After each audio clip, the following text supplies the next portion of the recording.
Like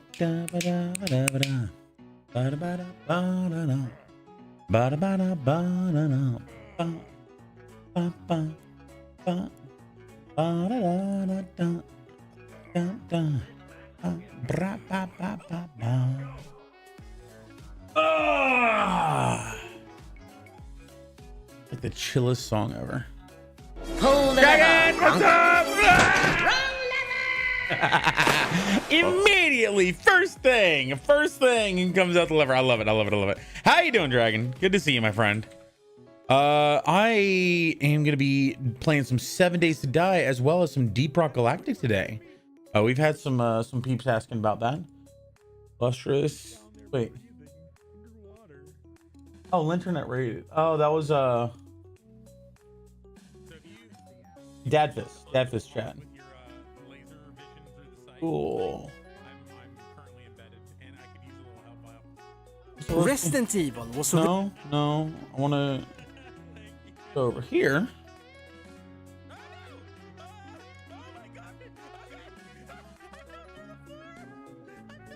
Why am I not seeing chat on the YouTube? Hangover, restart. No, it should be it should be farming.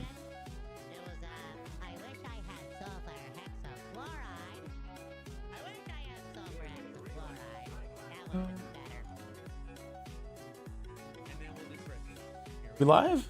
We are live. Love it. Okay, cool. No chat going on just yet. Good. Susie Kia, what's up? Welcome to the party. No, not that side. Yes, no farming dragon computer. Ah. How you guys doing? Oh, solo mio.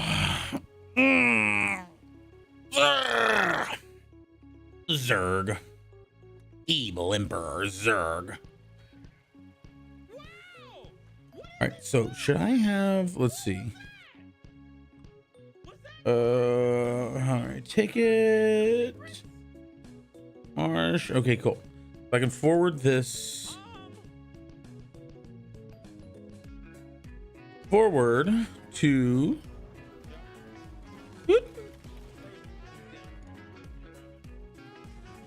cool. Complimentary ticket. Love it.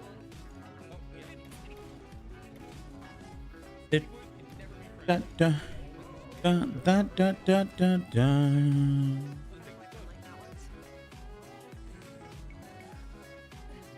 da. Just laying in bed. Nice. Okay, good. Chilling, having a nice relaxation day. That's good. That's good to hear.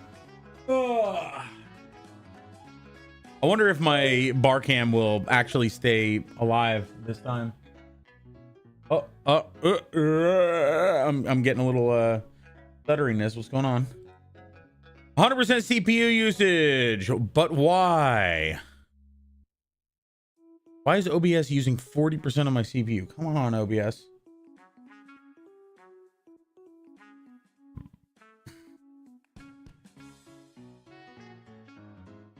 Chrome is also using a lot.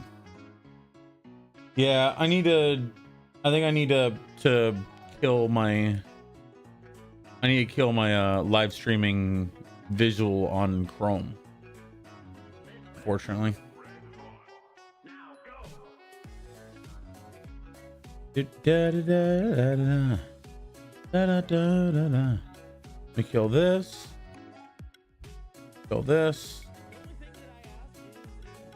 and build it. It's in the title of the stream.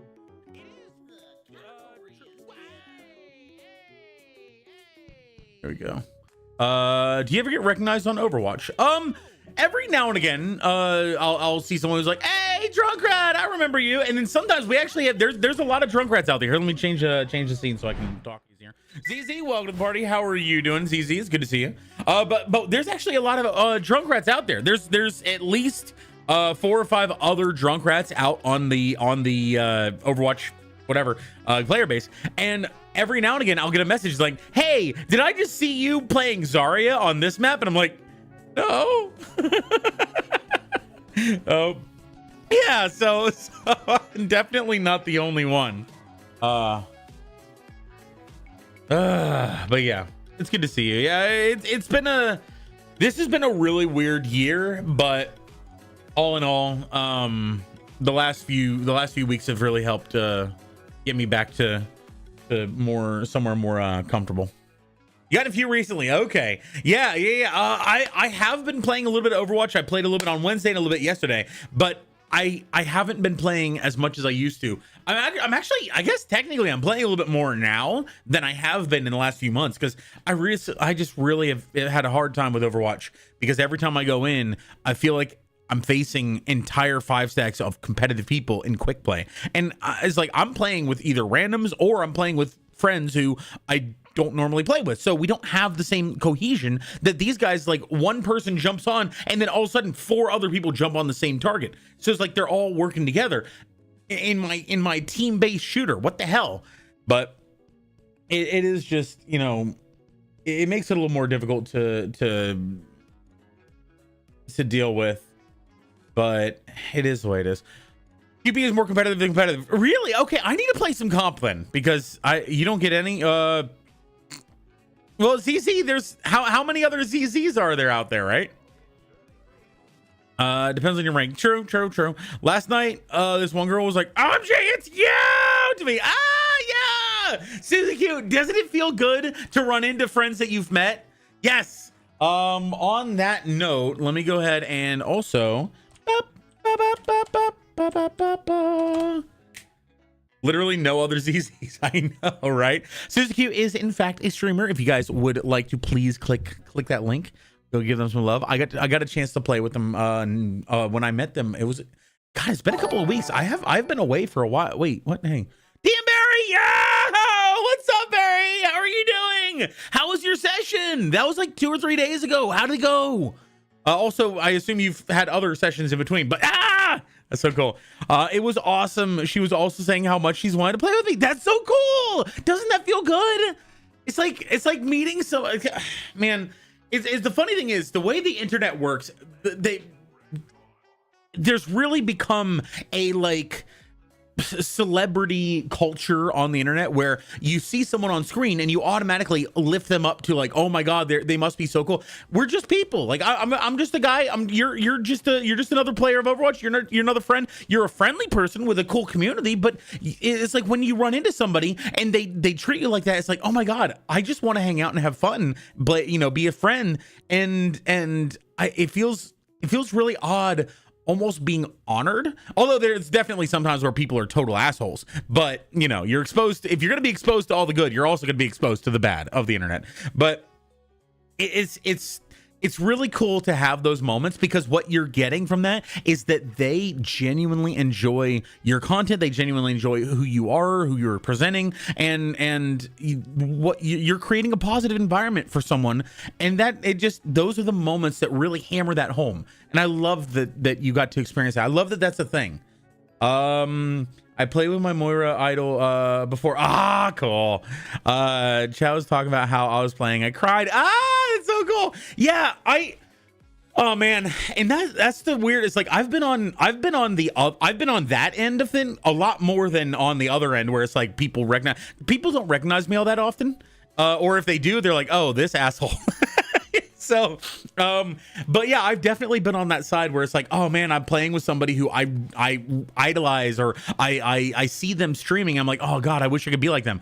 And then a couple years later, I end up with a community that's the same level, but it never feels like it, right? Like when you see them, like let's say you see someone who has 10, 15, 20, average viewers, they have a lot of chat, a lot of people who are really hyping them up, who are really sweet and nice. And then, a couple years later, you get to that. It doesn't feel the same, because for you, it feels organic. It feels natural. It feels like that's just the way things are. But with them, it felt like it was like, oh my God, they're a god. I don't know. Also, quick question. What kind of jeans does a psychic wear? Oh God. Hang on. Dungarees, Old Navy, blue jeans. No. It's gonna, I'm not gonna look at the chat. I'm not gonna look at chat. I'm gonna,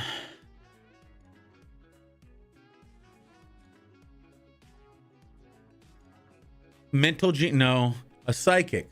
Brain jeans, mental jeans. telegenes, telekinetic, telepathic genes, pathic genes, mental genes. No, back to psychic. So what does the psychic do? They raise things, lift things. Blue genes, dungarees. Coda! Was it arc? Okay, DM Barry, I give up. What's the deal? Let's see. Oh, I see. Okay. Just paranormal pants. Oh, that's good. Damn it. That's good. Hi, Coda. It's good to see you. He was the reason I started playing Moira, and I told him that I still have the video. Oh, that's so cool. Oh man, that's a really cool like interaction to have. I don't think I've had many of my idols knows my gameplay, but I still enjoy. Well, that just means you have to have idols who are closer to home. Idolize your friends, because then they'll recognize your gameplay all day. They flip out when they see all right. Yeah. Who was it? Was it Arc? Tesla, Arc. I think I know them, but I'm not 100%. They might have been in my games. So something nice. Coda! Boo! Hi. Been watching them for years. Nice. Size medium. Oh my god! I didn't read the rest of that, and it was already like an 8 out of 10 dad joke, and you just had to nail down those last 2 points, didn't you? How's it going, Barry? We need to have another hangout. We need to just chat and play some games. Actually, would you like to play some games? Oh god, I'm just gonna be playing 7 Days to Die, but Deep Rock Galactic. Do you have Deep Rock? We've played Deep Rock before. Yeah, we no. Today, sure I got time. Yes, 7 Days. I was planning on playing some 7 Days.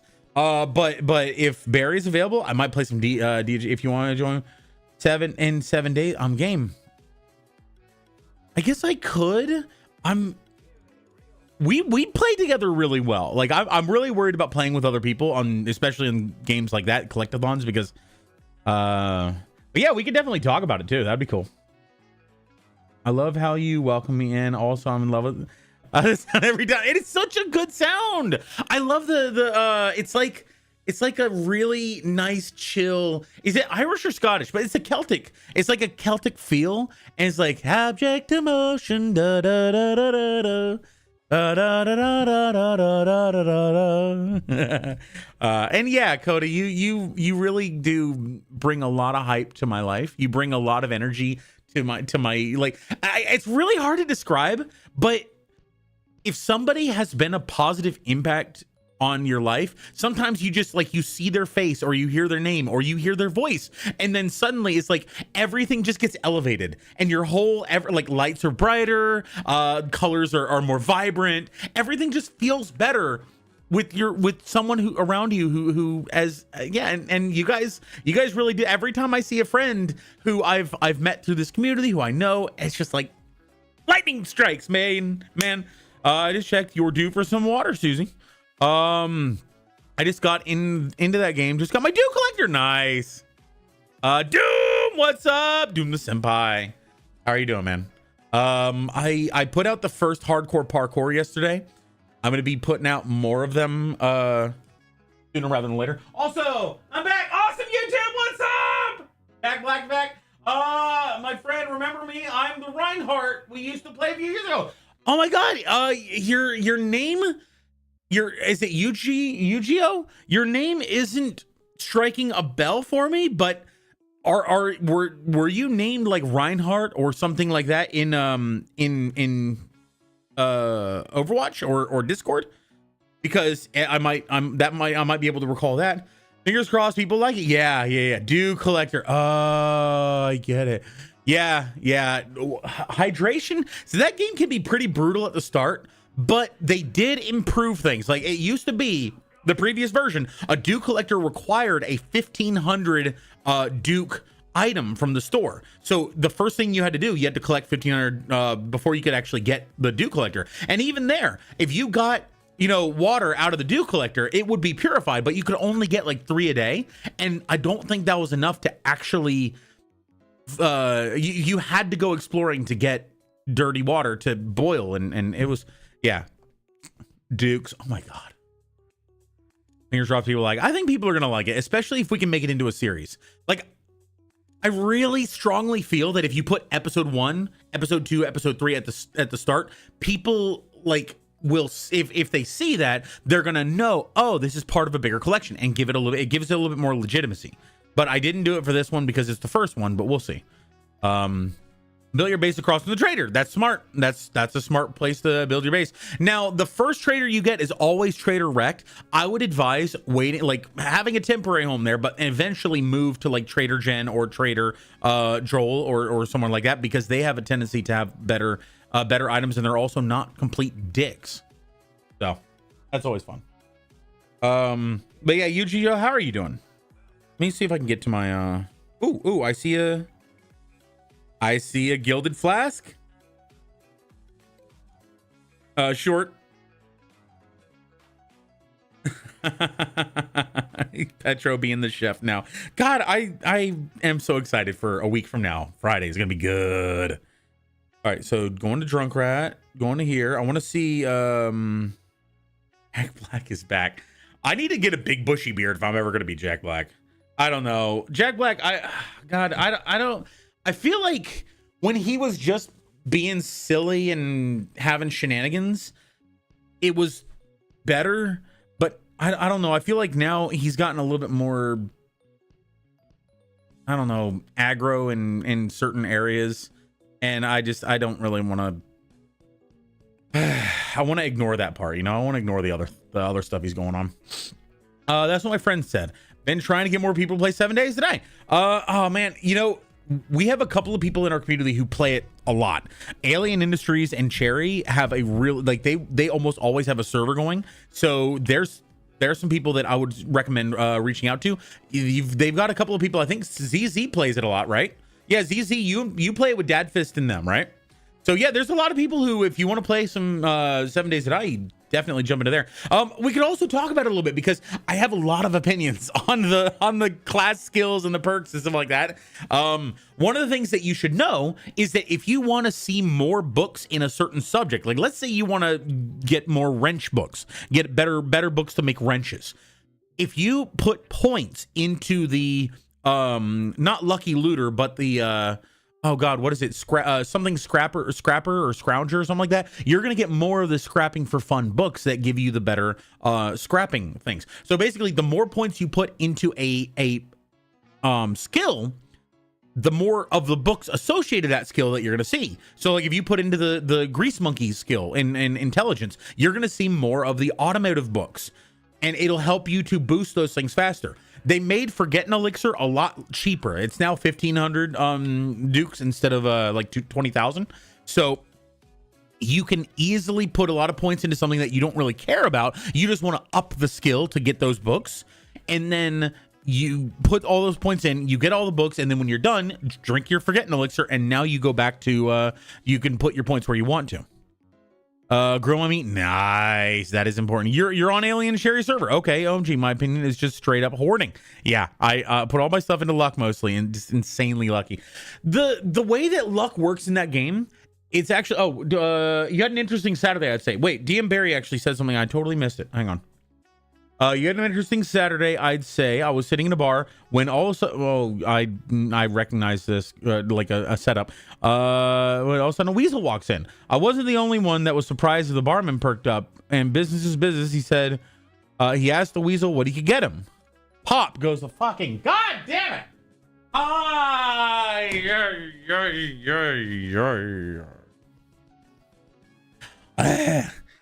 Yeah, POIs now the Lucky Looter perk, as well as the god, there's a perception. No, they don't have that anymore. The lucky, oh yeah, they do. They have the scanning thing that is your increased experience, and so intelligence and increased experience have been separated now. They are now mods for your headgear, which I don't really care for that. I kind of wish that we still had the slots for glasses and stuff, but whatever. So the scanning thing, do they have the lucky, the +1 plus up to +5? Because the way that works is that there's a looting table, which when you hit certain levels on this looting table, like 1 through I forget what it is. It's like a couple hundred or something like that. When you hit certain levels, you start getting different tiers of loot and higher quality of loot. Your number, if you have no modifiers, your number is based on how long you have been alive, how many consecutive days, and how many days has the overall server been. So when you get up to like day 21, you're going to have a much higher chance of having better loot than if you're on day like 4. And same thing, if you've lived up till day 21, you're going to have a much higher. So your overall, your level plus your consecutive days alive. That's what it is. Not the total days that the server's been on. So if you add your level to the total consecutive days alive, that's essentially like there's some calculation in there that's like that's what your loot table level is. So different people are going to have different better, loots based on their level and their skills and stuff like that, or their capability of not dying. What that means is that you have this number that is governing what you're going to be seeing in the game. Most of the things that change the percentage are going to have very little effect early on. So if you have a lucky looter that gives you a +5%, +10% to your loot stage, you're not actually going to see any change until you hit level 10, because that level 10, you get that extra 1 boost. Now, yeah, if you hit level 10 at day 30 and you're still alive, that's going to have an effect, the consecutive days alive. But whatever the case is, it's a 10% boost. It only affects if it fully gets to an integer. If you have 0.999 in there as your like 10%, it's not going to count. So until you hit a later stage in the game, those percentages really won't have a big impact. So a lot of people will advise put points into Lucky Looter at like level 30 or higher, because at level 1, level 2, it's not going to have any effect on your gameplay. Trapper, welcome to the party. How are you doing? Also, I see Dragon Peter down there. What's good, Dragon? You too, awesome. You too. I appreciate you. Thank you so much for hanging out. I know it's not quite as interactive yet in YouTube. I really hope that our YouTube chat, our YouTube interaction grows as well as the Twitch, because I want everybody who's in both platforms to be able to talk to people and grow within the community. I haven't been on 7 days in a bit. I've been because I've been distracted by Ark and a few other games. Oh my god, Ark, Power World, 7 Days to Die, YouTube, or not YouTube, Satisfactory. All of these games I want to play. Skyrim, all these games I want to play, but there's so much time goes into them. So I kind of want to just like take a 3-month-long vacation and just sit down and play some of these games all the way through, like as much as I can. There are some challenges in 7 Days to Die that I've never gotten, and I'm talking like get +10 fortitude. In order to get all the way up to 10, it's 1 point all the way up to I think 5, and then I think after 6, 7, and 8, it's 2 points each. So 2, 3, 4, 5, 6, 7, 8. And so that's 10 points just to get up to level 8. And then it's an additional 6 points to get to level 10. It is really hard to get to level 10 in any skill. I've done it in intelligence a lot because I really like the... correct me if I'm wrong, ZZ, but one of the best things you can do for questing is get the adventure one, the one that gives you all 4 points. You get double bonuses in your questing. Once you get to like level 4, level 5, tier 4, tier 5 quests, you're getting like level 5 or tier 5, tier 6 items as rewards. So you can get double of that. That's huge. You're talking like 8,000 dukes per thing. Daring Adventure, it's goated. Yep, exactly. I'm lacking toads and taller ants. Wait, what? I just found out I'm lactose intolerant. Oh my god. Lactose and taller ants. My sister's lactose intolerance, actually. Welcome to the Lactose and Taller Ants Club. She's also she's got like 10 glues and with a guy named Al Urgy. It's really weird. She has Al Urgy's 10 glues or something like that. Gluten allergy. I get 2 rewards from tier 6 stuff. Yeah, that'll really raise you up. Zila, how are you doing? It's good to see you. What's going on? Welcome to the party. Let's see if we can get Mr. Barry in here. What's the difference between yogurt and America? Yogurt gets better over time? No, I don't know. Rallying for the win. Welcome to the party. How are you doing, my friends? Good to see you. To be fair, I'm already maxed out in everything on Alien Server. Nice. Well, if you leave yogurt alone for 200 years, it'll develop a culture. I wanna like rebut, but you're cooking, damn it. I don't know how to stop it. Yeah. I think one of the keys of wisdom is to acknowledge the truth, even if it bums you out. You know what? I have a culture, damn it. I have a culture, and my culture is the internet. Oh God. I don't think there's any coming back from that. Let's see if we can talk to Barry. Barry.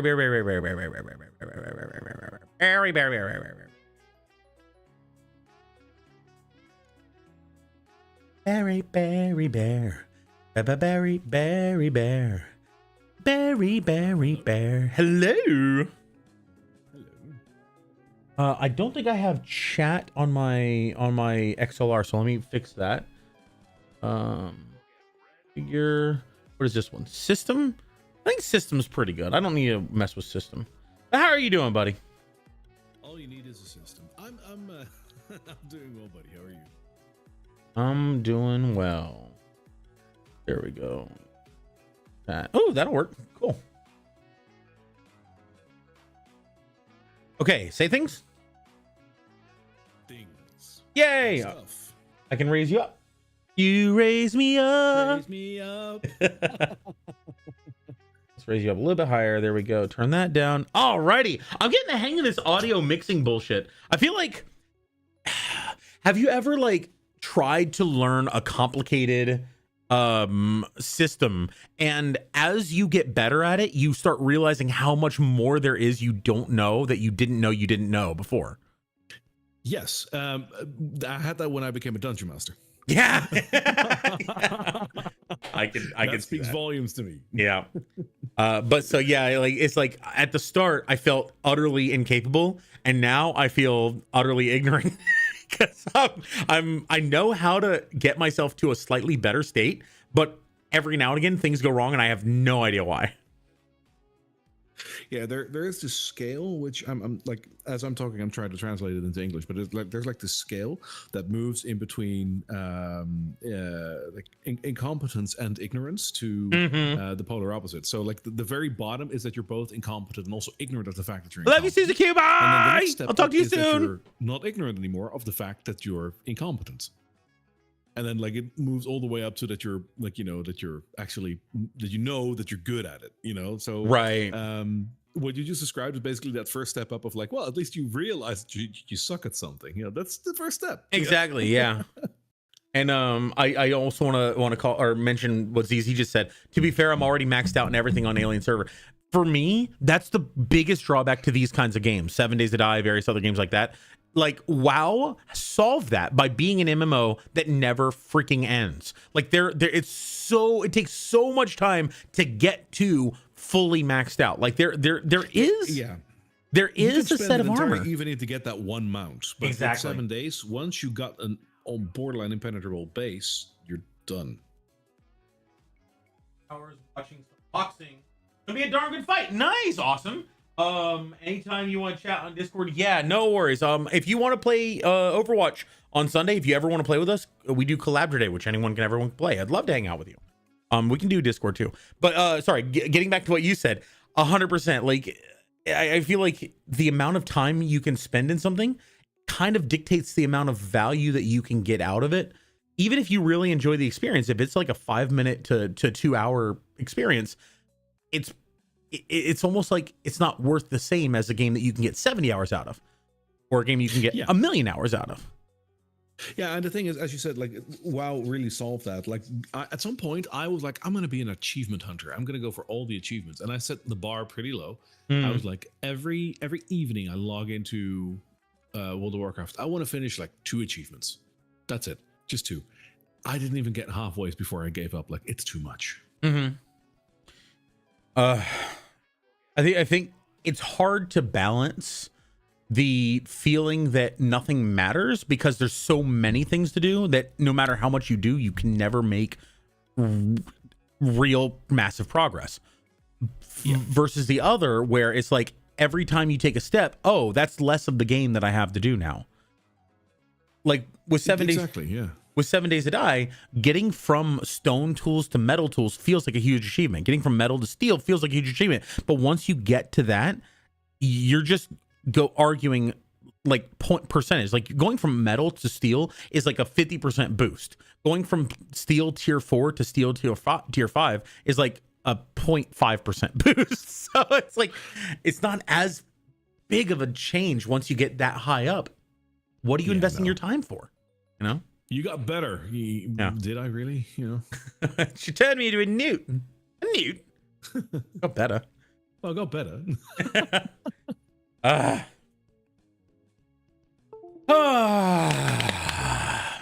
7 Days to Die, huh? Yeah. Yeah. Would you believe that I haven't played it since it went gold? So you haven't seen any of the, or haven't experienced the new version, so to speak? Not experienced. No, I mean I've seen it on other channels, but I've really gotten around to play it myself. So, so this will be a first.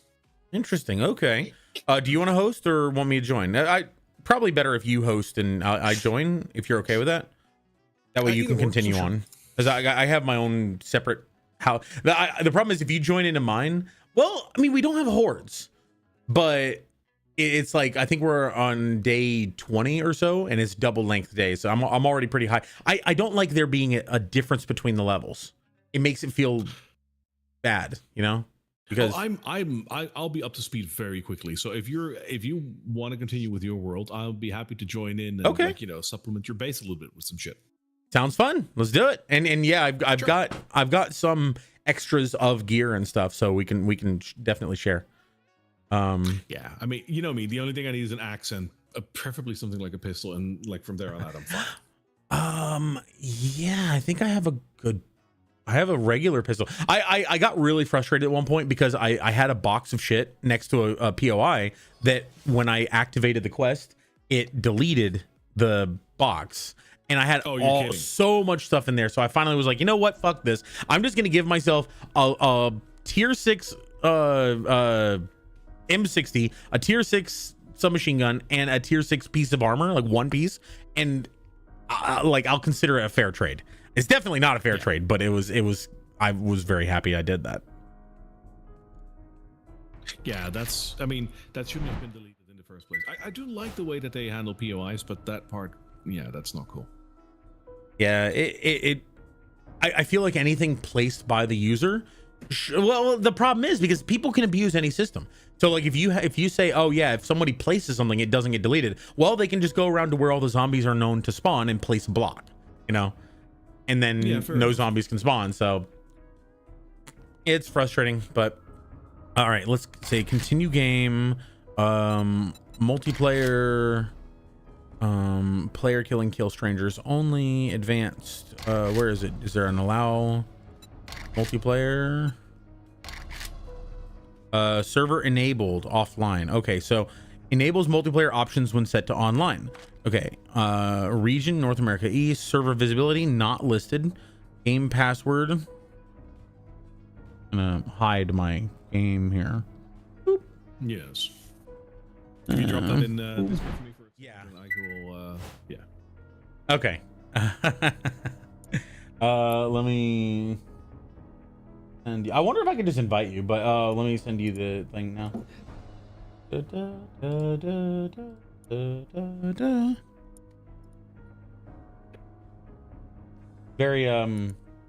Very secure password. 1, 2, 3. You're not supposed to tell people. Oh, I'm sorry. They did change something where if you load into a game now, instead of just immediately loading in, it'll actually create a little spawn button that if you click, you then spawn into the world. Like the game loads, but then you can spawn in. So you can continue to read the tips and tricks at the front now. That's pretty cool. I like it. Also, nice word. I don't have Overwatch. No worries. What games do you have? Deep Rock Galactic. Oh, I pretty much have all the games that are good. Every good game I have. With the exception of like maybe GTA or something like that. Ark, Power World, 7 Days to Die, obviously. I think I need to invite you. Invite friends. Yeah. That didn't do anything. For some reason, that happens a lot when I'm like in Deep Rock Galactic or 7 Days to Die. It'll say invite friends, but then nothing actually happens. Okay, so I can watch you play and I can do Community Hub, but I can't actually invite you.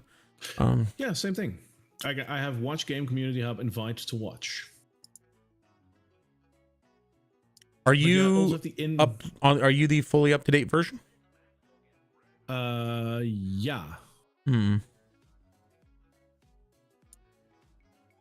me see if I click on someone else. I can launch game. I can't invite.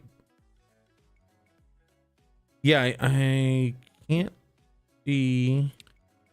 And on your in-game screen, there's this button called Invite Friends. But did that just pop up in Steam? No, it literally just unpauses my screen. That's all it does.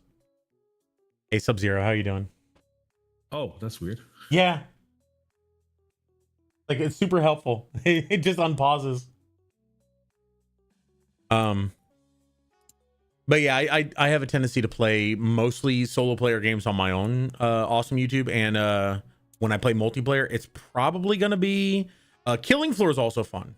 7 Days to Die, Killing Floor, Deep Rock Galactic, Overwatch, Call of Duty, Fortnite, and stuff like that. I can play, I just don't do them often. Yeah, it doesn't see your server, so it might be because you started it as a single player. Maybe that's. Let's see, options, controller, Twitch. No, not Twitch. What general might be? Let's see, general settings. No, back, audio, video, control. Yeah, it's nothing in here is showing. So let me exit and see if we can change the server again. Okay. Continue. All right, so I've got it set to enabled and online.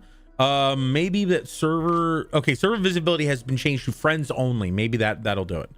I had it not showing at all. Yeah, that might help. Yeah, but so who should be able to see the server in the server browser? Okay, so I still should be able to invite you. It's just not showing in the server browser. All right. So I've changed it to friends only, so we should be able to get now. All right, let's see.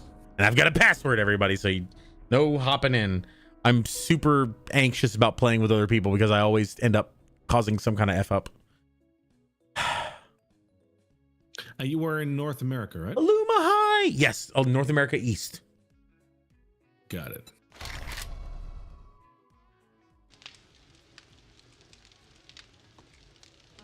All right, so now... Yep, I see yours. Yay!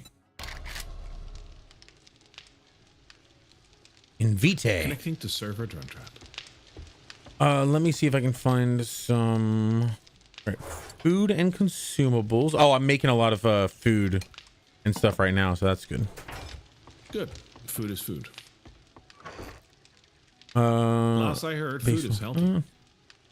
It depends on what you do with it. If you insert it in various parts of your body, it's probably not good. I got nothing. That's true. Let's see, armor. So they've now have a new system of armor. They have 4 slots.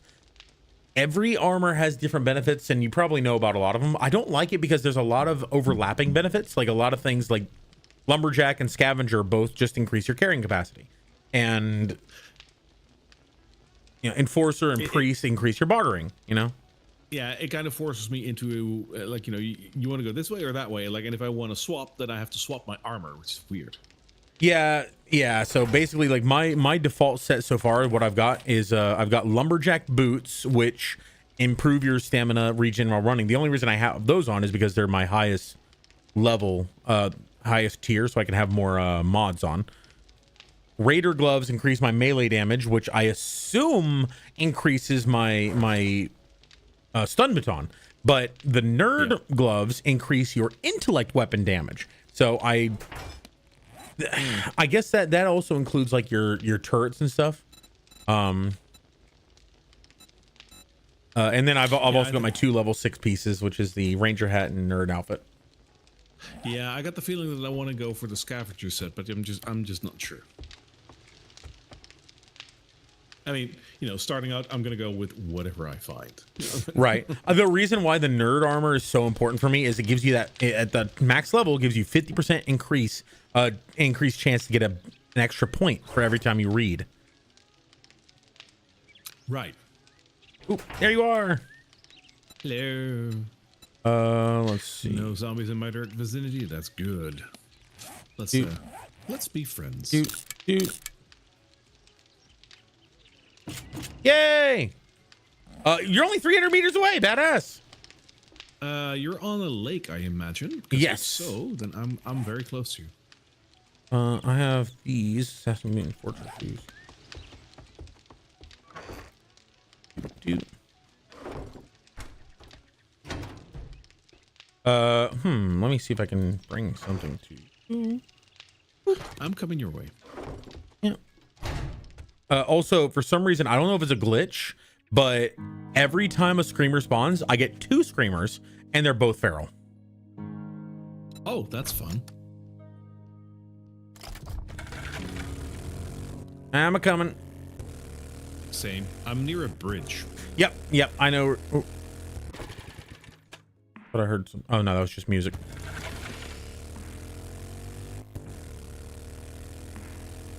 Oh, I hear a motor. It's me, Drankio. Hello. Yellow. I have 2 things for you. One. Yes. And another. Oh no, I wouldn't clothe you. That's just to get you back to the base initially. You are absolutely wonderful. Thank you. Of course I am. Watch out for the holes in the bridge. There's 2 of them. Yep. I'm basically naked on the mini bike, so we've established we're basically in like in America somewhere. Florida probably. Yeah. And Maxo, yes, farming. So you have to jump over the gap. Be careful of the gap. I've mined the gap. Boom, boom. You always go for this house, huh? I love this house. I don't know why. Yeah, it's great. Just that it's so quintessentially log cabiny American-y.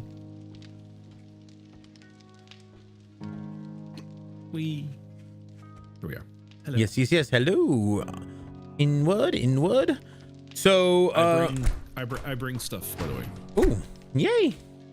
I don't know where I should put it, but you can put it in the cell crate here. I know the first 3 things are filled. I have to. It is unlocked. Okay, cool. Everything's unlocked by default. Nice. I've got a couple of fires going, so we may get screamers. We'll be fine that's though. Okay. All right, and then Yeah, plants. nice. Ooh, nice. So downstairs is where the armor and guns are, and weapons are. I do have a baseball bat in the little equipment box over here. I've got a baseball bat and a level 5, like tier 1 revolver. It's not really ideal, so I don't. There's what do I have for weapons? I've got a level 1 regular pistol. I've got a level 5 pipe rifle, and I actually don't have that much by way of like good weaponry, except for a sledgehammer and a iron pickaxe. No, but like this is all I need for now. Like I'll live. Coolsies. Yeah. And then upstairs is where I have all of my like crafting materials and books and stuff like that. Let me add some stuff to that because I did find some food already. Got the the miner hat. I was saving up for a while to get that from the trader, because that's an ore bonus, like a good ore bonus. This is classic Killing Floor. No, this is Killing Floor 2.0. Illuma, how are There's some you? zombies nearby. Have I ever hit a 360 no scope? I don't think so. Zombies nearby. Where are they? Yeah, well, the music changed, so there's zombies nearby. Look up above the bed. See the land claim block? You should be able to activate it and well, actually, no, you don't. I don't think you have to activate it. No, You're we're, part of my we're party. the same Yeah. team. Yeah. So I have the really chill music going on right now. I got the oh my god, kind of creepy tune right now. Oh. I hear that whenever I'm not in my home. So I'm hearing the chill home music. I'm not seeing any Zeds.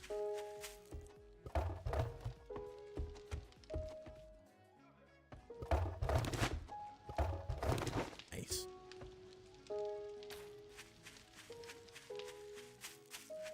I'm kind of like at the middling stage of the game where I've got a decent farm going.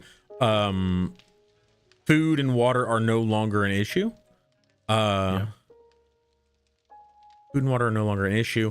Ammo would be an issue if I were doing either high level POIs or had my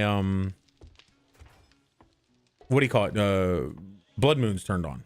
But since I don't, ammo is really not an issue. So because of that, the game, I'm getting to that stage where in a little bit I'm gonna start losing interest because there's really nothing to improve anymore. But we're not there yet.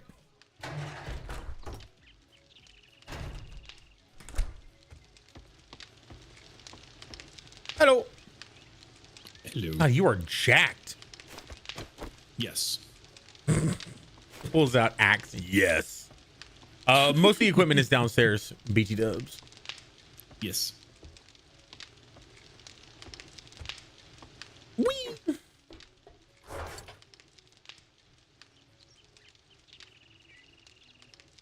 Harvest wood, harvest. Okay.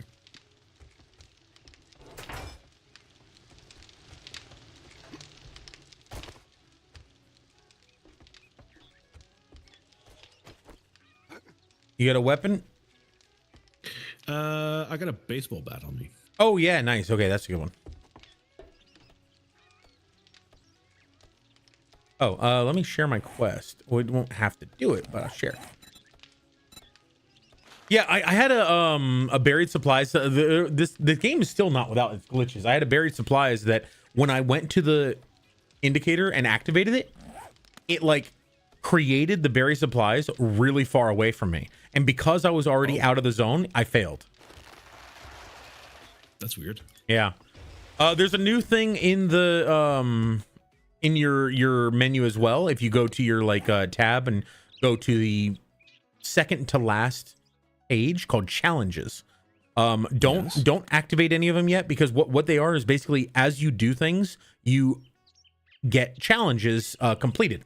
Once you complete them, you can then go in, click them, and get experience bonuses. Those experience bonuses, it was told to me when I started, I think Manda or maybe someone else told me, they are affected by the learning elixir. So you wanna get a bunch of challenges done and then take the learning elixir and go in and get them all at the same time.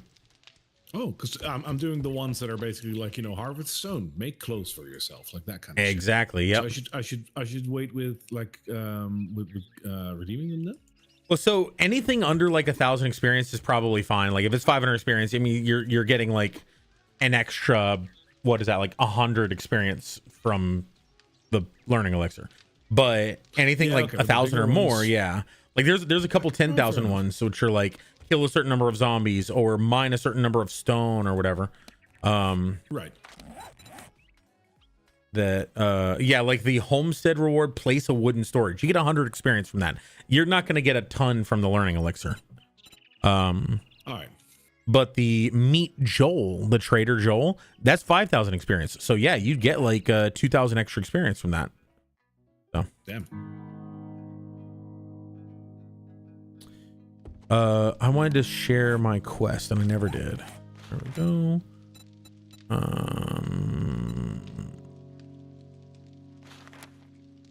Is the share option not available? I think I somehow remember them talking about that, where it's basically like you can no longer share quests, but you can perform them together, but you can't have the same reward. Oh, that's unfortunate. I wonder, because I wonder if that's because like you can have a high level person basically run someone through a quest, and then you get like let's say you run 4 people through a quest, and that high level person is the one who actually does everything. Well, now all 4 people get, you know, the reward from that quest, effectively, you know, quadrupling the reward. That makes sense. Mm-hmm. Still unfortunate, but like it Yeah. makes sense a bit.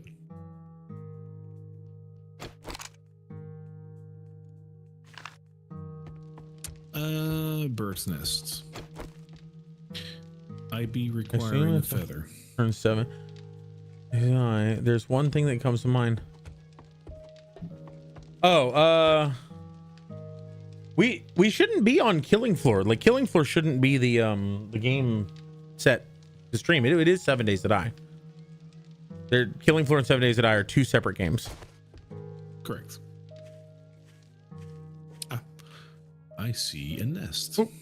Crap.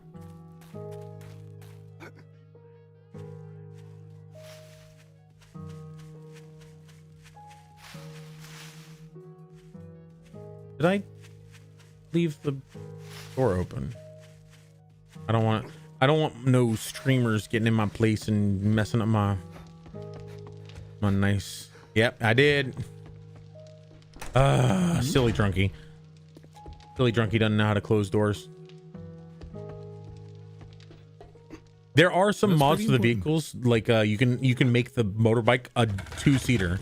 It basically just you strapping a a lawn chair to the back of it. Yeah. Yeah, I saw that. It looks so janky. I love that. Bonjour. Chicken? There's one down there. Oh shit. Let me crouch. I can track him. There is in fact a chicken right over in front of me. Do you want to kill it? Oh no, feel free to go ahead. Okay, don't. I assume you need to harvest it though for your challenge. There's also a rabbit over here too. I might actually. Yeah, there's challenges for killing them and stuff. So if you have a weapon, you may want to. I think I spooked it. I got 2 chickens and a rabbit over in this direction. Coming. Wish I could ping things in game.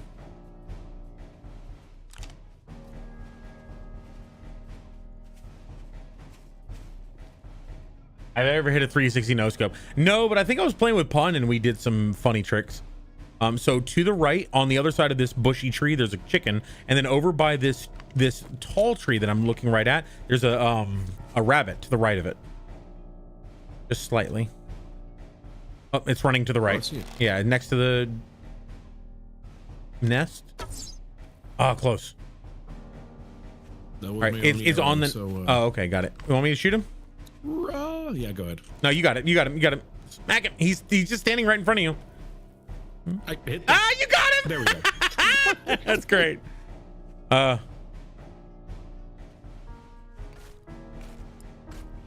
Another thing you can do. For a Bomo. Yeah. Another thing you can do is if you and this is like if you're really hurting for feathers, you can leave. You open the nest and then not take anything out, and then destroy the nest. You'll get a few extra feathers, while also leaving the stuff inside of it.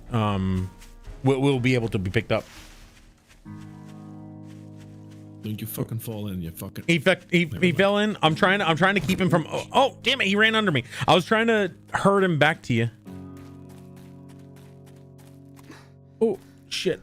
Where'd he go? Oh, there he is. He's in front of the house. Back up. Yeah, he's right in front of the house. I'm trying to herd him into it so he can't escape.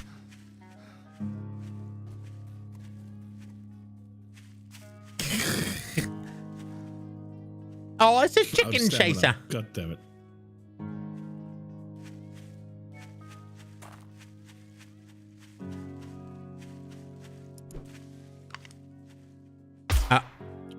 Damn it.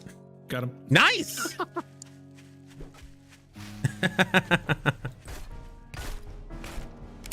Mr. Dirty Low, how are you doing? It's good to see you. No, you rock.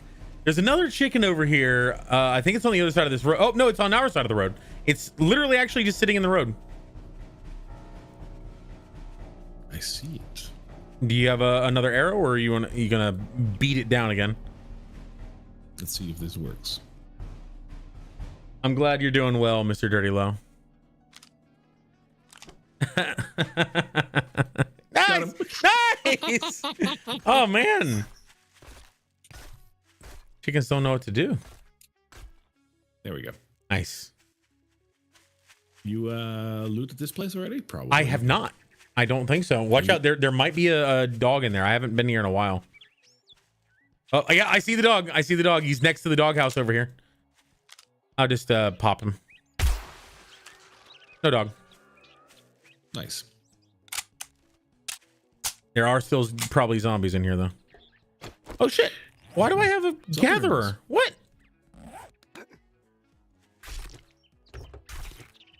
Shots, teammate, ops, fire, misfire. Wait. I'm doing good. I'm glad to hear that, man. I found a hammer. Nice. I'm gonna go put the gatherer back. I took something out of the. Apparently, I took it out of the Oh, I know what happens. So if you have something on your tool belt, it's like it prioritizes that as a space where it should be. So let's say you put a mod. So the Now Do collectors have 3 mod slots: gatherer, tarp, and filter. Gatherer increases the rate at which they gather water. Tarp increases the amount that they can gather, and filter makes it filtered water instead of dirty. If you have like, let's say you had a mod in your inventory on your tool belt, and for some reason you're just holding it there, and then you go into that thing and you hit the button that auto collects everything. What it's going to do, it's going to pull out that mod from the mod slot and put it back in your inventory. Whereas if it was in your inventory before, it wouldn't do that if it wasn't on your belt. Okay. Don't know why, but it's just the way it do.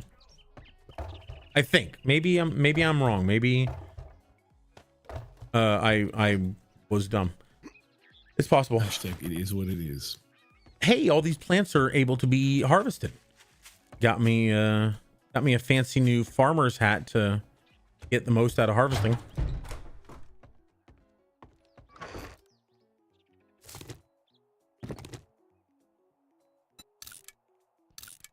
Coolsies. Well, look who's here. Guess who's back? Hello, Mr. Back Zed. again. Goodbye, Mr. Zed. Things I learned recently. Mr. Bean was the voice of Zazu on Lion King. Oh, you didn't know that? I didn't. I think it's time that you and I arranged a heart-to-heart. Heart-to-heart. Yeah. Kings don't need advice from little hornbills for a start. Set game. Wait, is the game actually wrong? Hang on. I put it as 7 Days to Die, but people keep asking if it's Killing Floor. That's weird. Yeah, my category is actually set to nothing right now. Here, let me. I 100% put 7 Days to Die before this. That's so weird. Thanks for calling that out. The game is nothing at all. That's so weird.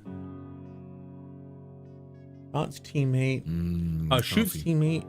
Oops, misfire. Thanks, dude.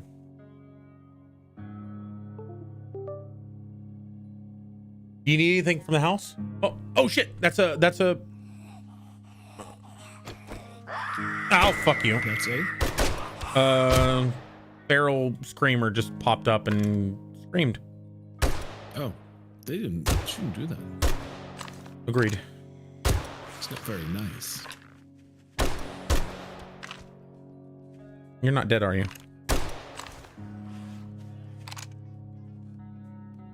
There. Also, I think certain things have a higher chance to drop. Damn it, screamer! certain things have a higher chance to drop loot bags. Such Like, as screamers. Bears. Well, yeah, screamers. Something just dropped a loot bag. Oh, that was a regular zombie. But bears will. So far, every time I've seen a zombie bear, it has dropped a red bag. Oh wow. In the bear den, So which high is quality. yeah. The bear den is a POI that has always spawns 2 bears. So when I got a quest for it, I went ahead and killed both of them, reset it, and then got them again. It was great. Nice. Oh yeah, no worries, Adam. Thank you so much for clearing that up.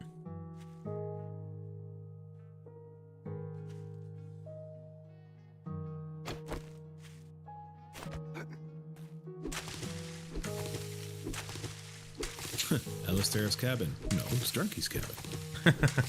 That would be cool if you could rename a POI. Oh yeah.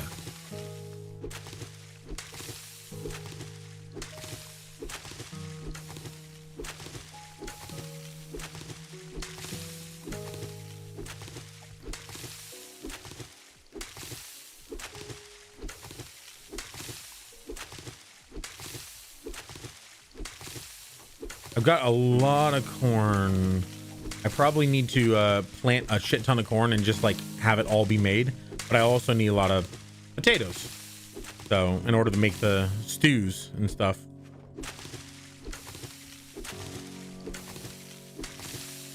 So the farmer hat and farmer footwear both give you an increased chance for seeds. Don't know why, nice. but so yeah, I think right now I have a combined it's 2% for the footwear and 10% for the farmer hat. So basically I have a 12% chance to get an extra seed every time I harvest.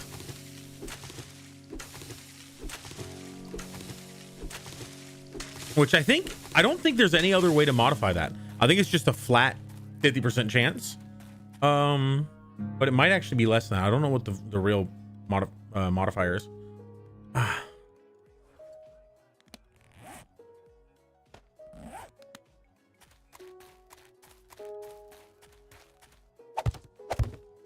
I got like, I don't know if it's like a part of my feet are like dry or something, but I've got like, God, it's like the top layer of skin is all hard and crackly, and I fucked with it a little bit yesterday, and it kind of Of what? my skin, Oh, okay. and it kind of on my foot, and it kind of like basically I have a bit of it is open now and it's raw underneath, and it hurts every time I touch it by accident. Ouchie. Yeah. I think I need more gold.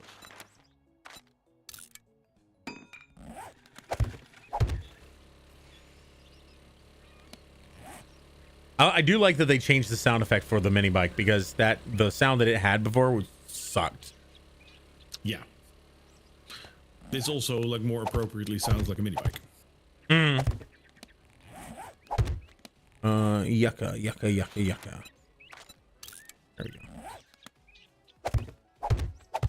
Having had fried yucca, it is not what I thought it was. I thought it was going to be more like a plantain or a banana, but it's closer to a potato in consistency. Really? Yeah. I would not have thought that.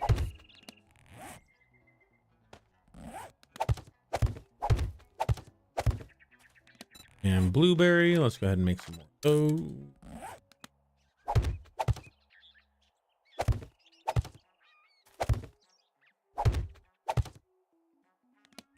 Played some DRG the other day. Oh man, I missed that game.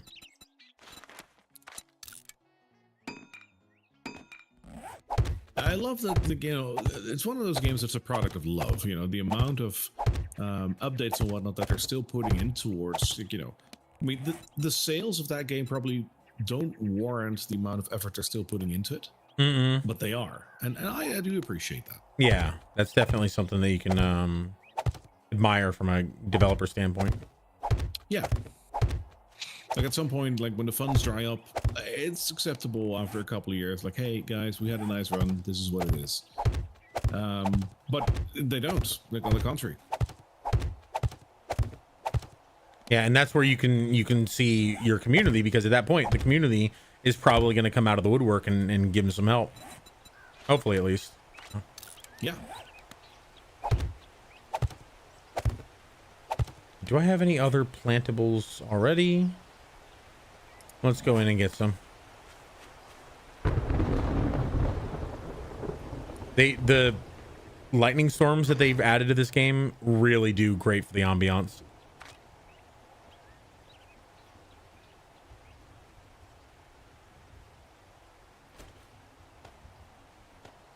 How is everyone? It's good to see you, Demon King. How are you doing? And Merrick, what's going on, my friend? Good times. Ow. Broke my legs. You broke your leg? No, I didn't actually. I jumped off and it was funny to say. I have broken my leg a few times in this game, and every time it's such an inconvenience. You were my touchdown, my winning play. Now it's the end of the game. Na, na, na, na, na, na.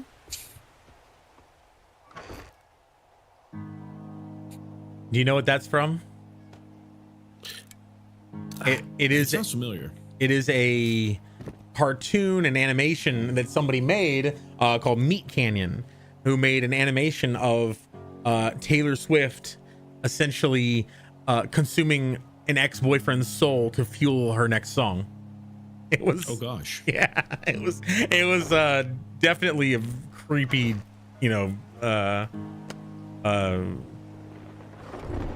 cartoon, but it was hilarious, like, because it also portrayed all the fans as like basically her minions doing her bidding.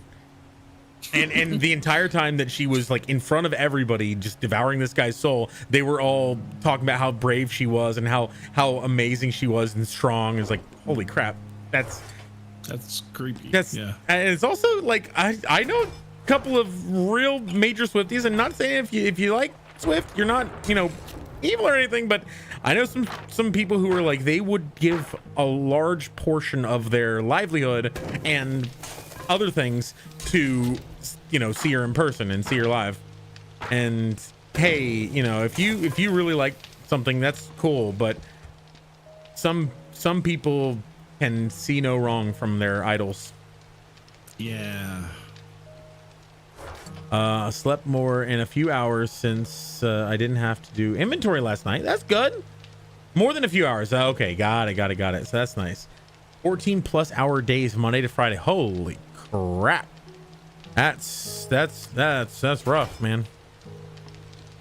I'm glad you got some more sleep. Oh yeah.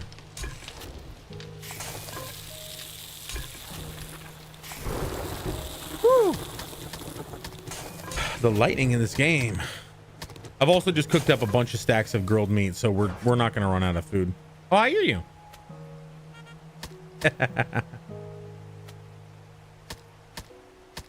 I like having a bunch of stacks of all the food, because it kind of like I can compare things, what they actually are versus how what goes into cooking them and stuff like that. Yeah. I also got a bunch of feathers and other things if you need to make arrows and stuff down above the workbench. Perfect. Yeah, I already restocked a couple of the things that I had as well, but more is always welcome. All right. Also, for the sake of defense, if you'd like, I'll just need it back before you leave, because it's a good one. Oh, damn. Yeah, it's one of the ones I hacked in. There's ammo for it up next to the bed. As any good American, I keep my ammo next to the bed. That is one big weapon. It's good.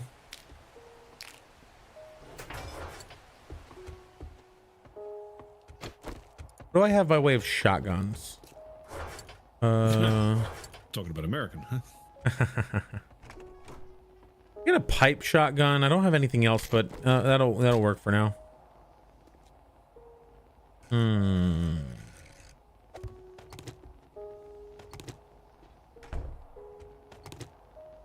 just gonna see what I can actually fit on this thing. Modify. Oh, everything except for the tube extender mod, which makes sense because it's a pipe shotgun. It only has one shot, so can't really get away with adding extra ammo.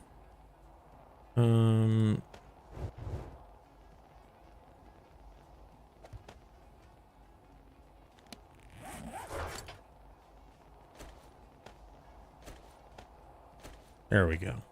Okay.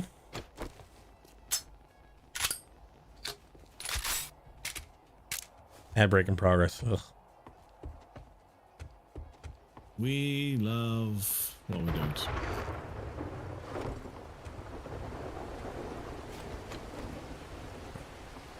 Oh, we got his horde? That's a horde. Yay! Now I'm hearing the music. Nice. Doink. Oh, interesting. We get what is that? 600 minus 72? No, 62. So about a 10% reduction in experience. From teammates getting it. Interesting. You're getting 600 per shot, right? I think Except so. for that one. That one was 1125. Was that it? Yeah, that was it. Nice. Hey, hey. I want Merrick got a superpowers. sub and it's for Merrick. Nice. All right, let me boop. You are my touchdown, my winning play. Now it's the end of the game. So a lot of people were commenting how accurately they were able to make a pop sounding Taylor Swift song, because that's not a real song. That's they made that themselves for the skit. All right, Merrick, thank you so much, Merrick. I hope you're having a good one. I hope that everything's going well. What's been going on from a D&D standpoint? Ad finally over. Yeah, sorry about that. What's been going on from a D&D standpoint? Have you had any interesting games recently? Let me think. I did a one shot yesterday. Sleepless in Skarsnik, which is about a robot. Right. Yeah, I remember that one that. was a lot of fun. I got a relatively new group that is playing Curse of Strahd on the Tuesdays now. They have just cleared the Durst family mansion. Nice. And they lived, so that's great. And they don't know it's the Durst family mansion yet, right? Well, they found the deed to the Durst windmill, and they sort of added two and two together. Like, is this the Durst family then? Oh, right. That makes sense. Yeah. And they ended last session by going to the village of Barovia, talking to a commoner, which in true D&D fashion is like, what's his name? I was like, Brian. What's his last name? Fuck you. McDoherty. So there's now a Brian McDoherty in my game. I at that point I would have responded as like, he doesn't know you well enough to tell you his last name. Fair enough. Like, what's his social security number? Come on, guys, you're pushing it. Yeah. So they're about to go to the Blood of Divine Tavern and have a good old time.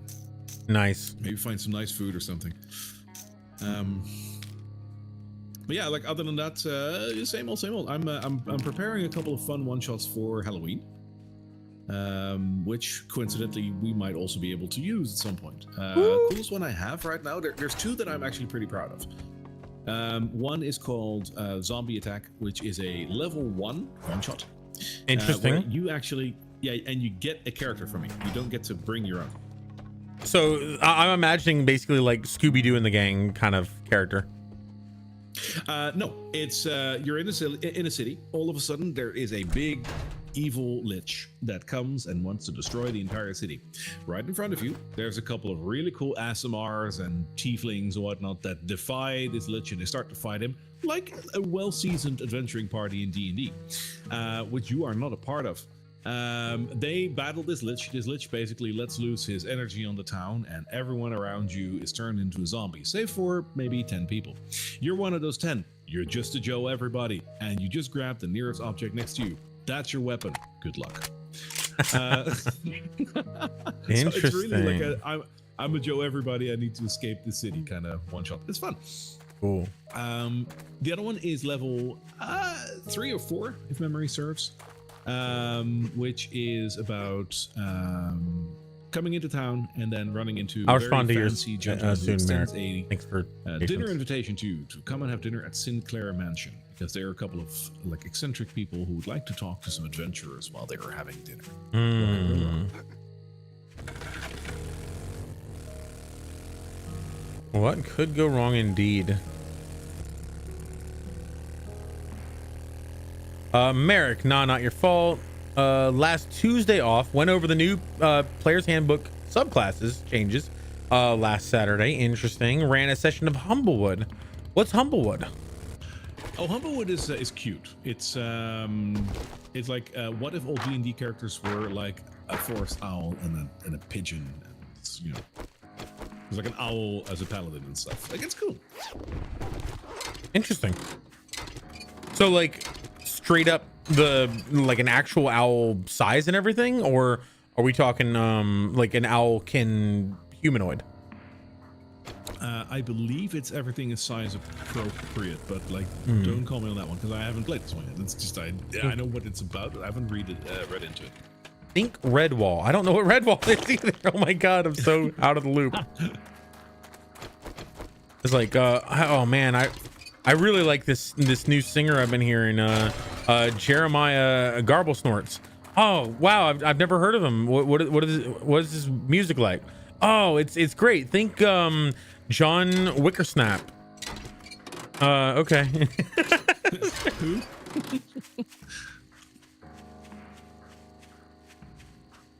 I have a nitra or nitrate and coal strip mine, but I need to start getting some lead and iron because those are the only challenges I have left for gathering things.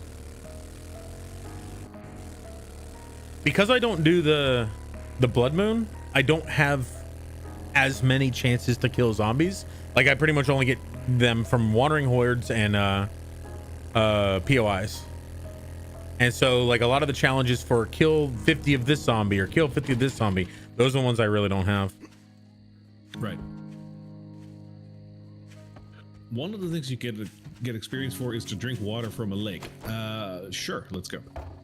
If you want to go down into the basement, I have some water purifier mods you can put on your headgear. That will make it so that you don't get dysentery or anything.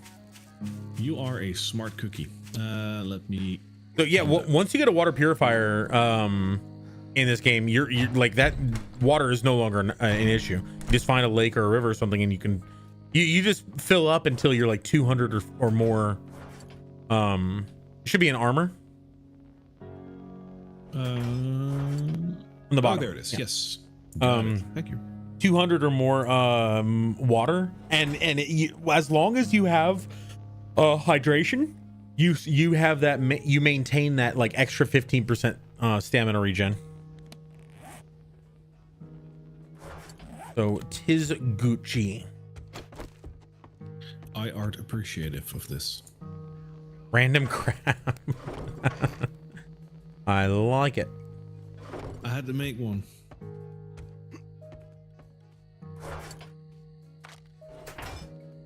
There we go.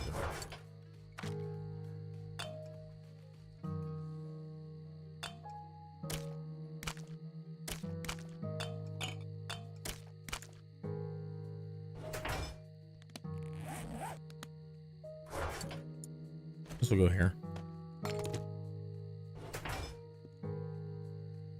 I have a my home and vehicle box has like all my tools, like wiring tool and hammers, stuff like that.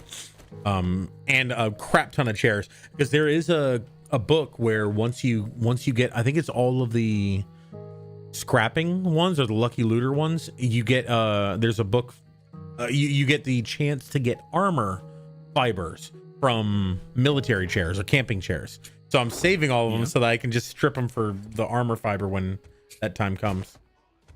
Fair enough. Sort of appropriate, just like they're like hedgehogs and stuff that are 2 feet tall. Okay. Your party is a hedge divination wizard, deer world tree barbarian. Is that a new class, a new subclass, or has that been around for a while? That's all Humblewood, yeah. Oh, okay.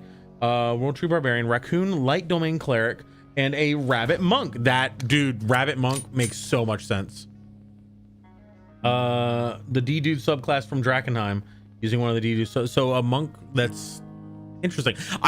Speaking of that, SE Gladiator took me through the like the first 3 subclasses of the apothecary, and I'm so stoked to play. Like these are really cool subclasses. Like they're a lot of them are like a mixture of artificer and wizard, and leaning more towards the wizard like subclass spells.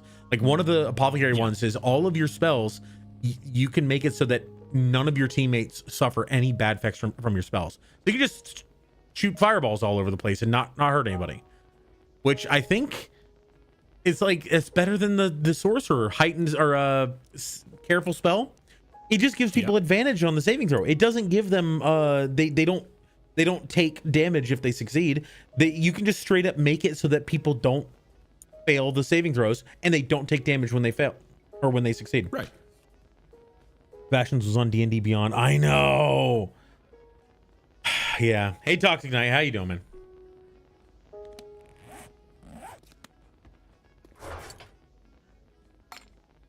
I wanted to put the problem, one of my problems being a hoarder that I am, the problem with all of the armor classes or armor sets is the fact that if I want to have all the armor sets, that's like an entire box in and of itself. Yes. So what I need now is I need Crucible chemistry set, and I've got a cement mixer. I just don't use it yet. I'm thinking of it. I could actually probably use that now. Let's see. Concrete mix. Components. Stone.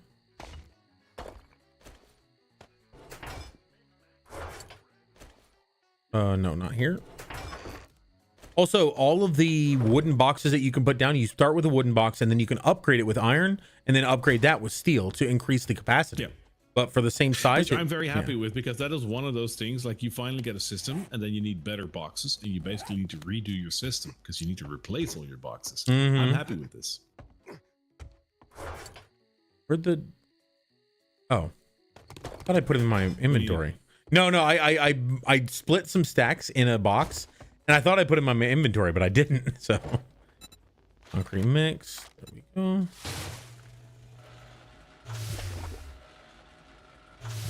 So now both dew collectors and concrete cement mixers generate noise and bring screamers. Luckily, I'm not outside. Oh wait. I don't have any fires going, no furnaces. Those are the ones that really do it. If I have both furnaces going, you expect to see like 2 or 3 screamers per group, and they come quick. Now, that was the first time I made the claim that every time I get screamers, I get 2 feral screamers every time. And then as soon as we got screamers, when I'm streaming, I get 1 feral screamer and 1 regular one. And then yeah, that's true. When the regular screamer screamed, they didn't spawn anything. Only the first screamer did. That I wonder if because there is a version of the screamer that can scream but won't actually summon anything. They have a chance to spawn in some POIs, and when they do, you're not gonna get gigged for making them scream. So I wonder if it actually spawned one of those. Could be.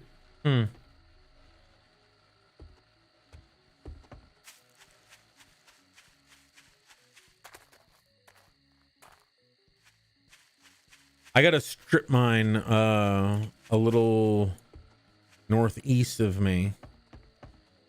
thinking about going and mining some nitra and stuff. When playing with Kyle, we were getting ×2 irradiated screamers constantly. Holy crap. What level were you guys? Irradiated screamers. Oops. I feel like I've only seen those in like people who play this game so much that they're like level 300 living in the wasteland. Like I've seen a lot of people, they live in the wasteland and because it gives you the best loot bonuses. But it would be so depressing for me to live there. Like, look at this place. There's a lake right outside. And yeah, I know it's virtual, nice. But man, yeah. Speaking of which, I'm actually, everything seems to be going good for my house. I should be able to sell it. Like the appraisal is the only thing that's standing in the way. And I'm going to hear back from that on Monday. Your dad's, you mean, or your own? Yeah. I'm going to my dad's place. Yeah.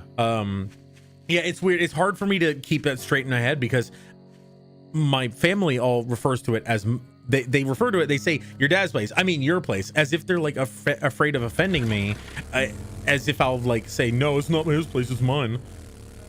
I still refer to it as his place because it's just feels awkward, you know. Yeah, no, I get that. No, which is I just wanted to clarify just to be sure. Because, it would have been news to me if you're going to sell your own place, man. That is actually I've considered that recently because right now the housing market is so freaking overinflated and expensive. What would be that is true. It would be kind of a cheap move, but it would be the financially smart thing to do is to sell it, put it on the market, sell it, and then just live out of a rental for a year. You lose all the money that you pay on the rental because rent is still freaking crazy. But right now, my home that I'm in is like probably twice as much as it should cost. I mean, that's like pretty much everywhere. So if the housing market does indeed collapse, if I were to sell that one and sell this one, then I would probably come out like 50,000 over, which would allow me to have a better home. But yeah, I mean, I'm throwing around numbers and terms that I never even conceived of before. Like at the beginning of this year, I had never had more than like $10,000 to my name, and that was with a lot of saving. And it immediately went away when my air conditioner broke. Yeah, dude, like looking at like my own house and the way like I've been living here for like 10 years, somewhat. If I look for what I bought it for and what it's currently worth, I don't believe it. Like it's true, but I don't believe it. Those are decently high level. Yeah, desert will do it too. Yeah. It's hard to fathom those. But the problem is if you were to sell it, like if the housing market doesn't go down right away, well, you're kind of screwed because you need to buy eventually, and everything's also everything's jacked up. But Merrick says, what's left on the mortgage? What's your percentage rate? So my percentage rate is really good. Like I got my mortgage back, probably about 7 years ago, and it was, and I refinanced to a better rate, about a year ago or so, or no, not a year ago, about 3 years ago. And what I did was I have it at like 2.75 interest rate, which is incredible compared to what's out there right now. The issue being 2.75. I still have like, I bought it for just over 100,000. I still have nearly $100,000 left in the mortgage. Like after 10 years of paying it down, even on a 15-year loan, not even on a, I changed to a 15-year loan 3 years ago. After about 7 years of being on this, I'm still not even a quarter of the way into the initial value of the property.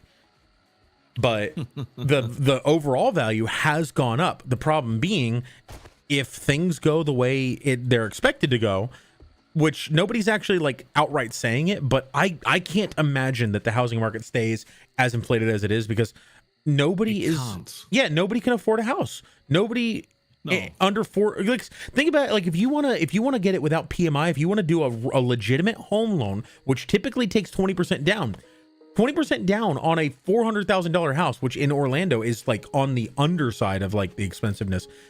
400,000, that's $80,000 liquid. 80,000 you have to put down. Nobody has that. I'd have to save for an extra 30 years before I could even consider that. It took me, 10 years of working from age 21 to age 31 to build up $10,000 in assets. There's no way I would be able to afford a place. And I'm actually doing, I'm doing pretty good compared to the average, just by nature of I lucked into a good job at Universal, and I got a decent degree in college and everything. So I'm doing pretty well, and I'm struggling my ass off. Now there's people out there who don't have what I've got. How can they even consider it? Like the world's in a bad way, and things are going to snap back. And when things snap back, if you're a homeowner, it's gonna drop your overall worth a bit. But if you're not looking to sell, then nobody cares. You don't care about that. Well, and there's the other argument, right? Like looking at the average age of people around us, like the whole boomer generation. Hey, Bosco. Hey, Big Bags. What's up? That has to have an effect on the housing market. Like you can't tell me otherwise. Like if there's more houses than people that want to live in it, that does something to your price. And you got to ask yourself, who owns those houses now? Like my dad, when he's one of the, he was actually in the generation after boomer. I guess what's that, Generation X, or what's after boomer? I believe that's X, but don't pin me on that. I'm gonna look that up real quick because that's an interesting question. Man, I got a lot of topics for discussion that I never talk about because I'm like, oh man, this would be great to talk about on stream. But I never have like a chill sit down. It's always gaming. Like, what if we just sat down and chatted someday? Let's see. Generation and times.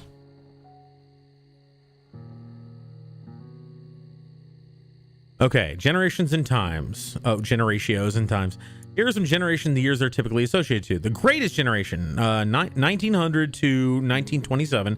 Generation came during an age of American century of economic growth, technological progress, and military triumph. The silent generation, 1928 through 1945. I love how it's all associated to America. Like that. This is all the generations are based on America history. Anyway, it's like, wow, that the arrogance. Silent generation, 1928 to 1945. Generation lived through World War II. Okay. Baby boomer generation, 1946 to 1964. The generation's name comes from the post-World War II population boom in the United States. Generation X, 1965 to 1980. Generation falls between the baby boomer and the millennial generation. Then 1981 to 1996, this is the millennials, which I think we're both in. We're millennials. Yeah, unfortunately we are. Gen Z, 1996 to 2012. Generation is known for their strong individualism and ability to access information through technology.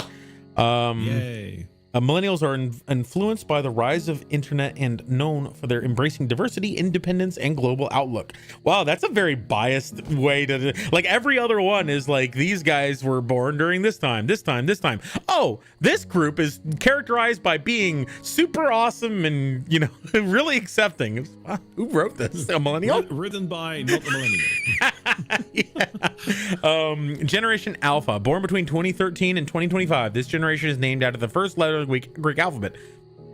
That's descriptive. And that's it. Most members of the Generation Alpha are children of millennials. Oh God, poor them.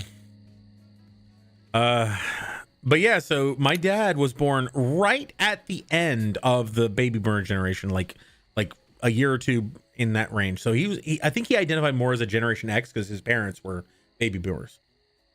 Yeah. And yeah, so he's passed, and what became of his house is that because of the way he set it up, it went to me.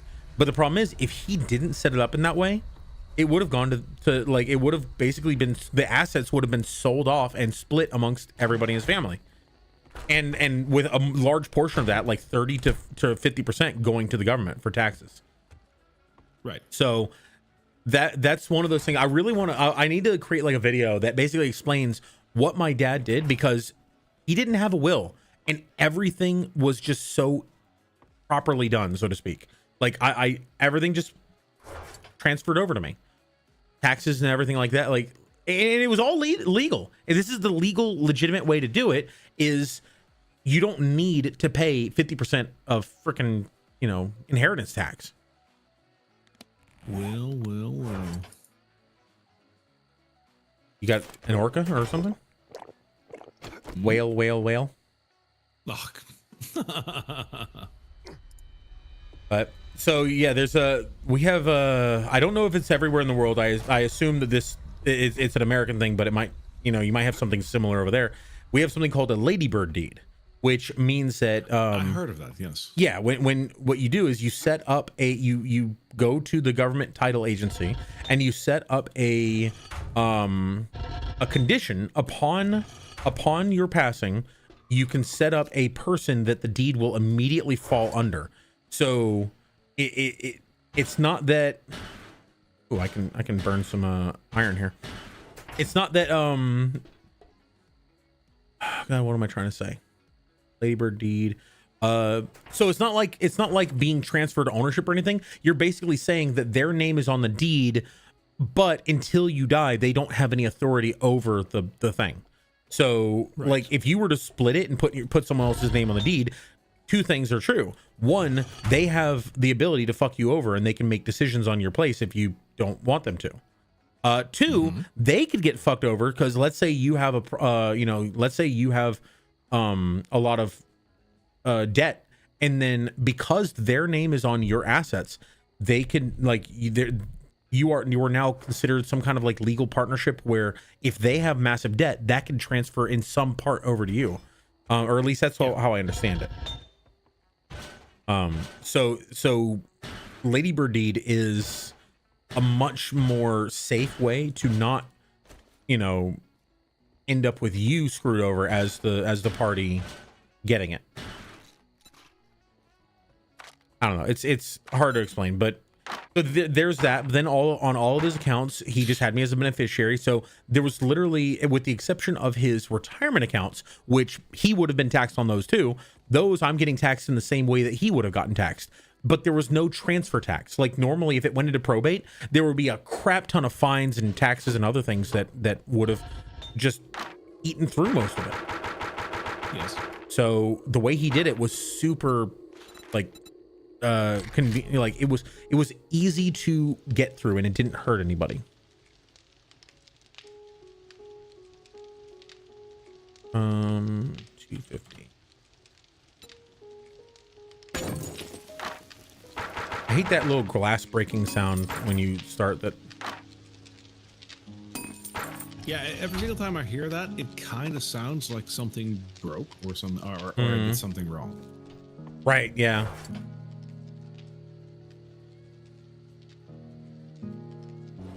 Oh, wait, what? Yeah, all the plants and seeds and stuff. I have a farming box down in the bottom over here. Oh, we got a screamer. Sounds like it. All right, I'm gonna go out the top floor. Well, she noticed something. She's in front of the house. Oh, she can't get in yet. I forgot. I finished the moat. There was a time where I didn't finish the moat and they would just keep coming up to the door. Didn't kill her yet. There we go. Oh, that's really strange. How much experience did you get from that? Was it 1011? I didn't see anything. Like experience wise, I was zoomed in, so I didn't really pay attention. That's but so she potentially screamed, but there's nothing. No, she didn't make the big scream. Ah, yeah, there's a like scream when she actually does the thing. Oh, right. I like that is still not in my system. You know that? Mm-hmm. But I've noticed that all the experience has taken a hit. I guess because we're grouped together, we actually take a 10% experience reduction. It kind of makes sense. It's not cool, but it's fair. Also, did you notice there is every time you switch items on your tool belt, there's a little recycle item over the last one you were on. Yeah. That is yeah, I'll get to that in a second, Merrick. That's, you can actually swap back and forth between two items on your belt quickly. So rather than having to scroll every time, or press the appropriate button. And how would one do that? So for me, I changed it to my mouse button, but if you go to keyboard and mouse, so there's like a button assigned to it. yeah, if you go to keyboard mouse UI, no menus, no tool belt. There it is. No, it's not on there either. What? Where is it? Mouse button 4. Okay. So under movement, oddly enough, at the very bottom left, there is a swap item quick select that allows you to swap between the two items that you're currently holding and the one that you previously were holding. That'd be good to know. So you'd likely have a worse rate if you were to buy it if it doesn't go down a lot. Right, exactly. The interest rates are supposed to go down in the next few months, but like there's no way I'm getting a better interest rate. And I'm going to be completely honest with you. This is going to sound outlandish and alien, but if I were to sell and buy another home, I would be not getting a mortgage.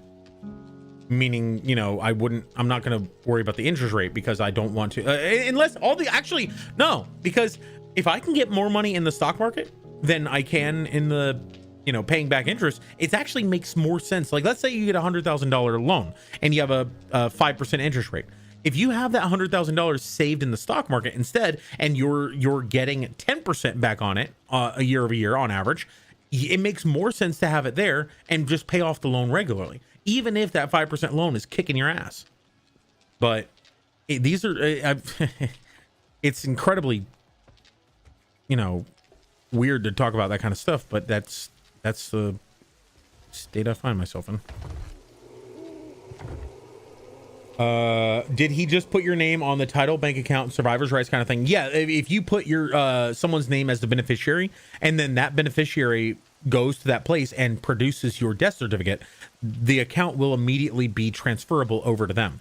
Now, if you have a regular account like a bank account or something that is just like money savings, then that's no problem. If you already have an account, they'll just transfer it over to your account. If you don't, they will make a new account and put you over. Move it over to you. The problem is if you have anything that points to a bank account, like let's say they have checks that are still out there in the mail and going to places, or they have an account like a electricity or TV account or something that is automatically being withdrawn from a bank account. If you go to a bank and you tell them that a person has died, that it was an account holder, they will immediately be obligated to freeze that person's account. So no more transactions can be made with that account. So that is both good and bad. Yeah, that can be very helpful in like to stop, you know, fraudulent payment, like people basically taking over a dead person's account. But it can also screw you over if you have anything actively interacting with that. I didn't realize that until I went and talked to the first bank that my dad had an account in, and they were like, okay, cool. And tap, tap, tap. What'd you just do? Oh, we froze his account. Oh, shit. They said basically there's laws around a dead person cannot gain interest. A dead person cannot have money that is gaining interest legally. So they have to do it ASAP. So I have a couple of accounts that he I have one account that he had that I haven't told them yet because his electricity bill and a few other things are being paid from it. So, you know, what am I to do?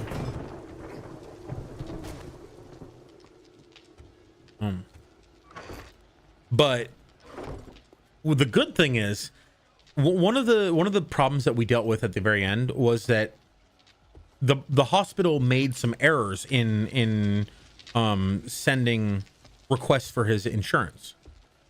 His insurance would cover everything that they were doing, but they made some errors in the paperwork.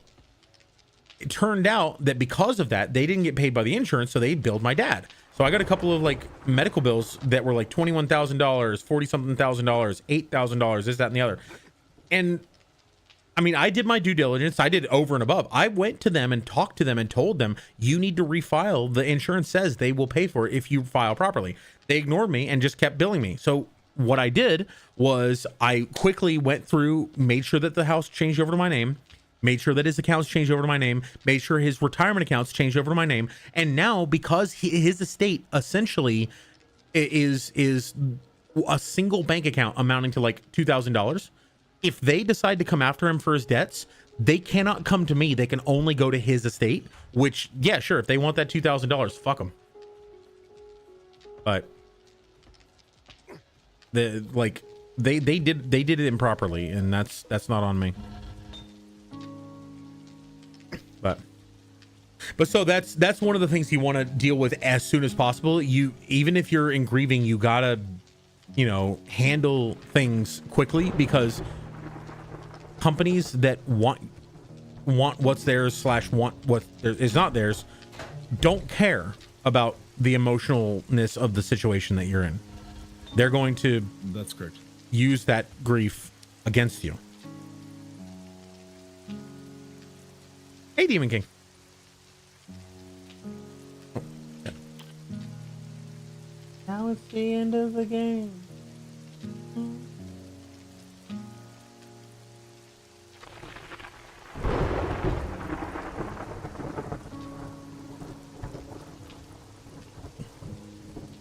Just making sure I'm not missing anything on the YouTube chat.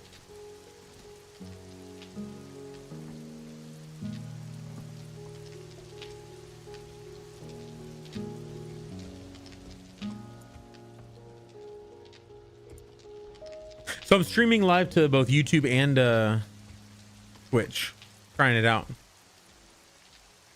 And so far, people are enjoying it. I've made a couple new friends on YouTube, but it's not going quite as far and wide. And I think it's just a consistency thing. It's going to take a little while before that goes anywhere. I used to be, I mean, I started on YouTube before I ever hit Twitch. So, it would be funny if the dew collectors collected more water when it was raining, and also accurate. Yeah, they don't, right? Nope. But they do have a mod that you can add in that one doubles the amount that they collect, and B increases the rate at which they collect. So you can collect a decent amount nowadays with those. Like, I only have like 4, and you can also make a dew collector without anything special. Plastic pipes and wood, I think, and that's all. So okay. It used to be that you needed the water filter from the store. Not anymore. That's really helpful.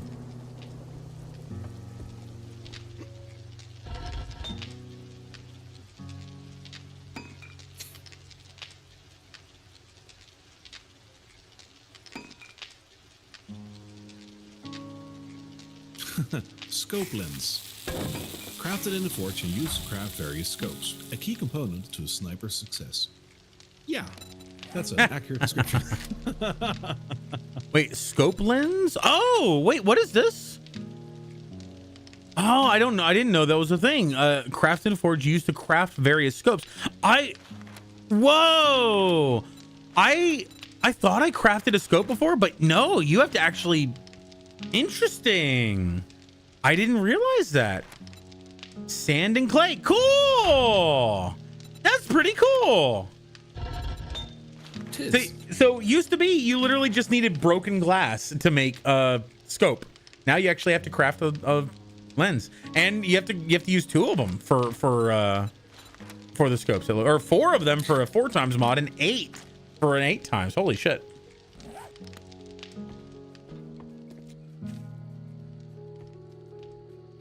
Yeah, because of the version before this, sand was practically unnecessary. Forging sand, putting sand in the forge used to be that you could use that to make glass jars, which were required for making dirty water and regular water. Yeah. I'm glad they got rid of them, but at the same time, I still feel like it's silly to just pull jars of glass water out of a water filter. But with the scope mod, the only thing before the scope lens, the only thing that glass was needed for was making glass blocks for your house. So there's pretty much no reason to forge sand. Now there is. Nice.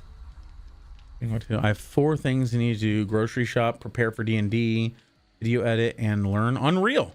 Learning Unreal is a big one. That's a big one, my friend.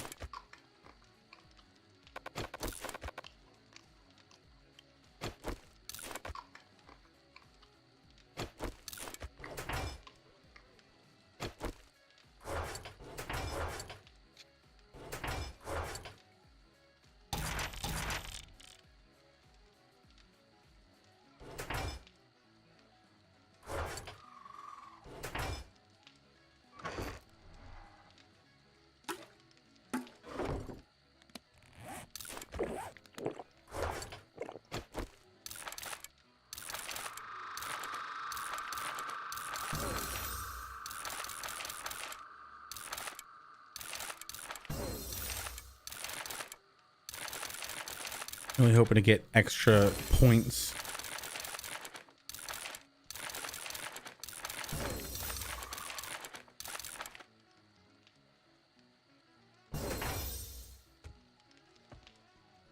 Did I get anything? Let's see. Forge. Workstation. No, damn it. 8 more. I need 8 more for a cement mixer. Pull the lever, Kronk. Hey, what? That's a pretty big butt. Huh?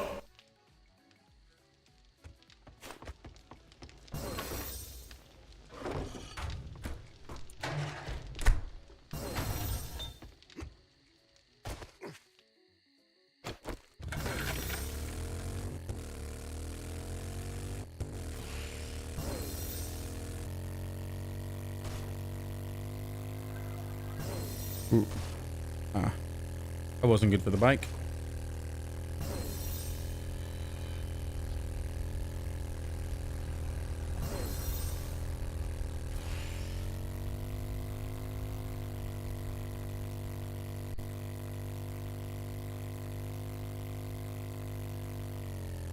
Ooh, shit. I ran into some of my building blocks and demolished them.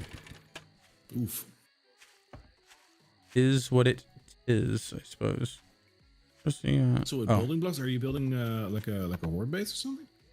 No. I'm just I whenever I make a mining thing, what do you call it? I build a little wall around it so that when I'm mining, I'm not getting attacked constantly. Oh, that makes sense actually. Yeah. Doot.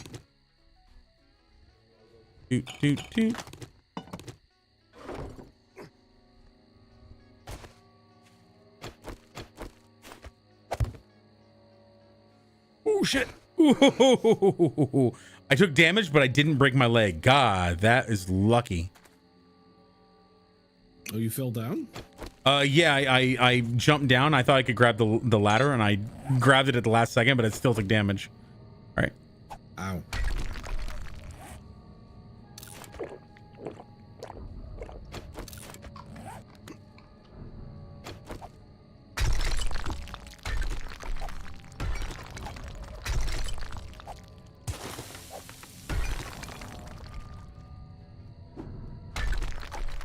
I took one of those learning elixirs, and I was like, oh wait, there's a lot more that I could be getting from this, so I'm gonna mine from the mine a bit. Yeah, the amount of experience that you get for mining and upgrading things is just bonkers. Great, because I love mining.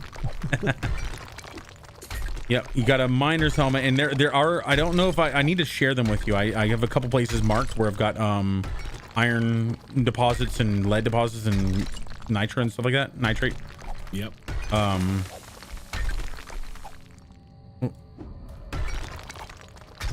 There we go. I like creating a strip mine, basically creating a barrier around it and then just going layer by layer down. Getting everything. No chance of cave-ins if the entire ceiling has been mined. Hoarder. Yeah, that's true.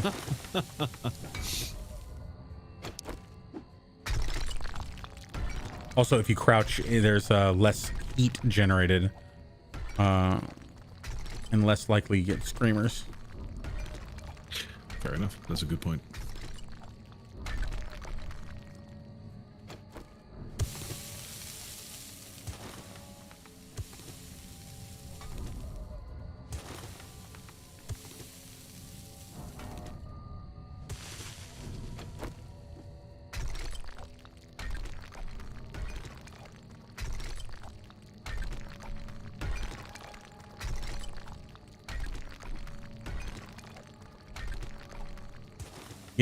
Getting the VA work in the game is what's going to be killer. So what kind of VA work you talking? I mean, like, is it going to be you need a studio quality stuff, professionals and such like that? Oh shit. I don't know how deep I'm going to go with this.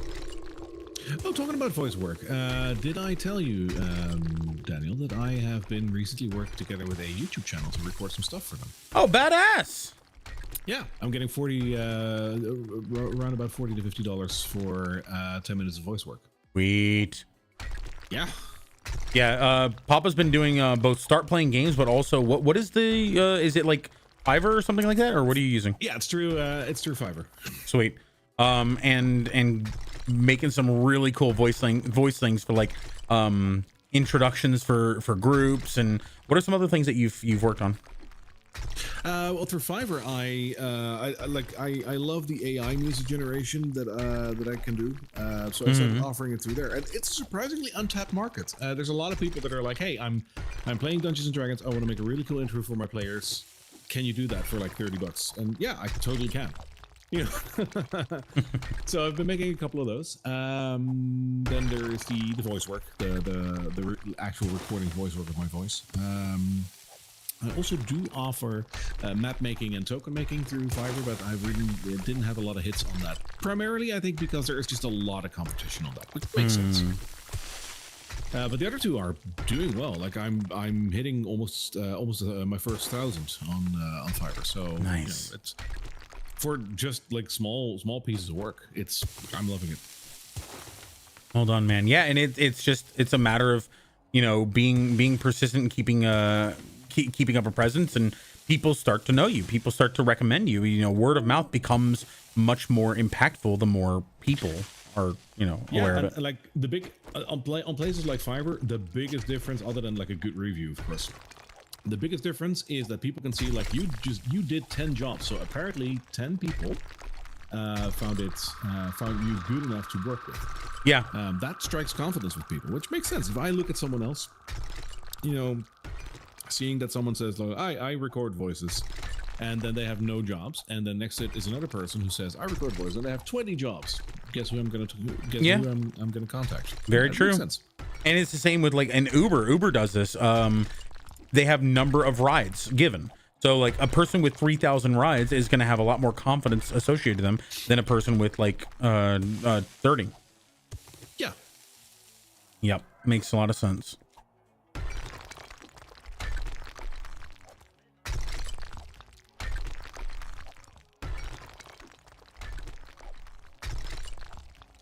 Man, this is the kind of stuff that is quote unquote boring, also fucking amazing to do. Right. Yeah. Now I am breaking my rules a little bit because I just want to do it quickly and get as much out of it as I can. My rules are don't dig under the wall, you moron. But I am digging under the wall. Me moron, yeah. There's stuff under the wall. So, just about all of the magazines are gone. That's correct, right? You took them with you. Yeah, no. What I did was I took the learning elixir, because whenever I get up enough of them, I take a learning elixir and read them, because it gives you that compounding experience. And then when I did that, right. I also one of the reasons is I know I'm going to be continuing this world. I know you're probably going to make another one at some point. I thinking to myself, I want to have those skills transfer. Whereas if they're on your character, they won't unfortunately stay with. No, 100%. Okay. That's also why I touched 1 or 2 magazines just To with get my your- XP yeah, I bonus get for that. the, yeah, but beyond that, like, you know, invest in yourself, not in me, because I'm only here temporary. So that's fine. We're talking the same language. Yay. And God, so many sands. That was cool. They actually refilled. Interesting. I have finished my book has or my medicine no longer has an effect on me, so I will be coming back. All right.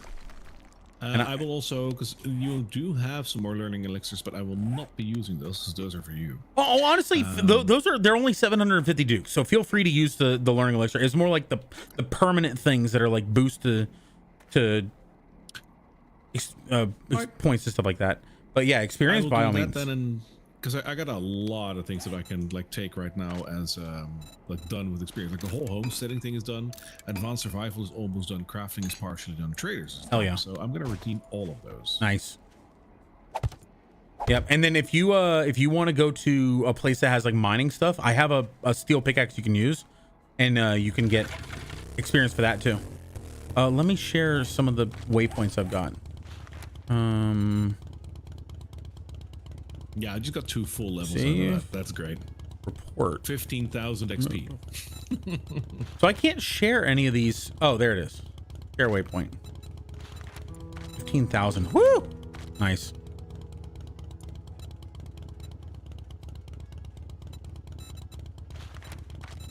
There, I've got 2 irons, a lead, and coal and nitro. And oh shit. Actually, I'm just gonna bring it back. I've got a fully kitted out steel pickaxe that if you wanna use it. I will actually in a bit. I'm just gonna do some digging. Pull the lever.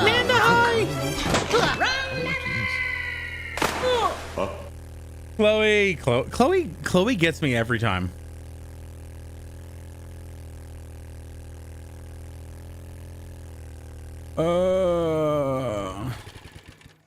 All right, I'm gonna put it in the equipment box. Boop, boop. Boop, boop.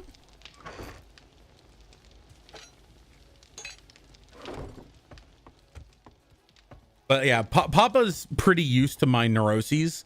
But you see what I mean about my anxiety with playing with others. Like I have all of these justifications and reasons for doing shit that I know is not fair, and I don't like being unfair, but I have reasons and I don't like it. But you just roll with it. I'm worried about other people. I also don't see how it's not fair. It's your servers, your server, your rules, right? Like I believe in that. Thank you, Manda. Appreciate you coming in here and oh, no commentary. Oh my god, I'm missing a lot of chat. I'm so sorry. Oh damn. Manda, thank you so much. I appreciate you. No commentary. Yo, Jordan, thank you for talking. What shirt? Yeah, I'm not wearing a shirt. I don't know what you're talking about. This is my Hawaiian camo. Yesterday I chatted. I didn't see you. Always. Oh yeah, Mr. Charles always lurking.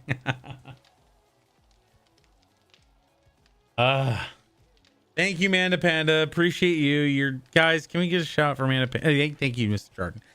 Mr. Jordan, you're amazing. Appreciate you.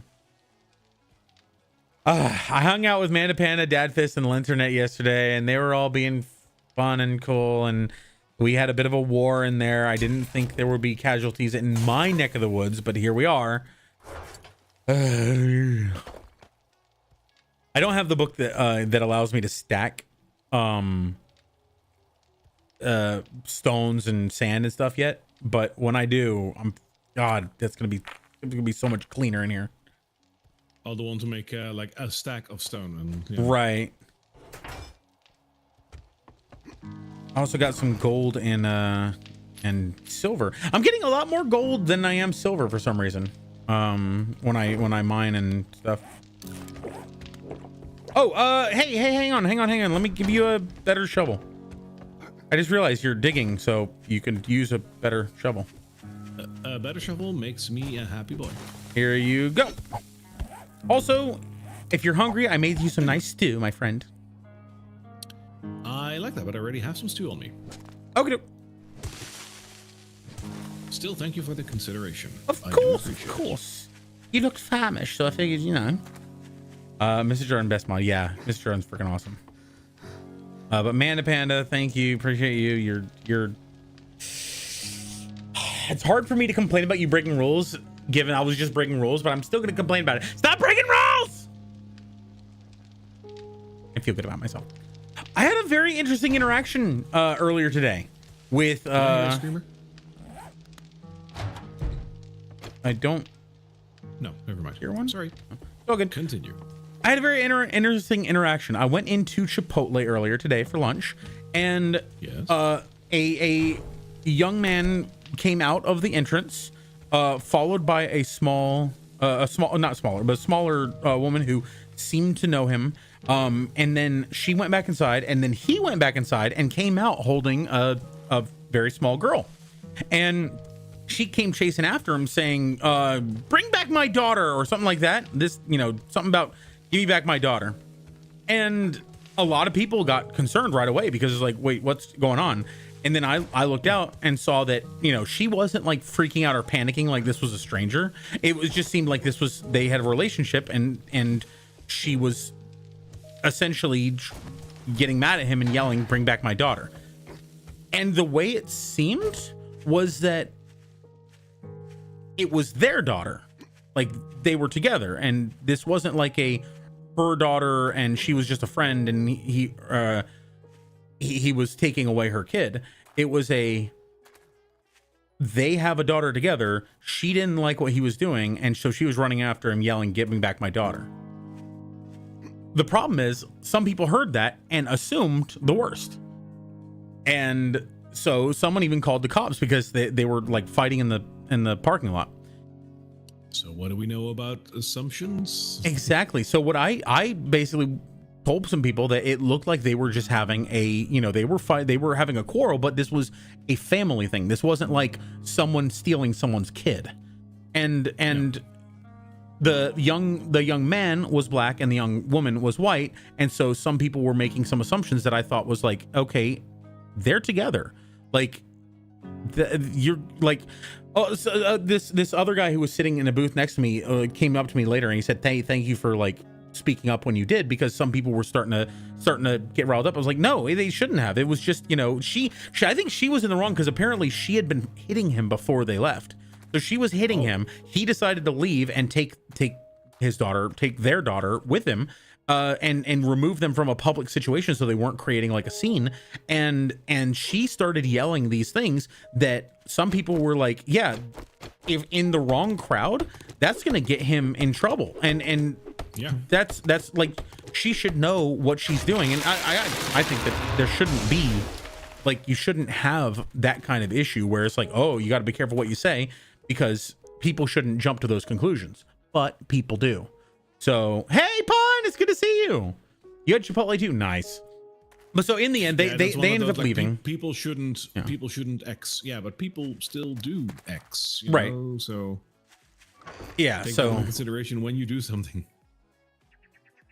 So the guy who was sitting there near me came over and he said, hey, it was like, I didn't get this, but he said it was brave what I said. I was like, I don't see how I didn't say this, but I was like, I don't see how it was brave. I was just commenting on what Being a seemed to be normal person. the truth. Yeah. Yeah. And wait, what? Oh shit.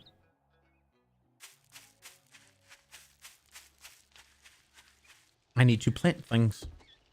But yeah, so it was interesting that happened, but I felt like it was good that, no, like, it didn't go any further than, like, they thought, if there's some kind of like domestic dispute or something, the guy who owns the place called the cops, and they came out, just made sure everything was okay, and then they left.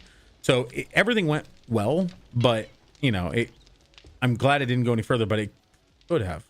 I didn't, I wasn't happy about that. No. It's not cool when people are like that.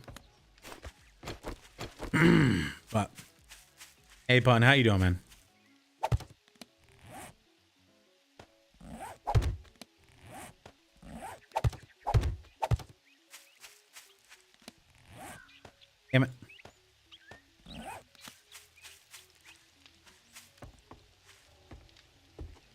I always plant the mushrooms first because they're my barometer on how much everything is grown. Oh, good point. I added a couple more farm plots, by the way, because again, one of those things that I had to do for. I immediately, I was like, oh, I see them. I need to plant things. Good stuff. I planted and I feel good. I need 8 more forge books. And because of the nerd armor I'm wearing, that might only be 6 more, maybe even 5, depending on how lucky I get. Because I get, nerd armor has that, you get that 50% boost. So at some point, once you've read everything, nerd armor is almost useless. But until then, it's invaluable. Yeah.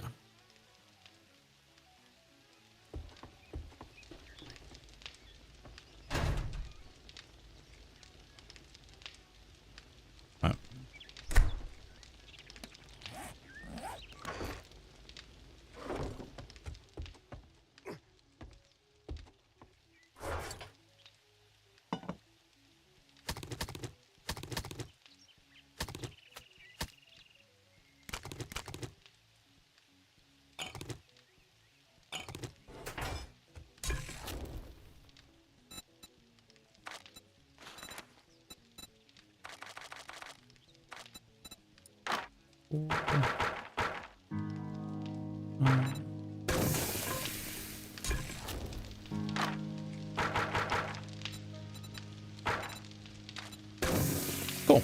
Perfect. You are wet. I know this. Oh my.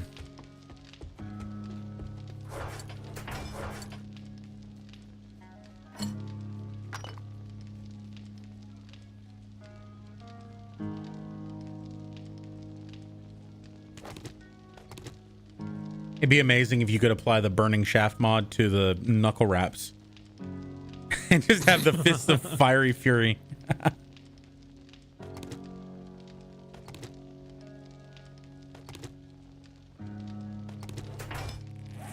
What actually can go on here? Okay. And what? Not many things can actually go on knuckle wraps. Hey, what? Ah, Socrates! Spike mod can. I don't. Is there a spike mod? There is one for. There's a that's barbed for, wire mod, but that doesn't work on it. I just tried. No, there is a spike mod or a nail mod or something, but that's for. Oh, the bat. Yeah. That one. I don't think they have that anymore because they have barbed wire and they have Oh yeah, I know what you're talking about. Yeah, for clubs. Clubs do have a spike mod. You're right. Yeah. But that is indeed probably just for clubs and whatnot. Metal spikes mod. Yep. Can be installed in clubs. Armor mod, weight reduction mod, something like that. Weighted head, maybe? Wouldn't Yeah, make sense. weighted head and structural brace both work, but that's it. Weighted head actually works on knuckles. That's weird. I wonder if fortifying Because if Rip anything, would that hurt. would throw your hand off balance, wouldn't it? I guess, but I feel like that would also lend you that extra thud when hitting them. Yeah, that's true. Pow, pow, pow, pow, pow, pow, pow, pow. Smack, smack, smack. Where is the book for that? Let's see. Bar brawling. Sprinting power attacks can knock down your opponent. Interesting. Where is it? Attacking, drinking beer no longer blurs your vision. Attack and move faster after getting hit. Oh no, it might actually be in the skills. Let's see. Brawler. So zombies can't bite if you knock their damn teeth out. Where is it? Punches to the head negate the infection ability. So the funny thing is, infection in this game has been pretty explicitly not about the zombie infection. It's just regular infection. So if you get like hit by a wolf or a bear or something, you can get infected. Like not zombie infected, but just regular infected. And that's why you need I guess that makes antibiotics. Oh, do you want, there's a steel pickaxe in the base if you Oh want. no, I'm just getting some. I'm just getting some stone for the thing. I'm almost there. Like I need I got like 10 more or something. There we go. Thank you, Socrates. By the way, I really appreciate you. Like, by the way, every single month, Socrates is in here with the Prime sub. That's amazing, man. I thank you. That's some dedication.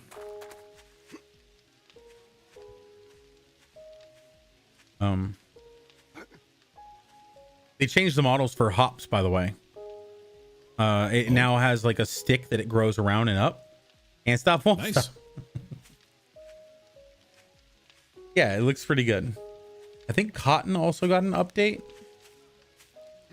but not much else. There we go. More resources for the camp. Oh, I wanted to put this in the equipment.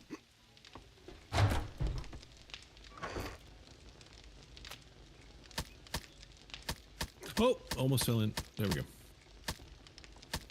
Huh, think fast. I put food and water in the equipment one just so it's easy, you know, it's easier to grab when we walk in. Sure. Also, might as well eat a couple of the grilled meats. Ad break in progress. Spray out!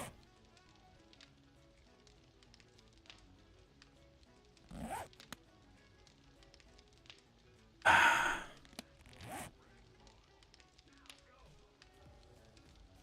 think I might actually sit down. No, it's weird. You're still considering standing? that. Zombies don't attack. Yeah, I'm always standing. Oh, almost always standing. No. Zombies don't attack water or plants, right? If they come into your home, I actually don't know exactly what they'll start attacking, but they will start attacking your like structure. If they hit anything that is weak, they can destroy it, like a box or a decoration. Yes. But I don't know much about like. So normally, if they're attacking, especially on like a blood moon, if they're attacking and they are attacking you and your base, they're gonna attack in priority you first. If they can't reach you, they will attack any weight means of getting you, which is like doors, windows, whatever, or the wall that's closest to you. And if they can't attack any of those, they will try to attack the structure, the base, like pillars. So like if you have a base that's built on stilts, if you knock them off of the base and they still survive on the ground, they will start going on a rampage and just attacking the structures, the stilts around them. That's not really nice. Actually, let me see if I can share this.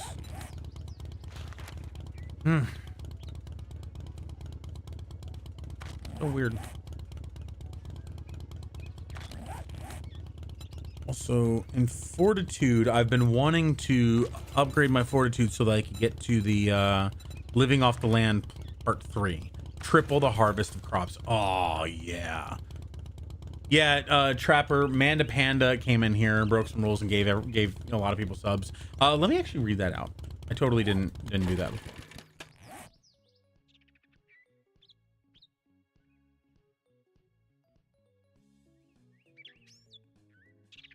I left for an hour to purge various following friends lists. Yeah, I need to do that with Discord. I'm in so many Discords that I regularly have like 200 to 300 notifications after like a day of not cleaning them.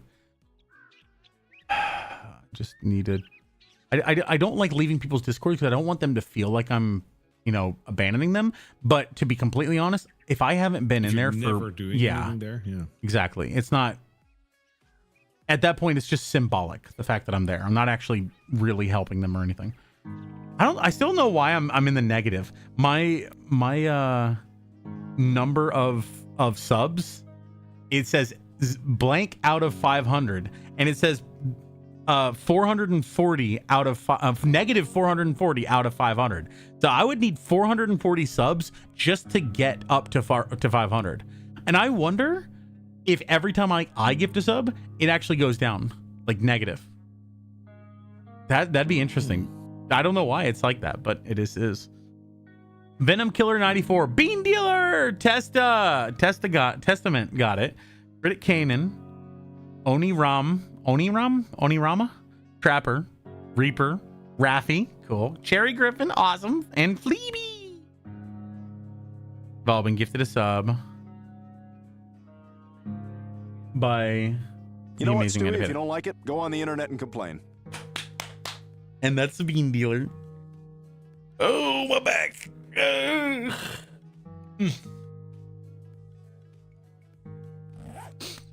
So I normally say on Saturdays, I get drunk and play games with my friends. And if they're not available, I get drunk and play with myself. Well, today I'm not playing with myself.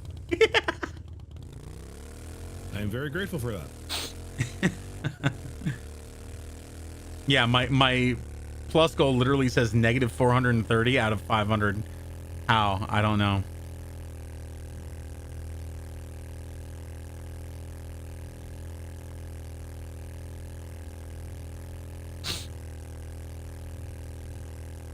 The trade. Oh, have you already been to the trader?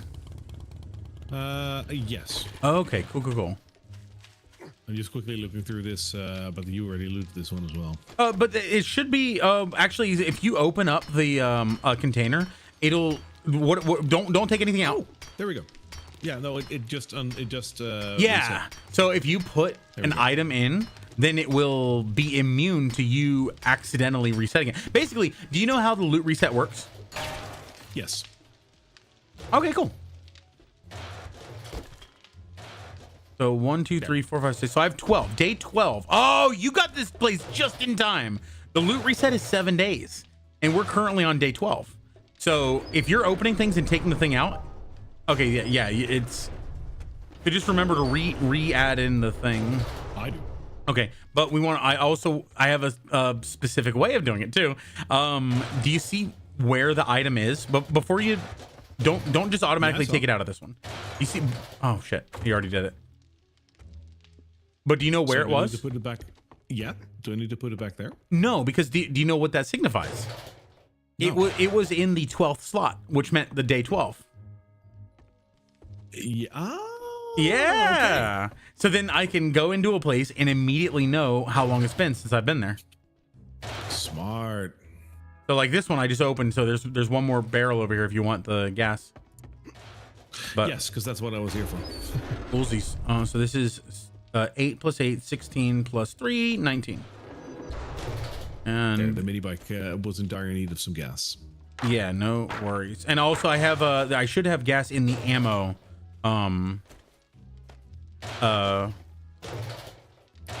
in the ammo crate if you need more. Oh, and the little place out on the lake. Have you been there yet? I have not.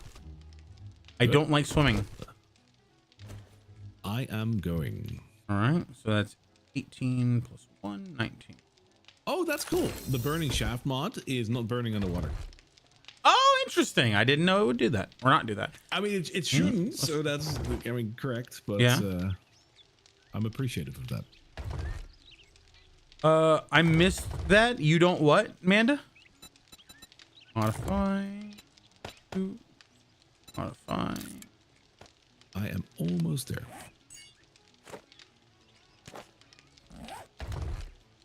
That's 16. You cannot 19. breathe here. That is correct. I am underwater. Yeah, if zombies have spawned in a building, generally that indicates that their the stuff has also respawned. Well, that makes sense. It's not always true. Like sometimes they'll respawn and the items are still like. So that's also why I place an item in there. So what I was getting to before is the way that the reset works is that if you let's see 1 2 3 4 5 6 7 8 there we go. If you take something out of a container in X number of days, it will reset.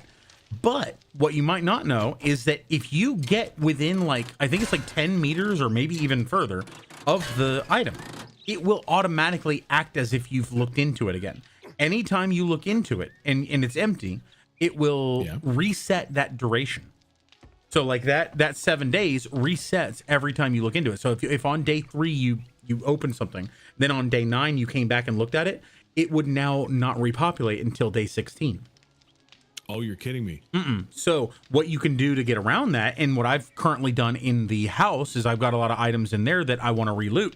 If you put an item inside, it will negate that. Like it will only reset if it's empty. So like if you walk by an item, a container when it's empty, it will refresh the duration. But if you have an item in there, it won't until you take that item out. So if you take that item out after the 7 days, it will refresh with new stuff. The more you know. I never knew that. Yep. It's that's you know me, I'm a hoarder. I'm gonna do anything I can to get more items.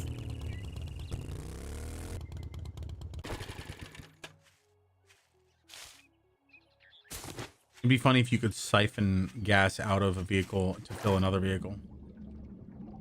Dude, I just looted an ammo pile and there's like a level 5 pipe machine gun in there. Oh, badass.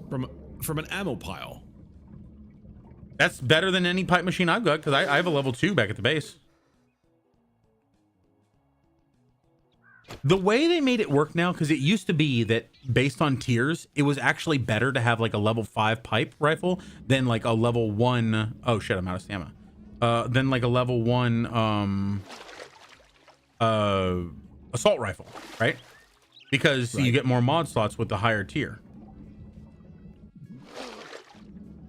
Oh shit, I just realized that, yeah, Hello. You lose a lot of stamina by swimming. Hello. Yes, you do. I'm coming back. It's looted. Okie dokie. And it's boring. There's like there were 2 bags of concrete that I just broke, a toolbox that had nails in it, and the gun. I mean, the gun is cool. Hmm.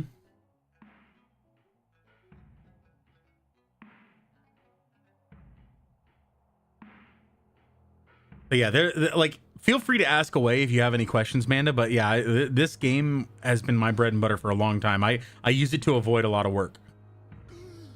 That's the way to put it. Accuracy.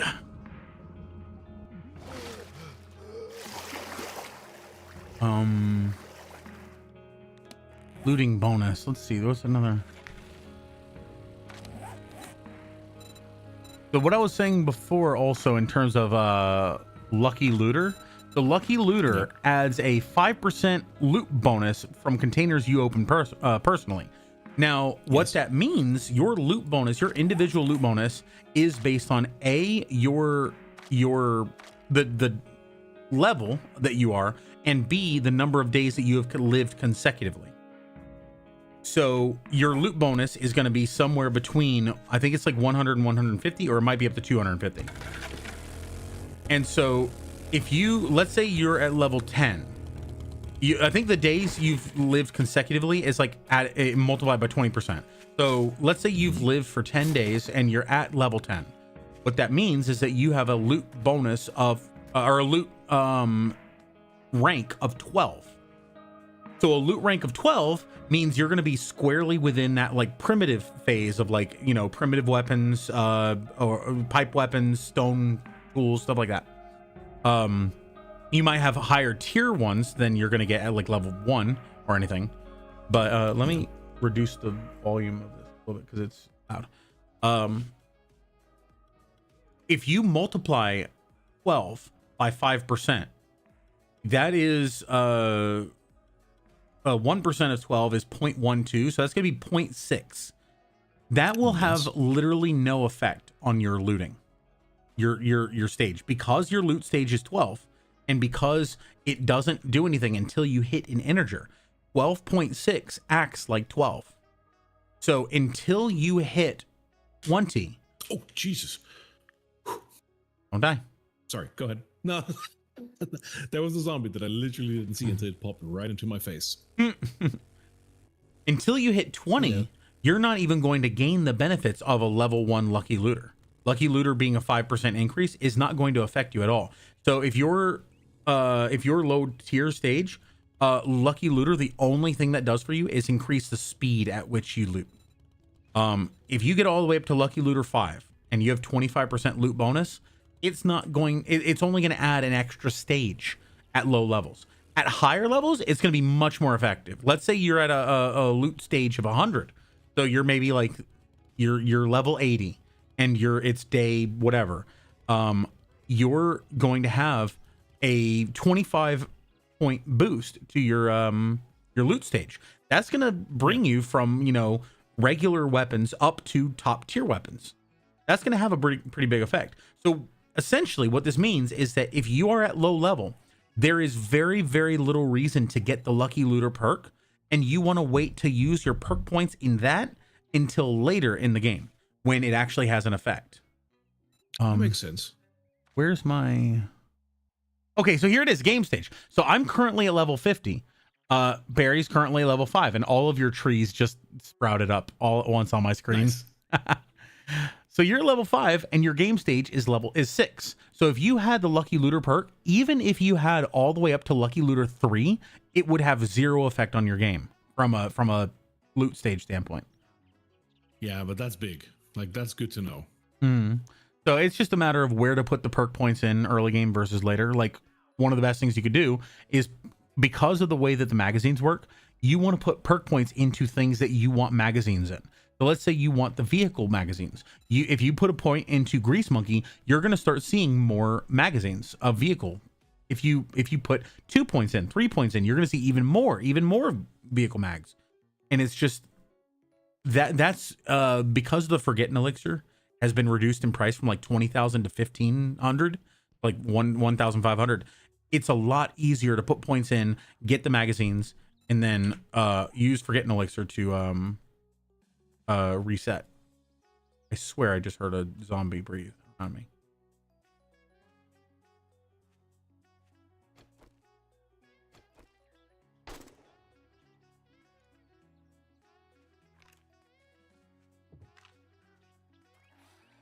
Okay, I'm hearing the noises that normally if you were in a place that had zombies in there but you haven't cleared them all out, you would hear like the little breathing, the thumps and stuff like that.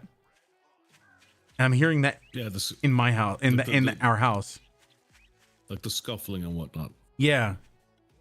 Now I am currently in a place where there is zombies, but the fact that you're hearing it while I'm here, like, that's weird. Very.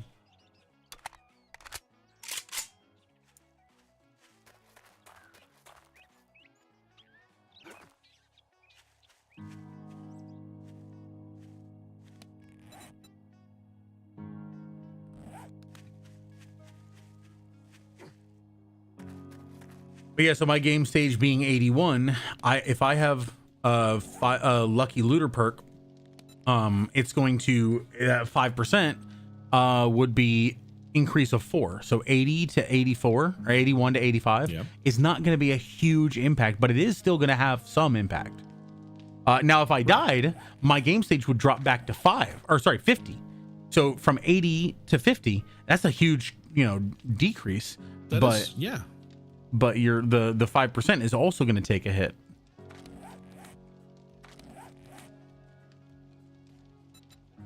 I just found a legendary upgrade mod in the clothing store.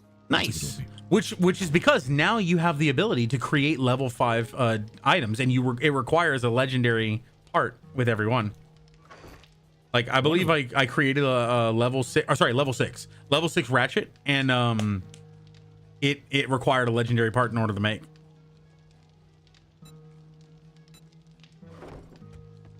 But yeah, that's a big find. Very nice. Those are pretty rare. And what? Really? Yeah. Holy crap! Nice. I'm just gonna gamble that was just pure luck, because so far I'm just finding, like. Are you in the department store? I'm in the what's that one? The Savage Country one. Okay, yeah. I think anywhere that you can get like clothing or items, you're gonna see a lot of armor parts and legendary part. Not a lot of legendary parts, but you have a higher chance. Yeah, because you're not gonna find like nerd armor here, because they wouldn't have sold that before the apocalypse. So that makes sense. Possibly, I think you do have a chance of getting various types of armor, but yeah, like you making armor is a lot bigger in this game than it used to be. Like crafting armor is has more of an impact than in previous versions. That makes sense. I don't actually.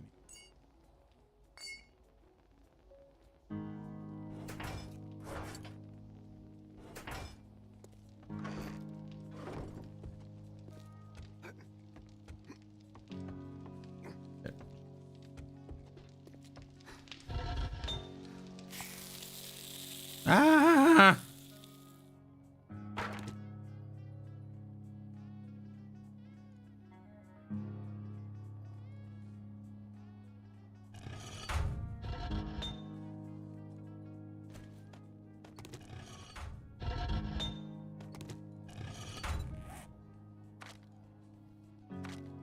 Dirt. Dirt. I want to craft it in dirt. Where is dirt?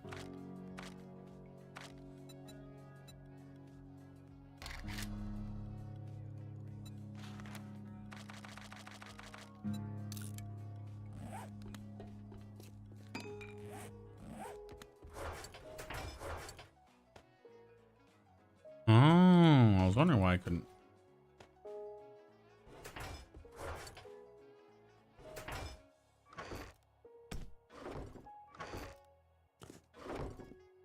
And then there's a lot of items that if you open them and you interact with them, they will change state to a point where you can no longer yes, what's your question, Doom?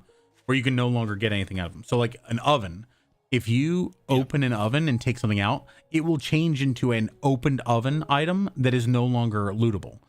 So you can't reloot it consistently. Same goes in the same as in a lot of those things here in the clothing store. Like you take the clothing off the rack and the rack changes into just a rack. Yeah, exactly. It is what it is, you know. Yep. And I think that's just to make sure that you don't have people who are doing what I do and just continually looting places. And you're gonna have some things that you can, but like the bookstore, 70% of the lootable book things are now book stacks that disappear when you've looted them. Yeah, that's a shame. Like understandable, but still a shame. Mm-hmm. Are you aware of the standing here I realize meme? AKA it has to be this way from Metal Gear Solid or Metal Gear Rising. I am. I am not. But I will not spoil. It has to be this way. Is it something I should look up, Doom, or is it something that...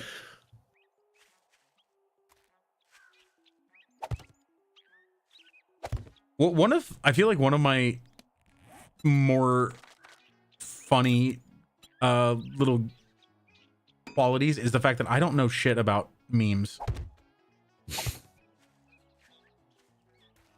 You are sometimes slightly out of touch with those things. I mean, so am I, but like it's still funny to see that with you.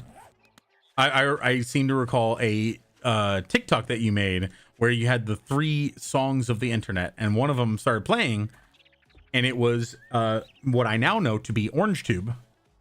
And oh yes, I 100% thought that was the intro to Screen Rants because I watched their stuff on YouTube a long time ago, and it sounded like that. And I was like, I don't get it. Why are you reacting so like? Do you just not like Screen Rants? Because you were like reacting like, oh God, not this. That was a fun moment.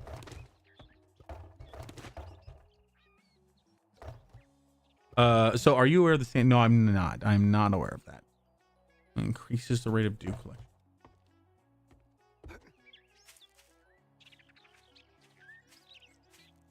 Oh wow, sunglasses are now like a helmet.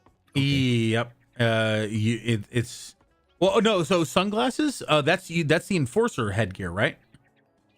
Yes, it forces sunglasses. So that's just So it is essentially the same as nerd helmet and miner's helmet. All the helmets are just reskinned helmets. So the glasses, you can install the same mods on those glasses, like the water purifier mod. I just imagining like one of those silly straws connected to the glasses as the water purifier. Yeah, so you can attach all the same mods to every type of headgear. For context, okay. Oh, that's a Undertale, isn't it? What? Okay. Another legendary components. That's Holy 3. crap.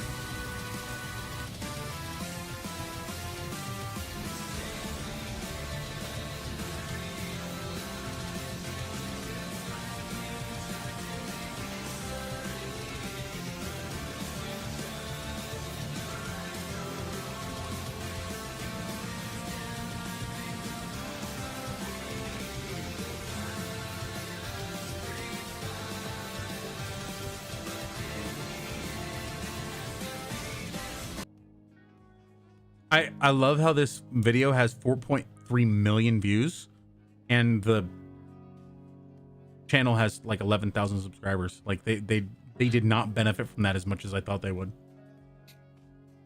GG being viral. I mean, you know. Hedda, Hebda, welcome to the party. How are you doing? Oh, it's funny that I actually have a YouTube video called "All Armor Stats and Bonuses Explained" in the background. Like that, I didn't even realize I had that open.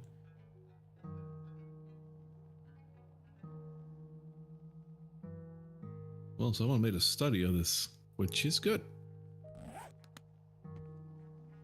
But also all the pluses that used to be on glasses and stuff on those kinds of things, those are now mods that you add. These are resets, right? Well, no, you add them as a mod. So like I have a perception mod. It literally just adds +1 perception to your headgear. The problem is that really doesn't do much anymore. Like +1 of the item of the thing only helps if you like. I guess that you could use it to get up to the next level of a perk, but for the most part, it's just going to be an extra 10% damage with those types of weapons out to the head. Like headshot damage is up by 10%. That's it. Based on a quick time event from Metal Gear Solid. Interesting. You made an Overwatch version, but I was worried it would go right over your head. 100% it would have. What the fuck? Why am I hearing zombie sounds? Stop being a zombie. Yeah, so I ran into zombies again. So apparently that is just sort of synced between us where it shouldn't. That's funny. I want to come visit you. You're meeting all the zombies. I mean, want to. Most of them, probably all of them, are currently very gone. Oh, I'm not gonna introduce your friends. I just. Ooh, 1 second.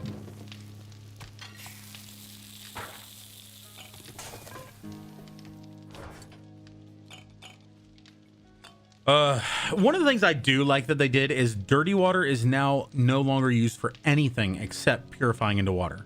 So like you don't need to save dirty water. Yeah. Yeah, no, I always hated the fact that, like, you know, no, you need dirty water specifically. Like, why can't I use just, like, if I have clean water, can I just use that? Right. Like, you're making glue. Sorry, that water is a little bit too pure for me. Okay, if it goes beyond 10 in the stat. I don't think that you can go beyond 10, but that is a good question. Oh, that's a lot of zombies. I'm coming. Oh, you're 650 meters away, so you're probably going to kill them all by the time I get there. It would be nice to have the vehicle second seat mod now. Normally, I don't need it. Yeah, Hebda, I'm not sure. Reload that bitch. There we go. Oops. Oh my god. There we go. Why don't you lie down for a spell? Also, vehicles now do a lot more damage, but they also take a lot of damage in the process. Done. Nice. That was still a lot of them, though, but hey.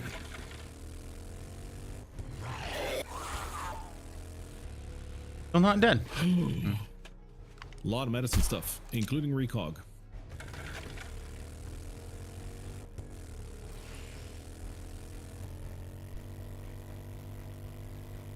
I feel like they retuned the vehicles to go slower because I feel like I'm using a lot more gas to go the same distance as it used to be on. Well, it's mostly that I've noticed that you use a lot of gas for everything you do. Like my mini bike is constantly low. Yeah.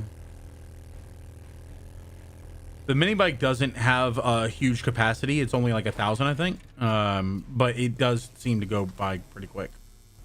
Yeah. Oh yeah, you went into the back. That's where all the Zeds are. Do you happen to have any lockpicks with you? I do here. Then that box is for you. No, your looting Oh. station is also a lot better, so you should probably go ahead and do that. All right, let's see. Need the fuel mod. It lasts much longer. Yeah, that'll do it. Hey, Alien, how are you doing, man?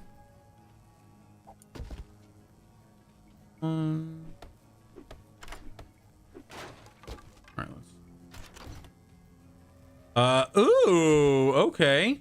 I'm gonna use the magazine, but inside we actually got our first double barrel shotgun. Nice. I didn't take anything, except the magazine. And please do. Like, I'm steroids. full up. Oh, okay, cool. Yeah, if you have anything excess, feel free to what do you call it? Feel free to drop it in the container. Which one? More armor. Let me drop it into the reinforced chest. Let's see. These are. Let me drop a couple of things which I am pretty sure you might be able to stack up with. Oh yeah, I'm pretty empty. Recharger and fuel mod, and it outlasts no mods. Oh wow, good. Took me a second to realize what you were saying.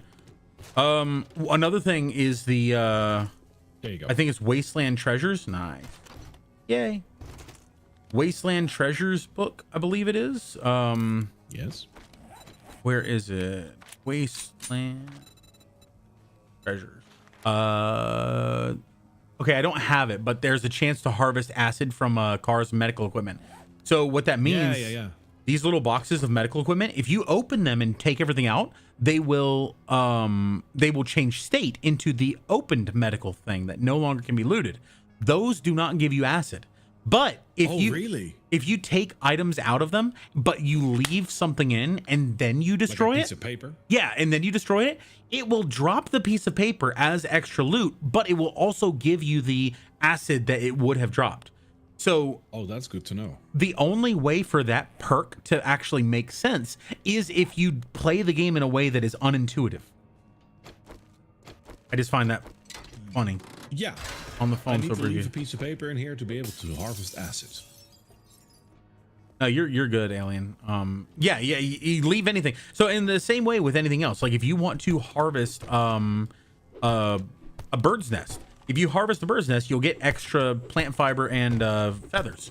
But it only works if you leave something inside. So if you open a bird's nest but do not loot it, and you just immediately close it and harvest it, it will you can harvest it and it will drop everything that was in there. But if you don't open it and it says untouched, yep. If it says untouched and you break it, then it won't drop anything because it never spawned it in the first place. Yeah, that's just I know why, game mechanic wise, but I don't agree with it. All right, where did they drop? Oh, they dropped it a little ways away. The roof is empty. Oh, it's actually where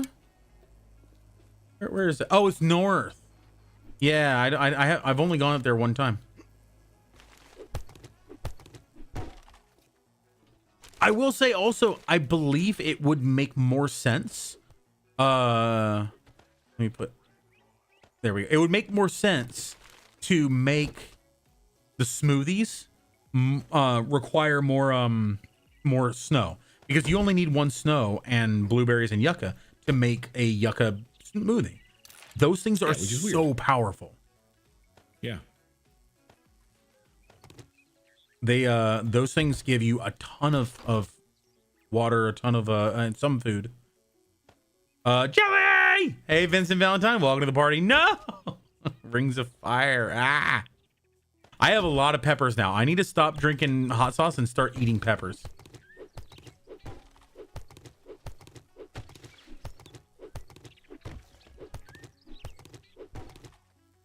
There. Ah.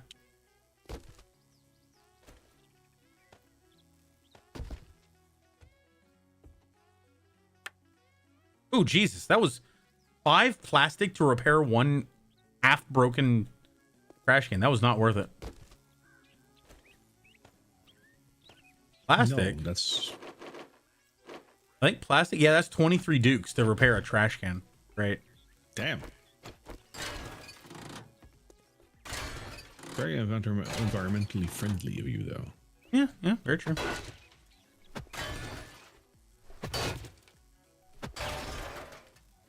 Oh, I got the Stonebreaker mod. Nice. The steel pickaxe has a bunch of mods on it. If you don't want to use a steel pickaxe, you can still take the mods off. It's back at the base though, so it's a little ways away. Yeah.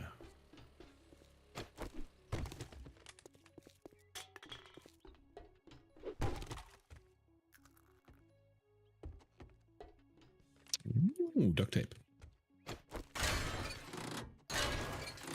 The peppers you enjoy eating? No, they're my Thai chili peppers.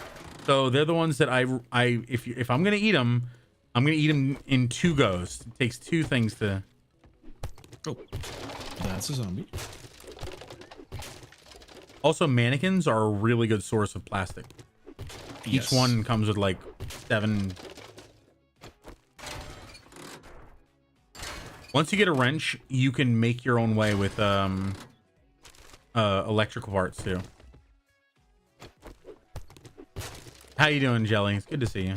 Cherry built us an airport for our gyrocopter. Nice. I love the gyrocopter. I know a lot. You know, there's some people I know who it's difficult to control, and yeah, it took me a little while to get there, but I really do. I really do enjoy the that. Gyrocopter is annoyingly lovable.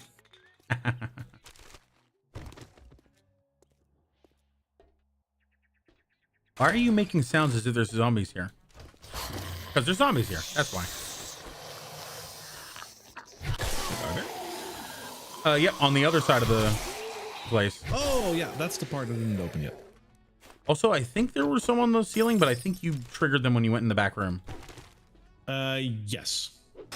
Only 1 or 2 though, so not the worst.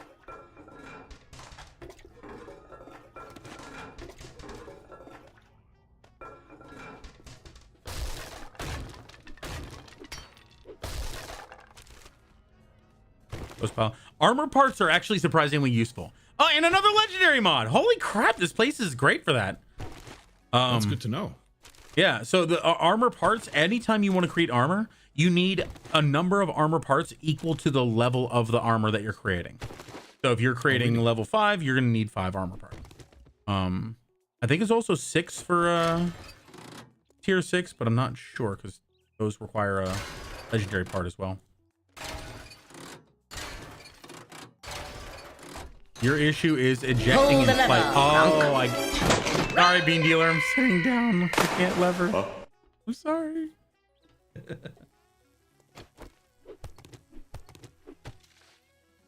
Yeah, ejecting mid-flight. I 100% have done that. Yeah, that's fun. What does this button do? Oh, right. Yepers.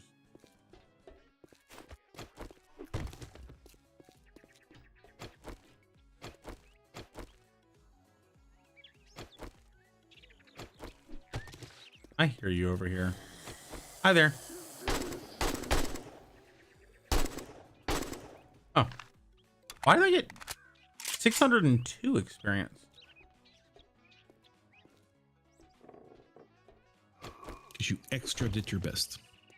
Yeah. I'm still hearing the sounds like zombies, but pretty sure we've gotten. Ooh! Yeah, hidden stash here. I did not know there was one up here.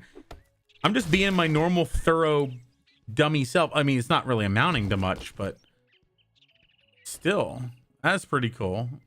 I didn't know there was a hidden stash up here. You're gonna have to tell me how seamless this transition looks on this one short because I tried very, very hard. Oh, I'm looking forward to seeing that.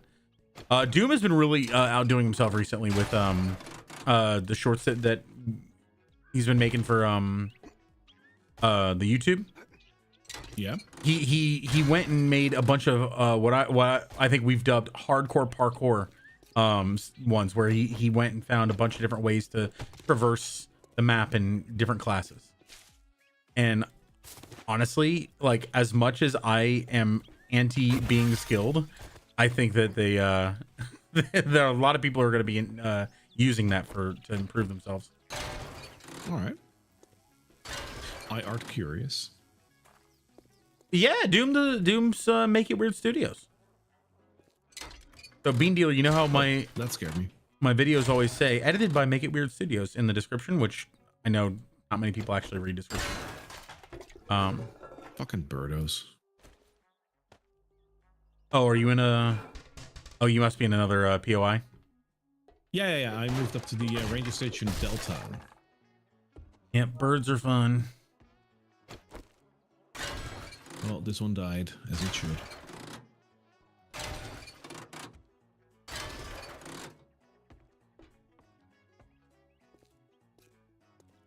Ah, lights. Drunky. The Well, light. Ah. Oh.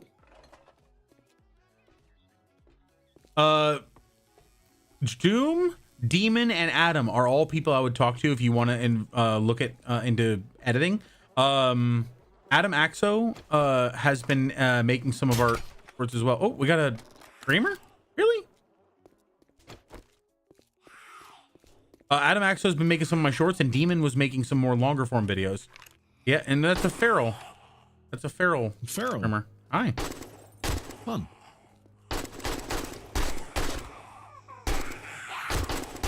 And she screamed. Good. Oh, stop. Good. I was looking for that extra XP. Thank you. Exactly.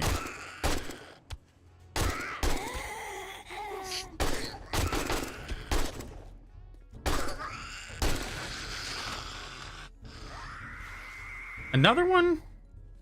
How many screamers are there? She did scream, but I don't know if it's gonna pull in another horde. You guys aren't feral? Okay, nobody's feral. Good. Oh, we got a cop. Oh, that's no bueno.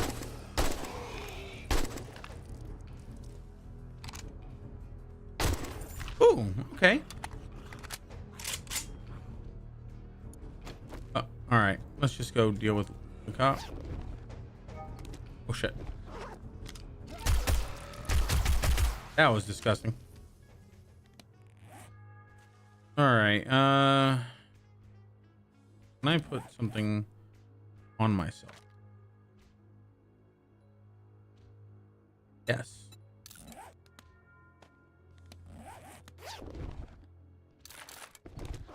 Yay. I have to. My hoarding heart demands it.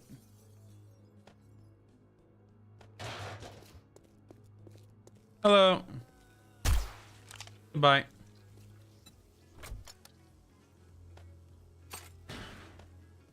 Oh, wait, hang on. Yeah, I hear you. I'll get right with you, ma'am. Oh, cool. Spike mod. Hi there. How's it going? Oh, sorry. There we go.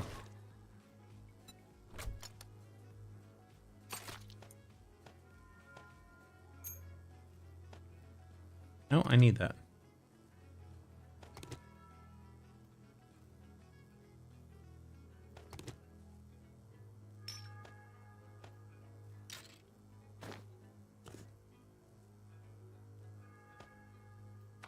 Oh, also they added the ability to lock inventory slots. Yep. So if you hit the little lock button above the above your inventory next to the sort button, it'll move it into lock mode, and then you can lock multiple items so that they will no longer be automatically filtered or oh, that's useful. placed. Yeah. Yeah, I would say Doom's rates are reasonable. They are a little more than what you're going to see in your average person on Fiverr, mostly because he delivers incredibly high quality and he puts a lot of time and effort into what he does. So if you're willing to go a little bit over and above the normal like $10-15 for a short rate, he's going to have some really good quality. And he'll also he'll work with you. Like if you have a budget and you can only do so much, he'll work with you to do something that is reasonable. I put the replay camera in your head, played slow motion, moved the camera to make it look like it goes from your POV to a free flowing POV. That's freaking cool. Camera shoots out of your eyes. Can I look at it? Is it ready, or did you want to still work on it more? Because I want to show it.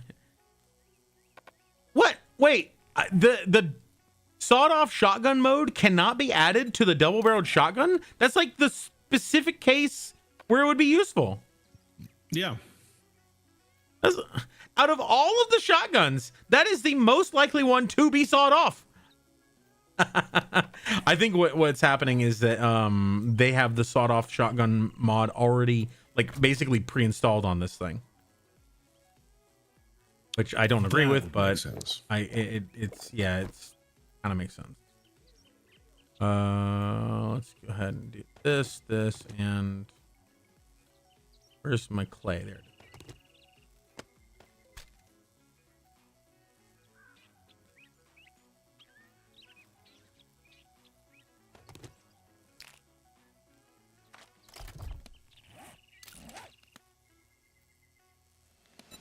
I didn't read the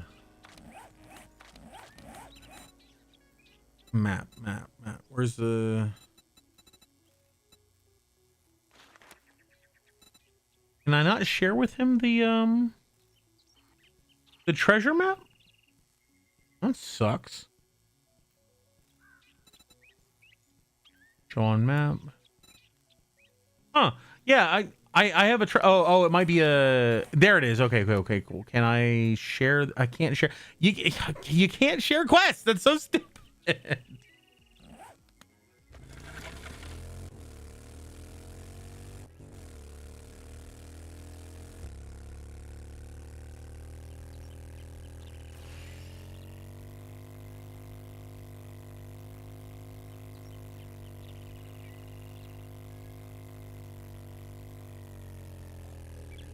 Hey there.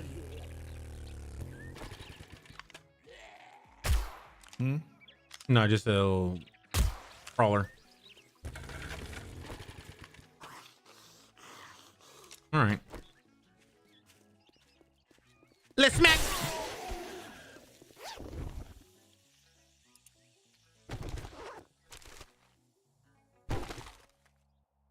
Actually, I probably should have just let you read the home cooking ones, because once you get up to a certain, like, once you get up to like the chili dog recipe, the higher level recipes really don't have much of a benefit, and it takes like 10 points to get from spaghetti to shepherd's pie and shit like that.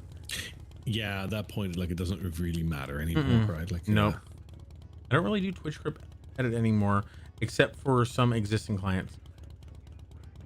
Yeah, Doom has been making a lot of scripted and recorded videos where he'll record gameplay, and he'll get replay codes and stuff like that. For the scripted ones, he'll create a script. I'll read it in the voice that we're doing, in this case, Junkrat. And he'll record footage to match what is being shown. Those do pretty well. But what has really popped off is recorded footage of in-game stuff set to like some kind of music or audio.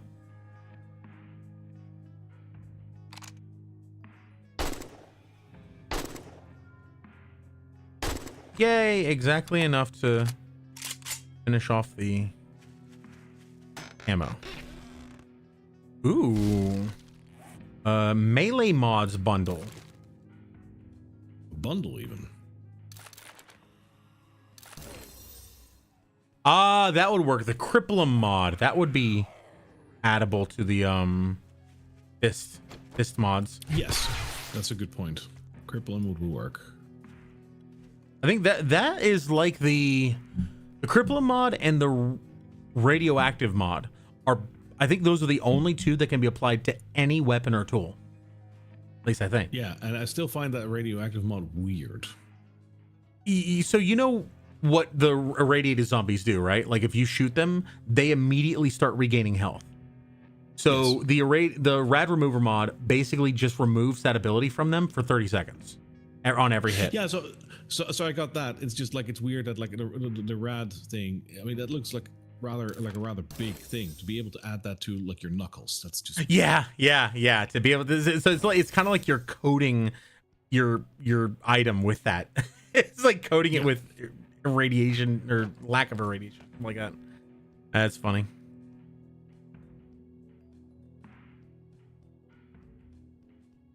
One thing I really don't like, and I don't agree with on the actually, can I modify that?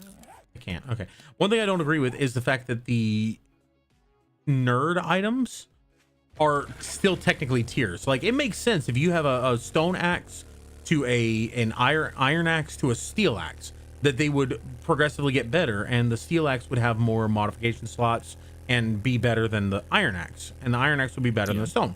But with the nerd items, the stun baton and the pipe baton are definitely, you know, upgrades of each other. That makes sense that the going from the pipe baton to the stun baton would be a direct upgrade in terms of how many mods and so on. But when you go from a pipe baton to like the scrap turret and the scrap drone, those are technically higher tier versions of the sorry, Dragon, of the stun baton, because they're in the same class of like items, so to speak. Yeah. So a higher That's kind of tier, yeah, like a level 6 steel axe, I believe, correct me if I'm wrong, everybody, I believe that gives you 5 mod slots because it's the top tier item and a legendary quality. A level 6 iron item will give you 4, and the level 5 will give you 3. So like going from a non-legendary to a legendary gives you an extra mod slot. Going, you know, all steel items I believe have, you know, 3 and 4, and with the exception of legendary, it's 5. So if you have a legendary stun baton, it is the highest level nerd melee item you can have. Yes. But it will only ever have 4 mod slots. Whereas my mid-tier steel pickaxe has 4 mod slots. And if I get legendary, it'll have 5. I think. I need to actually verify that. Actually, I don't know, because you're currently holding the tier 6 M60, right? That only has 4 mod slots. Yeah. So maybe I'm wrong. Maybe a legendary will only ever have 4. It never can have 5. Huh. That could be true. Yeah. So I guess I take my gripes back about the stun baton.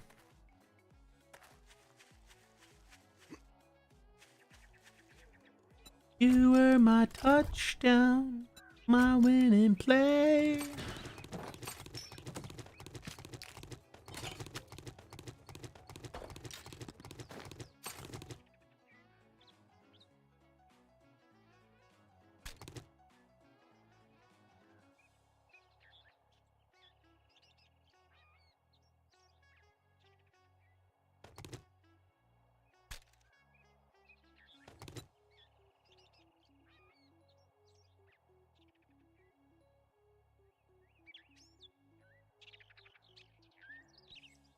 Big man.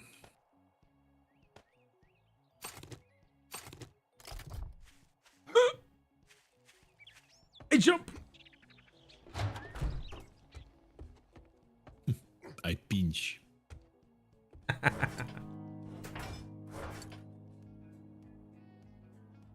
Those were the days. Maybe a little bit. Thought I had a book. Did I put it back in? I must have put it back.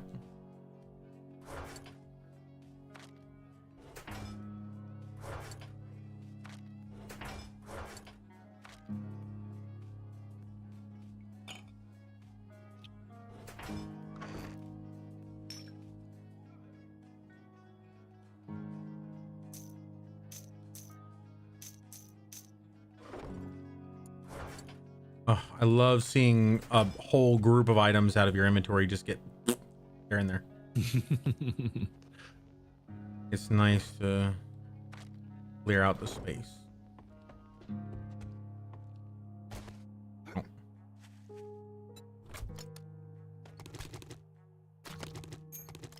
Yeah, there it was. There was the book. Oh.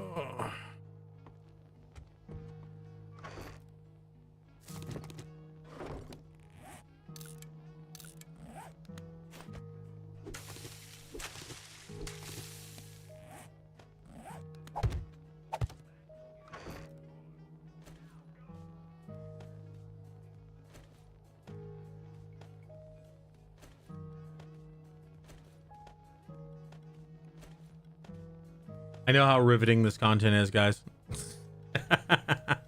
This is the. Dude, we're having fun. That's all we need. I am having fun. I just need to be able to have a chill day every now and again, and be okay with myself.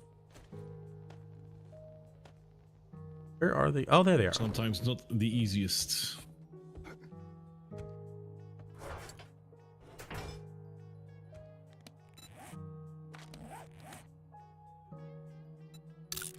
We can get that. We can get that. Treasure box here soon.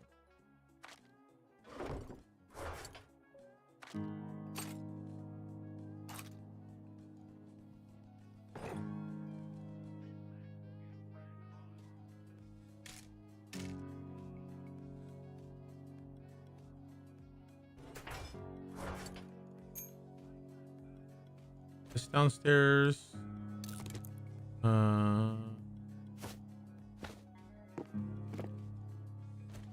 Oh. No.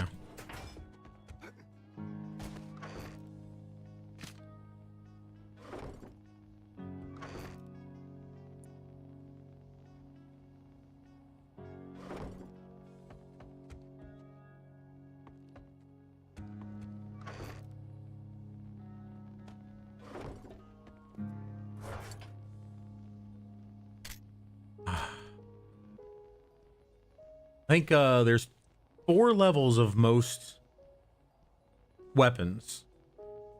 Trying to think of for clubs. Oh, that scared me. There'd be no wedding bells for today. That jingle, jangle, jingle, jingle, jangle, and I go riding merrily along. And everybody loves your song. Rightfully so. It is a nice song. Is it is it is.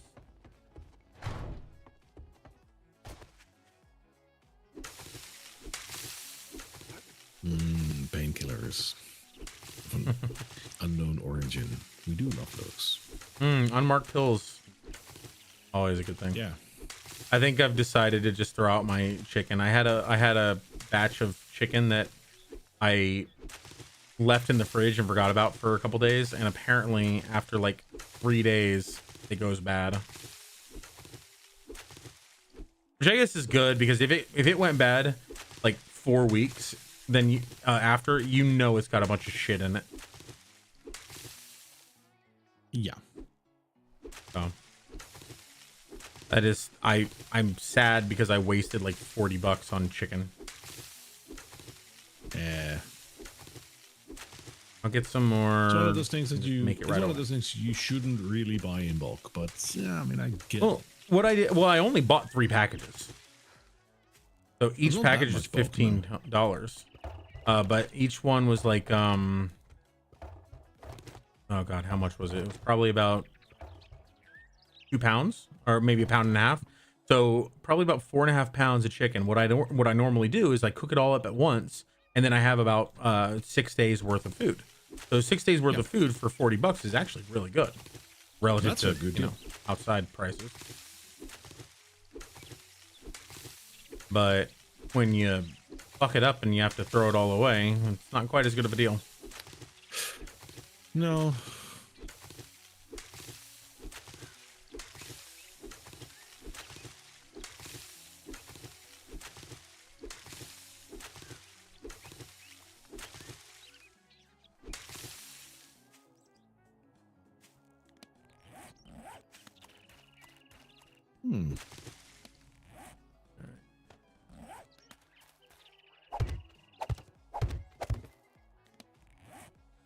What'd you find?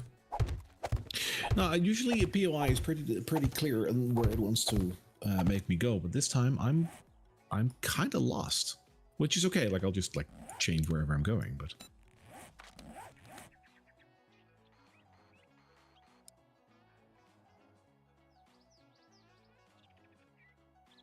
I don't remember the POA that you're in. Oh, yeah. Okay. Did you go upstairs and onto? So like, if you're looking at the water from the POI on the very top of the like, if you go up the stairs on the right side, and then up, and then from there you should be able to go out a window on the middle, facing the water, and then from there up to the next floor. I'm starting to like I'm kind of like mapping out where I am, and I think I know the answer already. Like this was already the whole POI. Like it just looked bigger than it was. There's a basement area. There's a underwater area. So if you there you go. Okay, yeah, that makes sense. So if you go to if you're on the very top level and you go, if you're looking at the water from the POI and you go all the way to your left, there is a shaft that will go down through the central column there, all the way down below the ground. And then there's a whole group of zombies in there. So they gotta be careful about that. Unless you have a machine gun. Pull the lever, Kronk. Ah, sorry, Brickman. Yes. Mr. Papa got himself a big old Predator gun. Have you ever seen the movie Predator? It's been a while, but yes. Yeah, they got that one guy who has the minigun and just like tears up the entire forest shooting at the Predator. Yeah. Love that scene.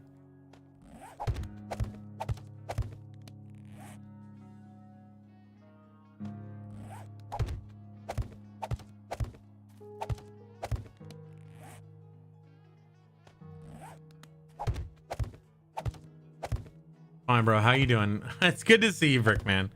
Brickman always refers to me as John from Curse of Strahd. I love it. Doing well. Hanging out with Barry. Good day. Hello, everybody.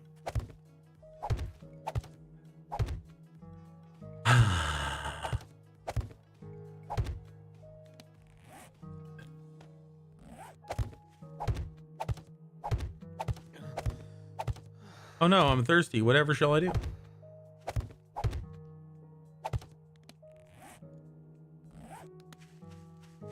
Remedies for being thirsty, there are none. There's the Bear Grylls version, which I don't think I'm up for. Oh no, that's a no. Mm-hmm.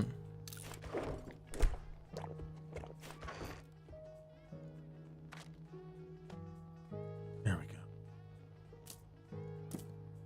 Yay! Our yucca and blueberry quantity is going up. That's nice.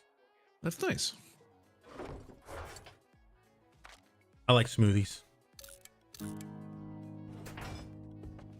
I am not opposed to them either. All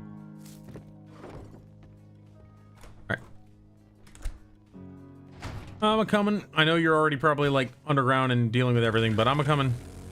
Oh no, I'm on my way there still. Okay. Well, then in that case, I'm still a coming. Yay! Which I just realized I have scrap palmers in there, but holy shit, the entire road is gone. I came upon the sand removal. I might have done a bit of digging. That's funny.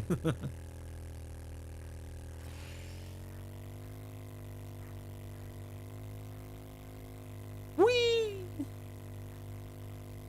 I remember there was a clip from when we were playing 7 Days to Die together, and I was driving away, and you just hear me talking, then all of a sudden, son of a bitch, because I fell into like a 10-meter hole.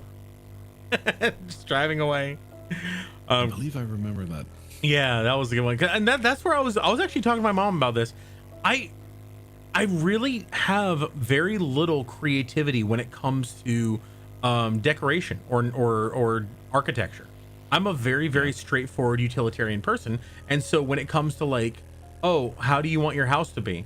I just need all the stuff in it. Like that's my way of dealing with that. And so when I'm talking about possibly getting a house, or even potentially, if I can afford it, building a house, I'm gonna need some help from people who are gonna help me, like say, oh yeah, you want your kitchen here, and you want your this here and that here. Oh shit, I thought you had already been in this place. Yeah, so like, oh Jesus. Hello. Yeah, I've only partially had the building still. Like I was like, this building is a lot bigger than I initially thought. But yeah, it apparently is. I need. But I am in the underground section right now. I probably skipped the whole bit. Yeah, there's a whole area over here that is like there's still zombies. I'm like, oh man. Oh, that sounds like a bunch Oh of them. yeah, you got a lot going on. I'm coming. Sort of. Gonna take me a minute. You know what? I'm gonna go your way.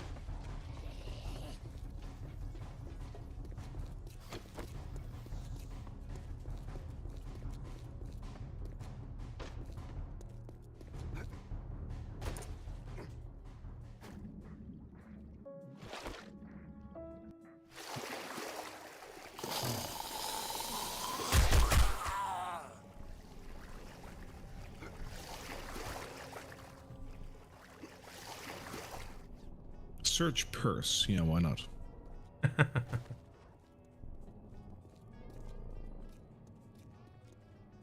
Hola. Hello. I still hear walking. Oh, there. I didn't kill him. I did though. Nice. I think that's it. Do a day. When are we gonna do a day of playing Sea of Thieves? That would be fun. I don't know when, but Sea of Thieves is fun.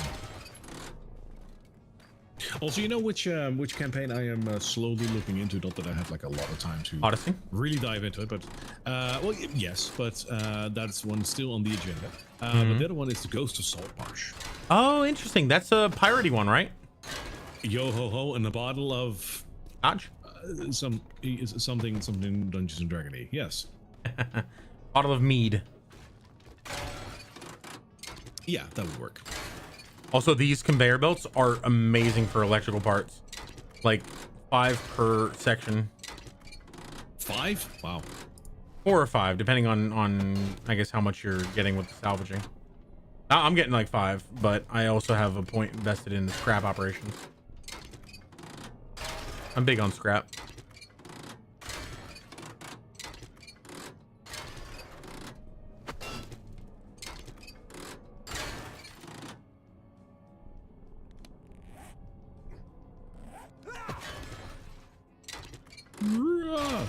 That was you. Yep.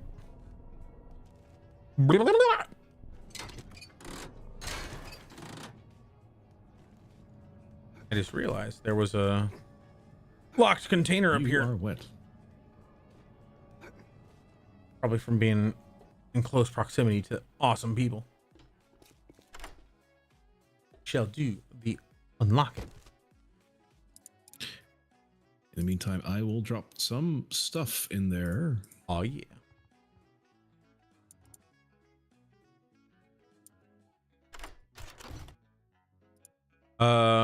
Okay, a scrap pusher. With some ammo. I don't have any of that ammo, but I do have my other ammo. So there's like 50 rounds in there for you if you need it. Got it and took it with me. Sweet. And I'll stack that with the other one. There we go. There's a whole bunch of stuff in the working stiff box in here, by the way. That if you Okie can dokie. fix, if you can fit it, feel free. Will do.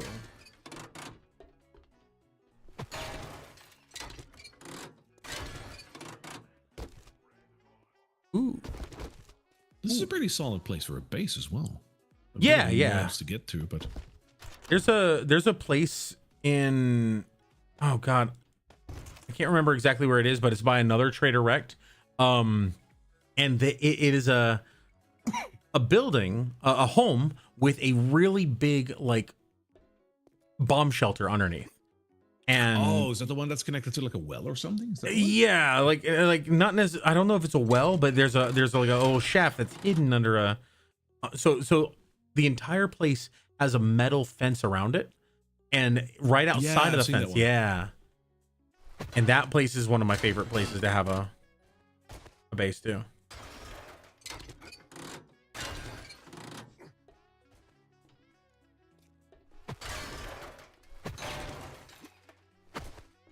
Oh almost hit you.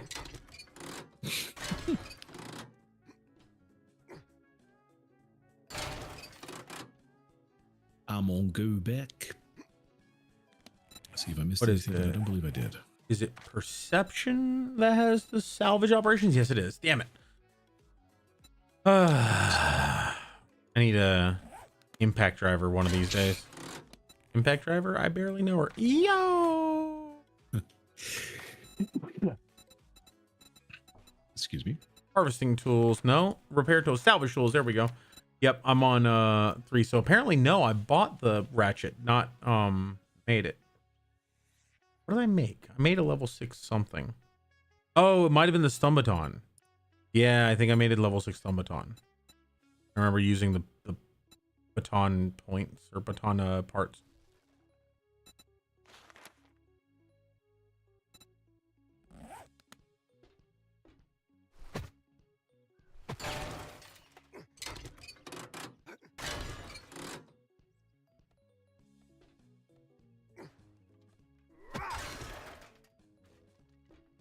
When are we gonna have a day to play Sea of Thieves? I don't know. I had something in the works with Holy FX and Pun at one point, but we never went through with it. I think we just had a couple of mix-ups with schedule. That's the issue that we were talking about at one point, right, Barry? Where when you're working with like a lot of people who do a lot of things, it's really cool to work with people who are like productive and capable and busy. But when that's the case, it also tends to be that they're also very hard to get time with. Yes. Schedule wise. And it's just the way of the world.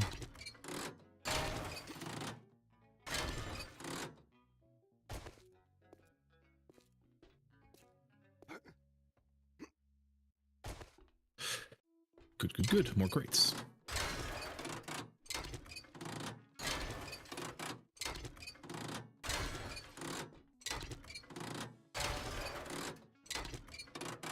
And this I need is to read like 5 books on food before I'm like, huh, what if I boil meat? Like, honestly, why is that worth 5 books? Yucca juice, I get. Like, that is maybe some speciality to it or something.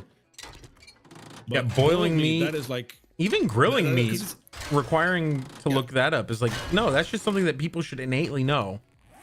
Yeah, like you put something on the fire and all of a sudden it looks different and you can eat it. Like, that is... I don't know, like specialty knowledge.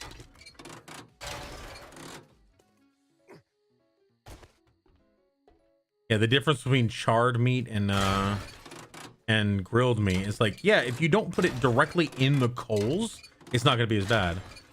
Yeah, you keep an eye on it, you know. Cess Levi.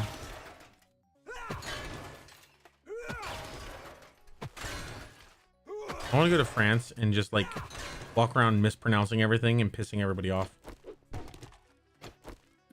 You're gonna be stabbed within a day. Like, Yeah. Worth it for the content. There was a great video of someone just absolutely pissing off Italians by eating improperly. So like they would go to a place, like get pizza. ordering like spaghetti. Yeah, and then like folding it in half and eating it. Like, yeah, Yeah. I've seen Or that. I That saw even pissed someone me off. with a pizza and just like cutting it with a fork and a knife. And I saw someone with spaghetti and also cutting it. Like they would be eating it and they would be like cutting bits off of it and then eating it with a fork, and instead of whirling around. And there were people who were coming from other tables and being like, no, it's like this. And at one point someone actually grabbed their food and walked away with it because they were doing it wrong. Someone they had I think they had a bottle of wine and they poured it into a cup, and then they like, I think they were putting ice in it or something like that. And someone came over and just grabbed the bottle and walked away with it. And they were like, if you're not going to do this right, you're not doing it at all.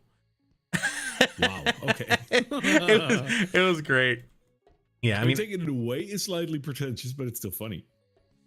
I think it was like they were basically showing all, because they did this for a while, and then they were showing all of the most strong reactions they had.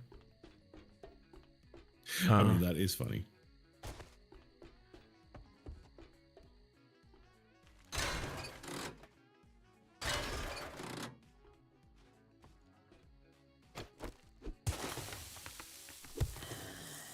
Oh, hello. It's so funny to hear that. Oh, hello. Bam, bam.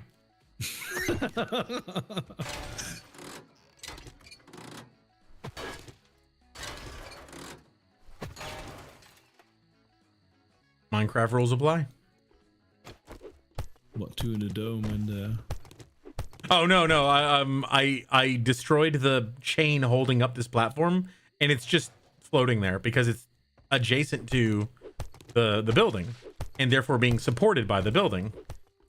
Minecraft rules apply.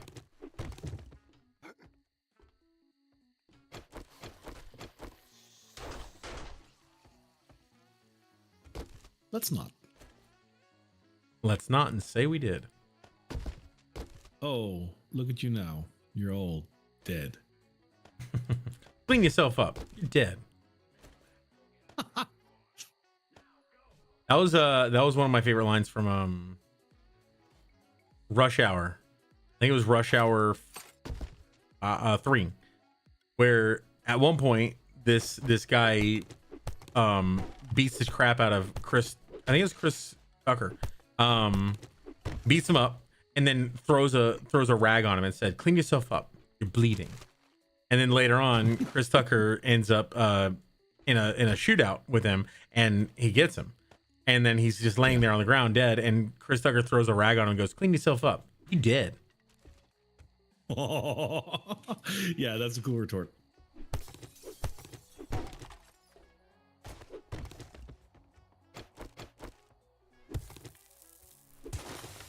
I'm surprised. One of the first things I always get is the harvest more brass from pipes and stuff like that. I still haven't gotten that one, I don't think.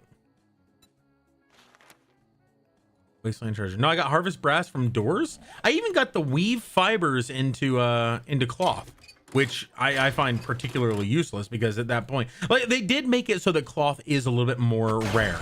Not necessarily rare, but it's needed more. Like, in order to make bandages and duct tape, you need 10 cloth instead of 1, or 7 cloth in the case of duct tape, I think.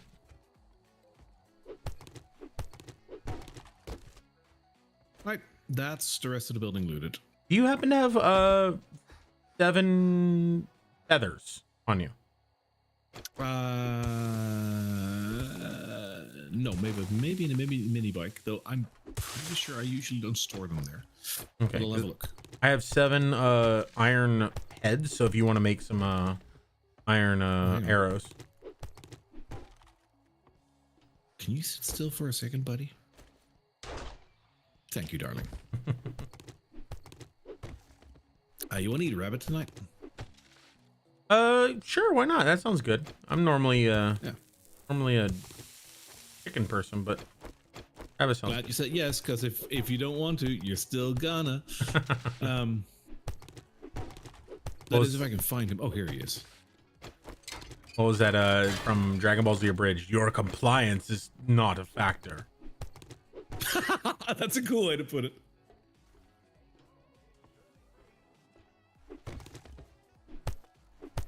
The whole Cell saga that they did with the Abridged series was just absolutely great.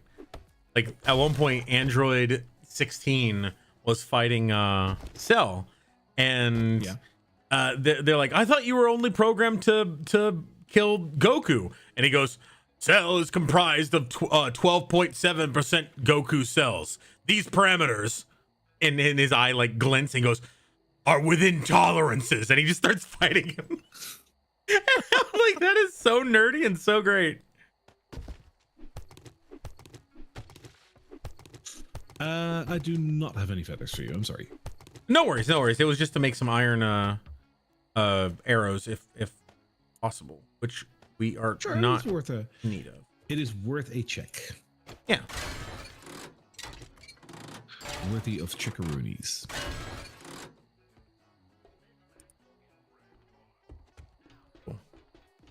I wish I could be this thorough with cleaning up my my own like place. You can. I can, All but I need to do is do. I just don't. Okay, I wish I weren't so procrastinatory. That's the word. was going to say your honesty is duly noted.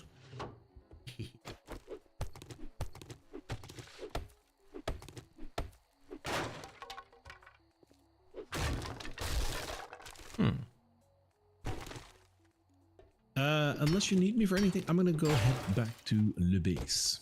No worries. And we'll see you back there. I'm just gonna get the last few things that I can't leave. I can't bear leaving behind. Which is basically anything that isn't bolted to the floor. Yeah, the only thing is really broken glass. That broken glass and cloth, I'm okay with leaving.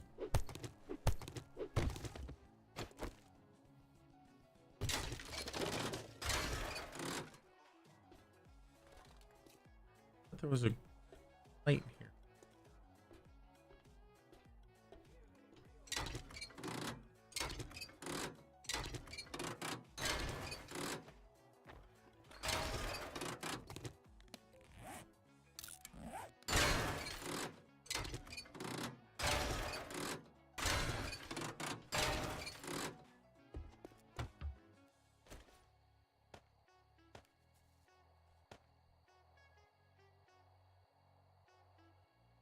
Oh, that's 25. There we go. That's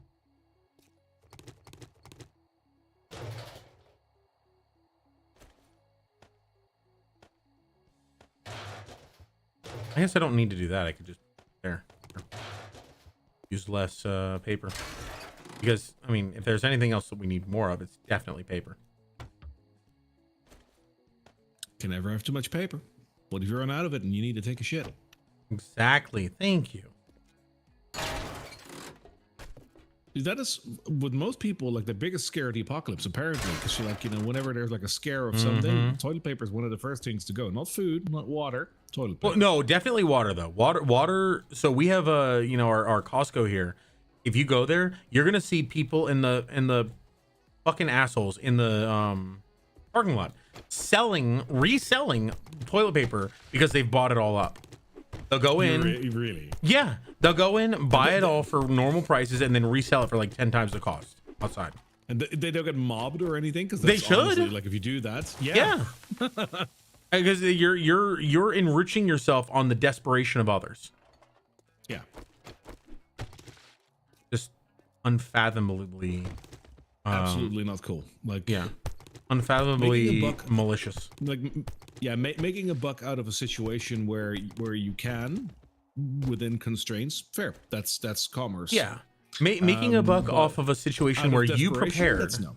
Right, where like if somebody prepared, and let's say somebody built a bomb shelter and it had enough space for 10 people, and then 30 people came to them and said, hey, I want to survive this, please help me, give me entry.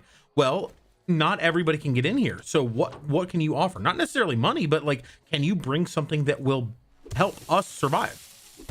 Yeah. And yeah, sometimes that does take the form of monetary compensation, because not everybody has exactly what you need, and so tokens of currency will suffice. But Sure. if you go and you specifically will like it's not even about preparation, it's just the fact that you happen to go 5 minutes before someone else, and then you turn around and make it. I mean, that's just as bad as the people who buy up all of the housing and then turn around and sell or rent for 10 times the cost. Like you're just as bad as them. I think there's a lot of people out there who'd be like, yeah, I hate that, that's terrible, until they are the ones who get a chance at it. Then they're more than happy to do it. Yeah, because like, what else was I supposed to do? Well, just be a decent human being, Consider the fact that we're all in this together at that point, and like, a little help goes a long way. I just mean that some of those people out there are probably the kind who would rail against people who are doing that, and then when it comes to them doing it, they'll justify it. They'll say, well, I'm not one of the ultra elite, so it's okay if I do it. No, it's still not okay if anybody does it. No.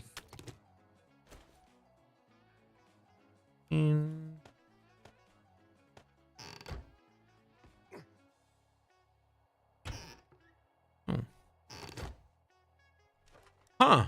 This cabinet is facing a direction It makes it hard to see that it's actually a cabinet that's lootable. Interesting. Oh, I see.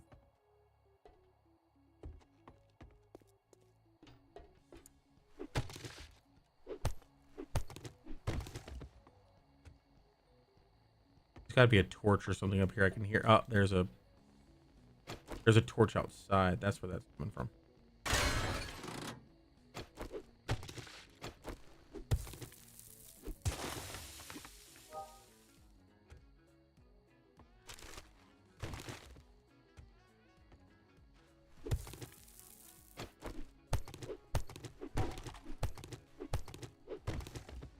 Don't be alarmed. There's a panda bear behind me. Wait. I am alarmed because that's fun. I'm a 5-alarm fire, bitch. Hey, how's it going, my friend? Good to see you. That is MR. MR, welcome to the party. Can I call you Mr., Sir, or Mwah? Mwah.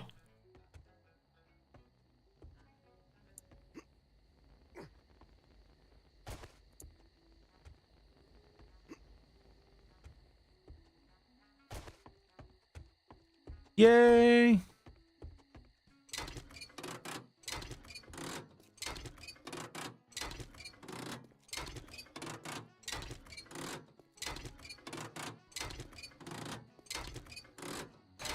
This game makes me miss Rust in a very theoretical sense. Yeah, exactly what you mean. Like you missed the concept of Rust. Yep. Yeah. But not in practice.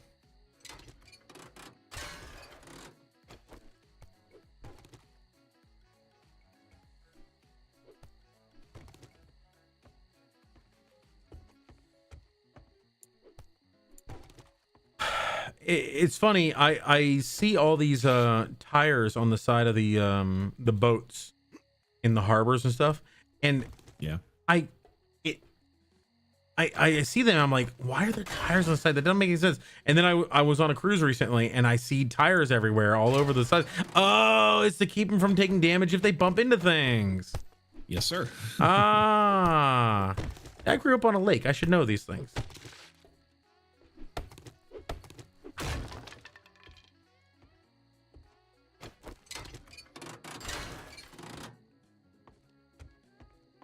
Yoink.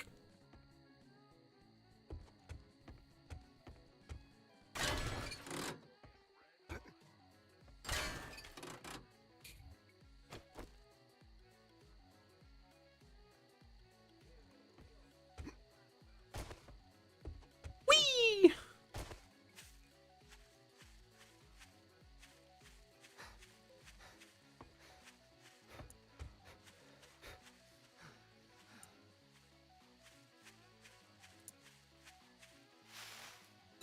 So because you have less or fewer, I should say, clothing spots and places to put pockets, you can now put on multiple pocket mods on the same armor.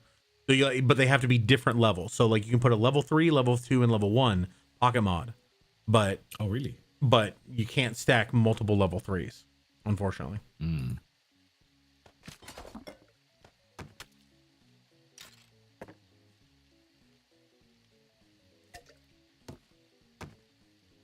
Not that it's too important, but do keep an eye on the fact that it's almost night. Yeah. No, we're like, because of the settings and stuff, I don't have I don't have Horde Night on, but also for at night, yeah, once you have guns, a running zombie is not as much of a problem. No. But still, have to say it. Appreciate it.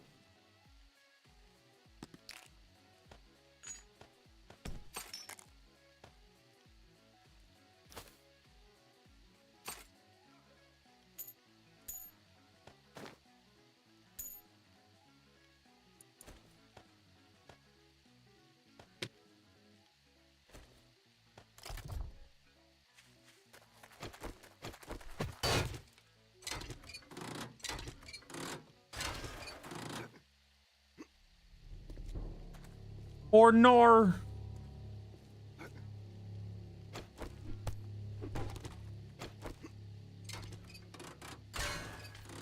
I would actually welcome a little horde here and there. Like, I don't like the pressure of the horde knights, especially, you know, being a single player who is not really focused on base building.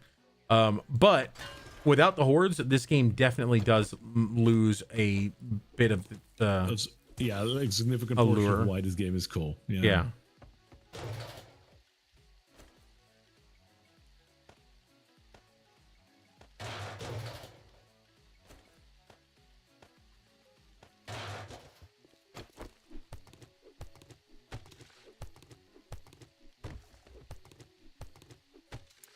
Ah.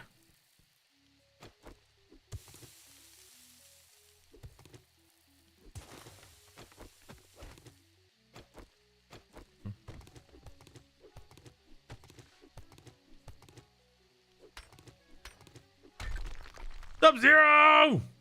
What's up? How you doing? What's up, Zero? It's funny because it's cold. Oh. All right.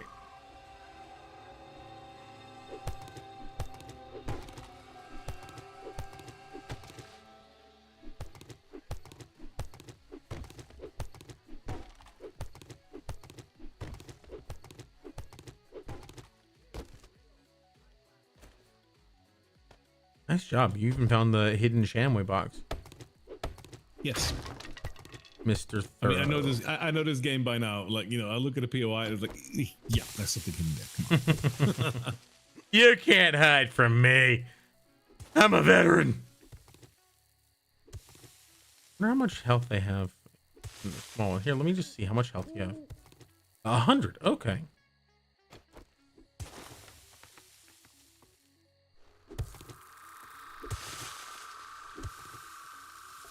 I think one of the most strong and underrated skills or at the early game is the animal tracking perk. Because if you get 1 point in that, suddenly you can track snakes, but more importantly, rabbits and chickens. And those sons of bitches so you are. can see them in the grass. You not only can you see them from far away, like you can't see them until you get relatively close, but you can see them on your mini map or not your mini map, on your compass at the top. It'll tell you where there are some within like X amount of meters. But then when you get like 10 meters away, there'll be a little indicator that appears over them on your HUD, so you can actually target them even if they're in the grass. Yeah, it's really useful for early game when you don't have any food, and you know, food and water are scarce. Mm-hmm.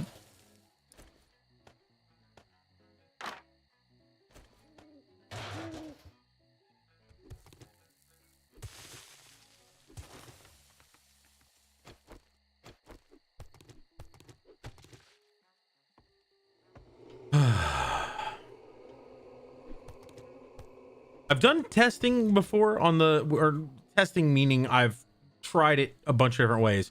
But on the leather couch chairs and stuff like that, you can use a wrench or an axe to break those apart. And I always thought, well, with the wrench, you have more likely chance of getting like the dollars that every now and again you can find currency in them. Yeah.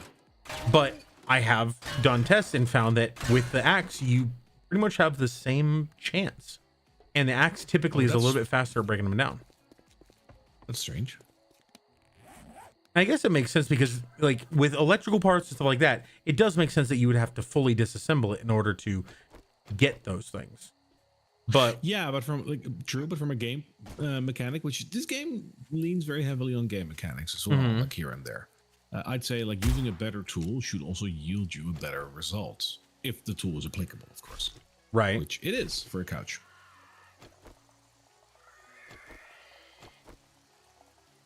Lightning. I don't see any grease, so.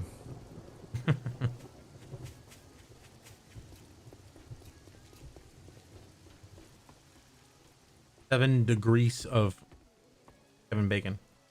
I'm hearing a crawler, maybe. Also, very, very unnecessary. But if you find chairs, oh shit. Well, let me deal with this guy first. Yeah, it does sound like a crawler.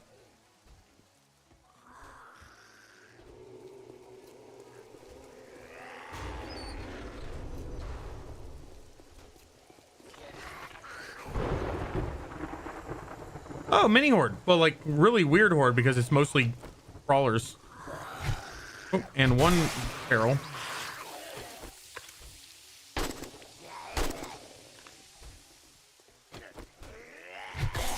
Smackety smack, head off. Really weird. He was running before he even knew I was here.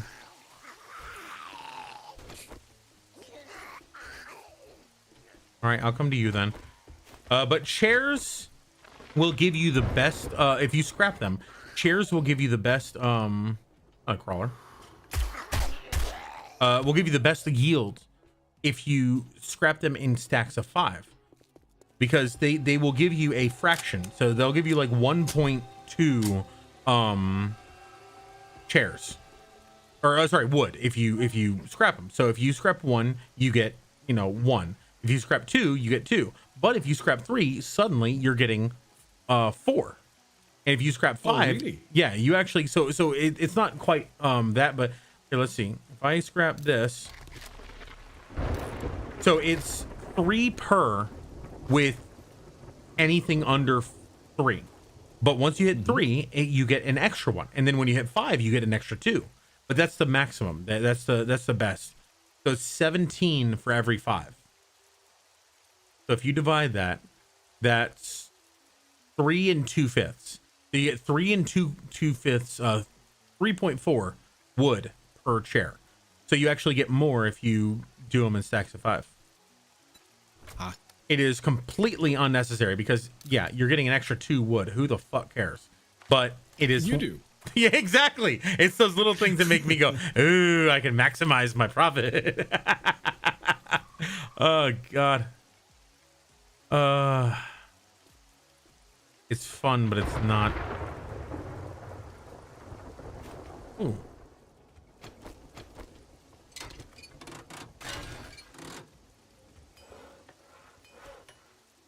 Ooh, 7, you're in a 14, screamo. 21, 9. You probably got a crawler around there. 8. I got Miss Screamo going on. Oh, you got a screamer. Ooh, fun. Yes.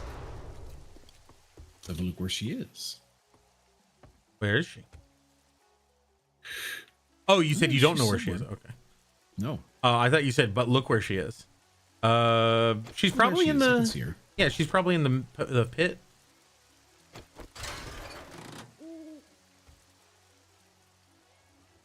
Dead. Nice. He screams no more. Screams. No. They also made it a little bit easier for the hitboxes for the spike traps. Spike traps used to be really hard to connect with if you're trying to break them down.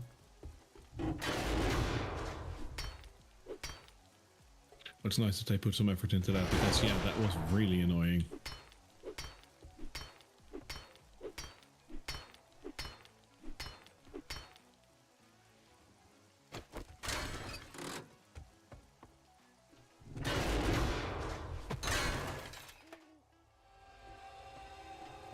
Oh no! Damn it. I mean, I can get back up, but I wanted to make it through without falling.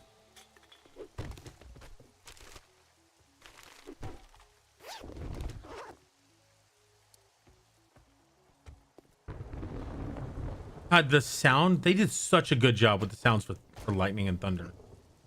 Like that crackle, crackle, crackle, boom is so good. Yeah, it sounds like relatively realistic thunder. Mm-hmm. There's it. Ah, it's so satisfying to hear that.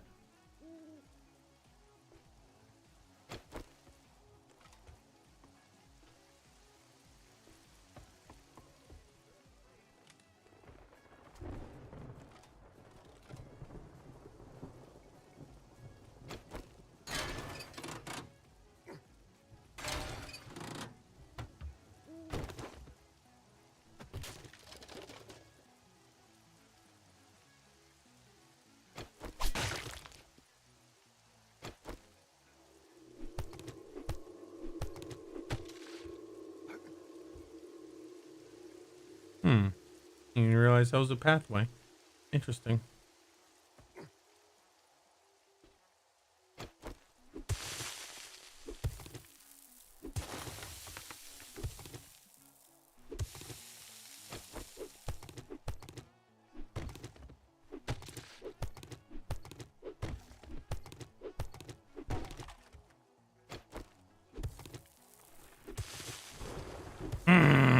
That sound. Boom. Yeah, I love myself some lightning.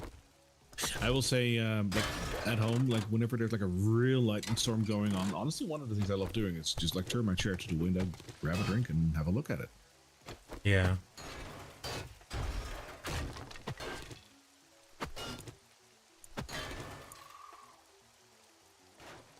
Yeah, watching a thunderstorm is very calming. It is. Actually, one of the reasons why I'm not opposed to hurricanes. Like, I kind of like whenever, especially if it's not like a, especially if it's not like a massively destructive one. And it's just like a lot of rain and such. I love it. Yeah, and I'm still appreciative of its awesome power. Like, you know, hurricanes are no joke, but I mean, there's still a beauty in it. Hmm. Why are you not dead? There you go. Stop being alive. Jeez. I mean, they're technically not alive. I guess they're a zombie.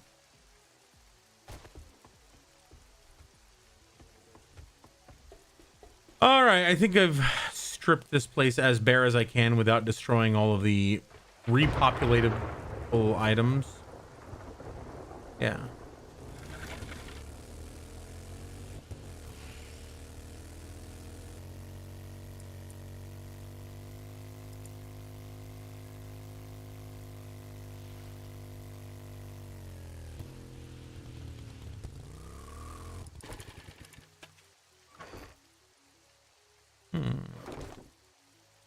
Cool.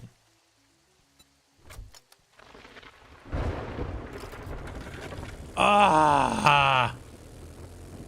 That's I'm over here having a indecent moment with this. All right, you heard me, but did you actually see me? Did not.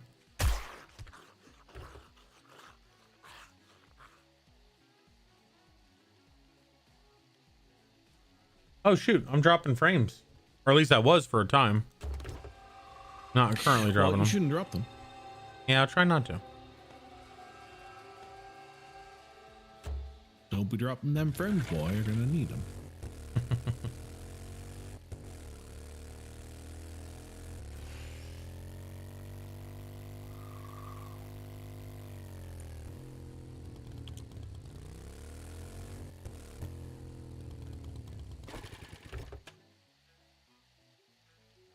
This place has some bookshelves in it.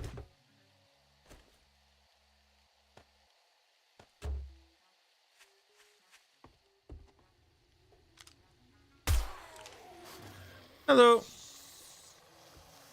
Hello. Bonjour. Buenos dias. Good day. Guten Tag. Konnichiwa. Ciao. Shalom. Dobre dian. Hello from all the children of the world. That was a little like play musical that I was in when I was God, that was a long time ago. I was a little Judging by how it babby trunk sounded, rat. yeah, that sounds like it's been a while, probably. I think I was probably second or first grade. Oh,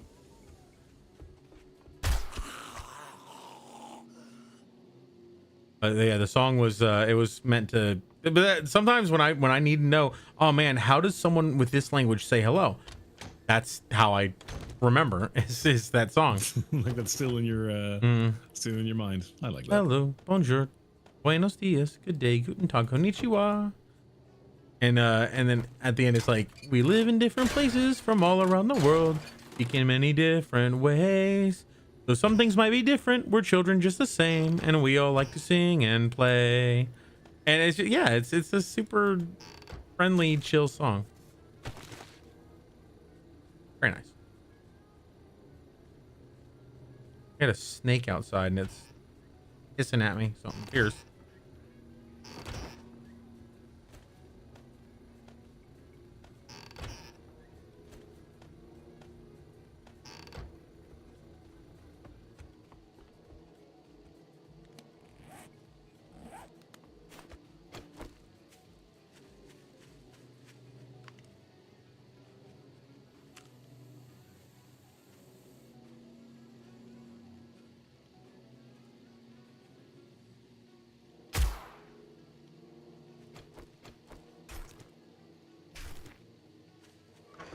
And who was making that joke? It was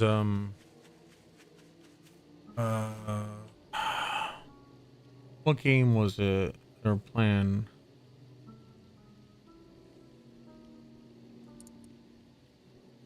I think it might have been Skyrim or another game where it was like it's very easy to go off track. So it was like they were saying, okay, so my goal is to do this. I need to follow the main quest. I'm just going to do this one little thing over here. And it's like 272 hours later. Oh, God damn it. I forgot about the quest. Man, we all feel that though. Mm-hmm.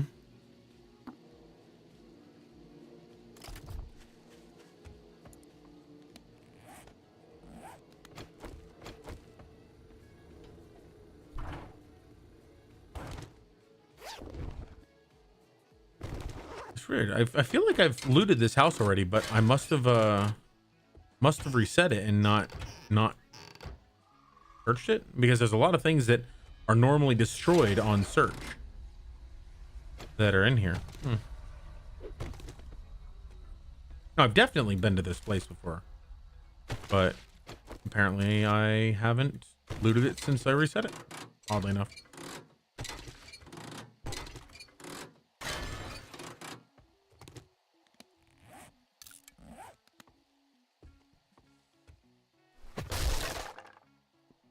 And looks like that's a no on there being potted or books. Damn it.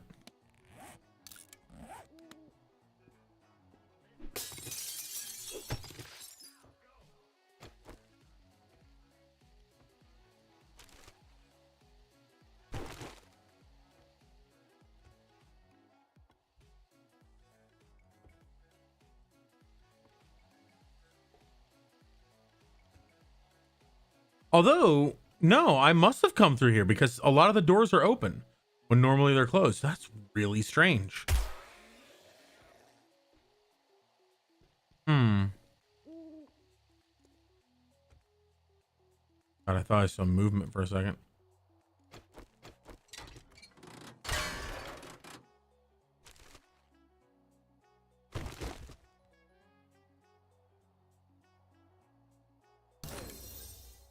Hey, we can make a 4x4 now. Yay. Found a vehicle book.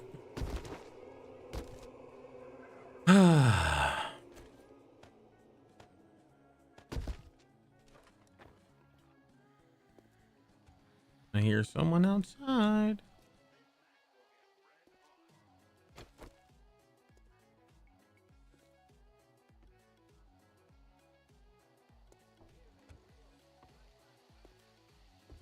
I do enjoy the night vision goggles a bit, but I don't like the fact that they take up a slot in my mods. I guess it does make sense. I just would prefer a different mod. Where'd they go?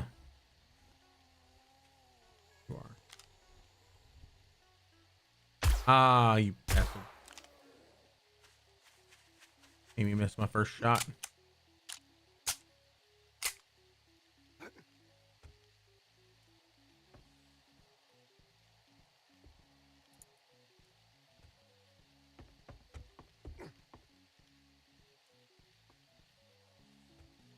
Ooh.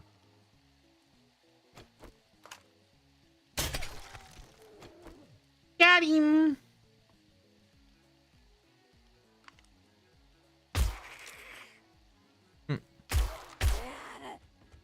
Oh, you're a feral. Oh, you were a feral. So that's so strange. I'm wondering now because I just opened up something and it showed day 4. So I have come through here and replaced everything on day 4. But I think what might have happened is I came through, reset the place, and then literally just ran up to the top and gathered the courier satchel and everything. So what probably happened is I probably just got the loot room and left everything untouched, everything else, because everything else was untouched.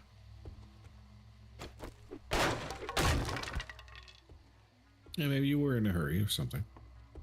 Possible. Uh-oh. I don't have any place for brass. Where the hell did the brass go?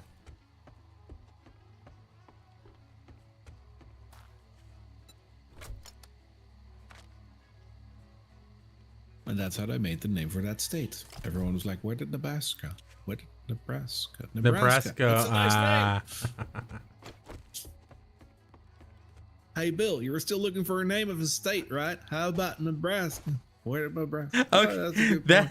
That reminded me of Back to the Future, where he's like, hey Chuck, this is your cousin Marvin Berry. You still looking for a sound? Listen to this.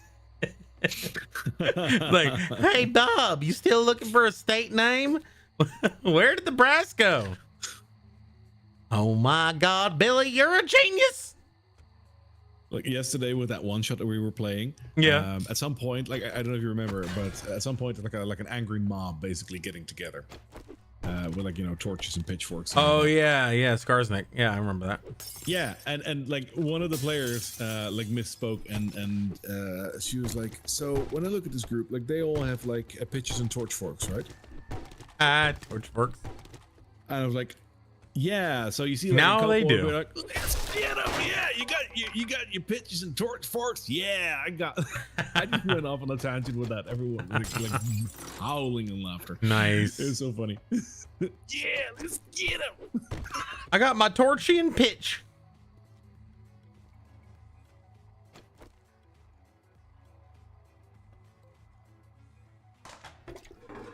There was another one like that. Oh yeah, one of my players was a cleric, and she totally forgot to actually pick like a god that she wanted to follow. So at some point she was like, I want to like try and persuade these people. So I walk up to them and I was like, people of Skarsnik, I hope that you understand that the god, god of redacted. So she's The god, she you went know the one. No, so I took that. I took and ran. So that god was henceforth named Redacted. Redacted the Merciful. What's your god's name? Redacted. Oh, you can't tell anyone's name? No, it's redacted. Oh yeah, so you can't tell anybody. Yeah, it's redacted. Well, you two really take this serious, don't you? Who's on first? What's on second? I don't know. Who's on third? Oh, that's like Abbott and Costello. Mhm. Right? Abbott and Costello, yeah. That was a good sketch. Abbott! Maybe that's a sign or something. One hate comment feels like 3 or something. Yeah. I would say that we have gotten some assholes commenting, and I do respond to them in my opinion, a funny way. Like on your shorts? Yeah. Like I was the one going in here and saying like, oh wow, the internet doesn't need this cringe commentary. And I respond as like, I really appreciate that feedback. Your concerns are duly noted. Please, or something to the effect, or trying to continue making them chat, like egging them on so they'll keep responding. That's always fun. It's honestly such a shame. Like, like beyond being a friend, like you make. I mean, maybe not all of your content is necessarily wholesome, but there's nothing wrong with your comment. Like, that with your content. That's the thing. Why would people still be inclined to react negatively to it? If I see something, if I see something that I don't like, and when I'm scrolling through, I literally just keep scrolling. Like, I'm pretty sure that's what most normal people do. Yeah. It's the part that I never really gotten, that people take time out of their day to basically make you feel shit. Why are you underwater, lady? Maybe she was trying out for the Olympics. I got two screamers have appeared, and they're like, what do you call it? Oh shit! They're a car underwater, so Underwater. there's a story there. Wow. That They feels were, like a story. Yeah, they were just not the best of drivers, and it drove them off a cliff. All right, we got a couple of Girl, you drive me mad. Yeah, show me. out. Oh, and there's a cop. Okay, doke. Dude, that is so foul. Okay. It doesn't feel like it's part of that scene. Oh, there's like a whole horde. Yeah, screamer. I let the screamers scream. Oh, there's a couple of cops. Holy crap. All right. Let's go ahead and not be spit on. Thank you very much. Ooh, okay, just narrowly avoided that one. Hardcore, yeah, thank you for the raid. All right, got the experience, so that tells me that I killed him and got him. Cool. I took 6 points of damage. I feel like I was weakened severely. Pon! Hardcore, how was your stream, Hardcore? What were you up to? What were you doing?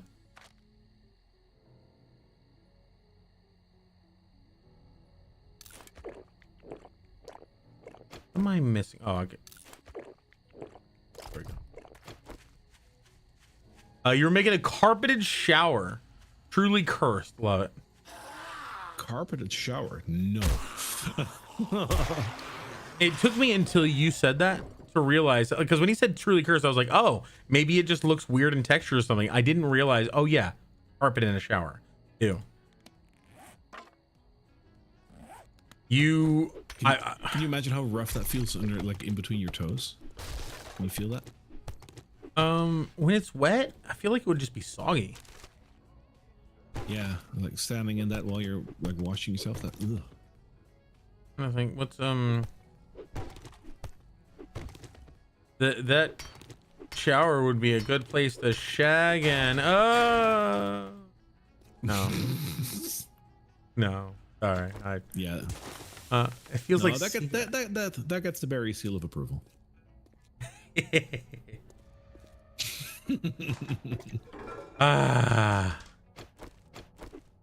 Oh, what a day. Oh, what a night. Let me try that again. Oh, what a night. Oh, God. Oh, what a night. Oh, what a night. Late December. I can't sing at a pitch higher than a certain register. It just doesn't work for me. Late December back in 63. What a very special time for me. What a lady, what a night. Oh, I got a funny feeling when she walked in the room. And as I recall, it ended much too soon. Oh, hey, look, another enemy. What are you doing, sir? Oh, you're coming my way. No, you're not. Oh, what a night. Fine it takes. Oh, God, I'm sorry. One of these days I'll get my record deal and I'll tell everyone, this is what you were missing out on.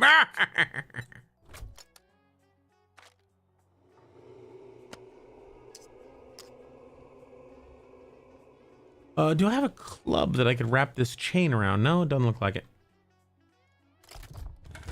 All right, I have exhausted this location. Only took you the entire night. Pretty much, yeah. Hey, buddy. God, I love the Stun Repulsor mod. Feels like seagrass. Interesting. Guys, if you haven't already checked out Hardcore Dev, he's absolutely amazing. He is a games artist who actually can create and craft 3D items in a game space. And I highly recommend you go check out his stream because he will do that on stream, and it's really cool. And what are you doing not watching him? Why have you not already gone and followed him? Wrong with you? What the actual fuck? Yeah, exactly. Exactly.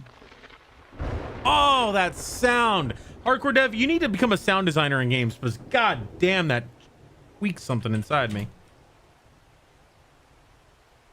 100 for that amazing raid. Much appreciated, my friend. Oh, jeez. Hello. Did you run into a zombie or did Jenny creep up on you? Oh, no. It's like I hope not at this hour. No, Screamer that I didn't see.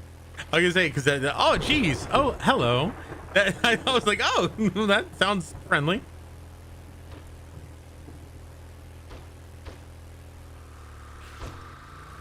Hello. Oh no! Damn it! Did you just fall into the ditch? I don't know what you're talking about. It's crazy talk.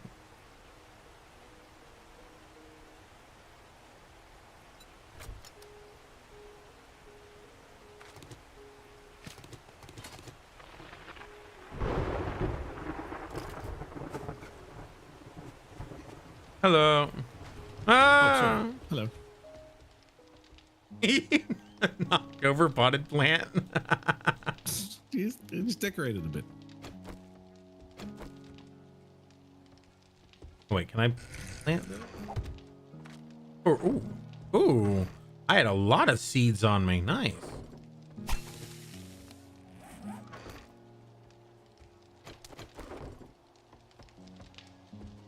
What the hell?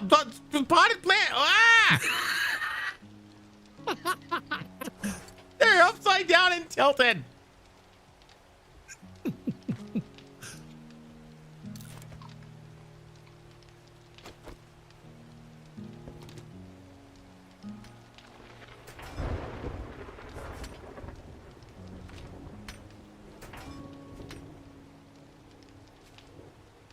What are you hitting?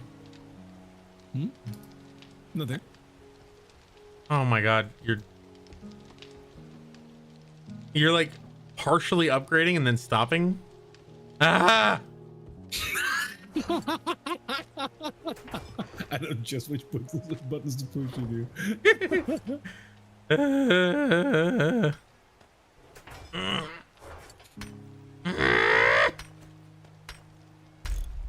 Oh crap! What did you upgrade? Just a random block over here. That sounded like a much bigger upgrade, like a single thing for. Oh shit! Sorry, Vincent, I can't. A single thing for what is this called? Cobblestone. The roof? It sounded like you put down like a iron door, like that. Yeah, that sounds a lot heavier. Yeah. Yeah. Oh, I found this. I don't know if you can use it, but it's a level 4 primitive L. Oh, cool. Language. Hey, Vincent, you're trying to get my attention. Hey, did you hear? What did I hear? What was I? What am I looking to hear? Did I miss something? What's up? Oh, Jesus, it's 6:30? And I guess 12:30 for you. No, 11:30? 1:30. 1:30. I Wait. know, so like 12:30. Oh, I was about to say, yeah. I've never been 7 hours apart from you. No, but that is about that time. So I'll offload all my shit and call it a day. So you won't miss out on stuff. As a matter of fact, you remember that crate of like random crap? I'll put all my stuff in there. Okay, dope. And if you'd like, there's a couple of books. I'm gonna consolidate all the books that I've already got read. If you'd like, you can read those. So next time you'll have them already. If we do end up continuing this, God, the potted plants everywhere. Ah.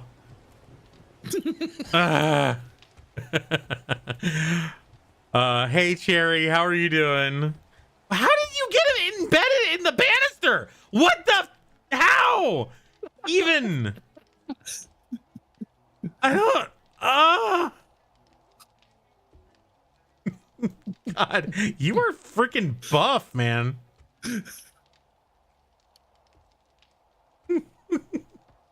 Wait, crouch and don't move for a second. I want to see if I can see your teeth inside your head. No.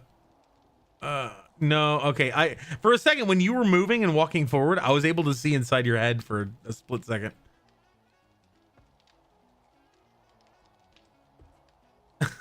Maybe I'll put away the weapon. Here, I have a burlap bag. Oh, did you want to read the books anyway? Sure. All right, yeah, it'll just give you experience. It won't hurt anything. I love you, man. I love you too, buddy. Where did you put them? In the readies. Satisfactory has been fully released. Whoa, Satisfactory has been fully released? Wait. What? When? When? Yeah. Hang on. I feel like I haven't missed that many messages. But you're saying that okay. So going up here, yo, horror dev. Then you said, hey, did you hear? Lever. Hey, I was just trying to get your attention. Satisfactory has been fully released. Drunky. Yeah. Thinking of 7 days. I'll talk about this in a second because Papa's gotta go, and I want to see him off because I love him. Add. Here, I'll get. Wait, why can't I? Oh, god damn it! Thank you, Vince. All right. Hey, Papa. God damn it. Hi. All right. I love you, buddy.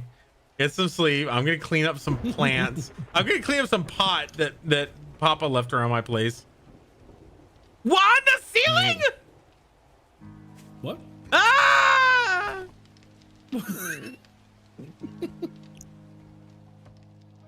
On the ceiling, even. Ah. What was your reaction? My reaction is, I will give you my reaction in just a moment. I just wanted to. God damn it! There's something seriously bugged with the orientation, by the way. That's why I can do this. So, Ah. I just all noticed right. it. I was like, oh, that's fun. I love you, buddy. I'll talk to you soon. Talk Oh my to you soon, god! buddy. Another thing, you're tweaking me out. You got the furnace going and nothing's happening in there. Ah, my heart. All right. All right, bye. All right. I love you. I'll talk to you later. Love you, buddy. Talk to you later. Oh, my heart.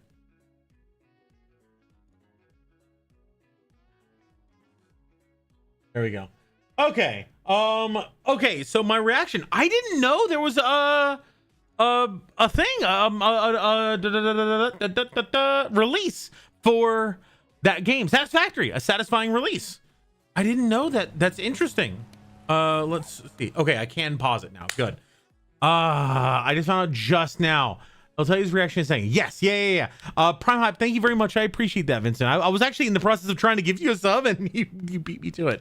But so first of all, this game. Cherry asked me about 7 Days to Die. How do you like 7 Days to Die? I like some of the changes. I don't like some of the changes. I'm not sure how I feel about the armor. I like the armor sets, but I don't.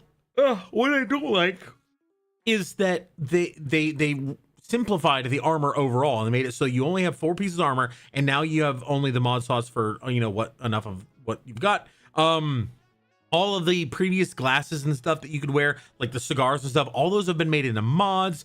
I don't like that. What I would have liked is if they had added a new slot to armor. Like if you just have the base armor model and like heavy, light, and medium, and then from those bases you could add a modifier that was like, what type of armor is it? So you had your you could like go back and change it, and maybe it takes some time. Maybe configuring it takes some time. So changing Raider armor into nerd armor would take some time. Welding on pieces, doing this, that, and the other. I thought that would have been cool, but instead they went with fully new sets. So what you end up with is this. I'll show you what you end up with. God, the plants are everywhere, man.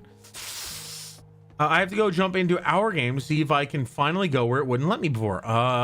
I don't know if they would have added or removed all the walls and the areas where you get irradiated to death. But look at this. All these sets, you like, it's gonna take up this entire box for how many sets of armor there are. if I want to save them all, that's where they all go. And I don't know. I like the idea. I hate having to drag and change other things. I want an armory like in D4 where I can swap things fast. Exactly. But so what are some of the changes? What's the new stuff going on there, Valentine? Actually, let me leave the things that I don't need actively. This can be like his armor set, so to speak. This is something I do actually need, so that in there instead. Do this one I need. This one I need. This one I like to have. Yes. Oh my god. Oh, that's cool. He did that. Ammo we can always share later. This. All right. It wasn't a wall. It's just an area that I went to. My game would freeze. Oh, got it. Little alien artifacts have a usage. I don't know what they are. I was watching someone stream it, and they told me it was fully released. Okay. Well, hey, maybe we'll switch over to that. I don't know. Maybe we'll play some of that tomorrow before collab today. I'm not sure. But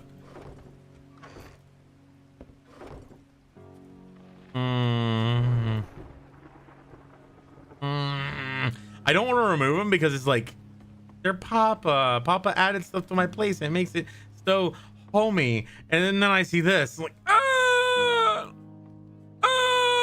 getting rid of this one. That one's gonna kill me. That one I can leave. That one I can. Oh god. That one. No,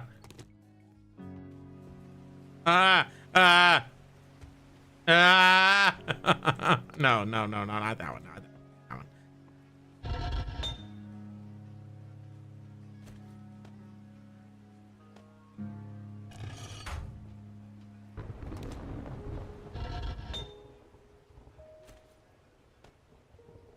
Feel free to remove them. Okay. I'm not gonna remove all of them. I'm gonna leave some of them. 'Cause that's what friends are for.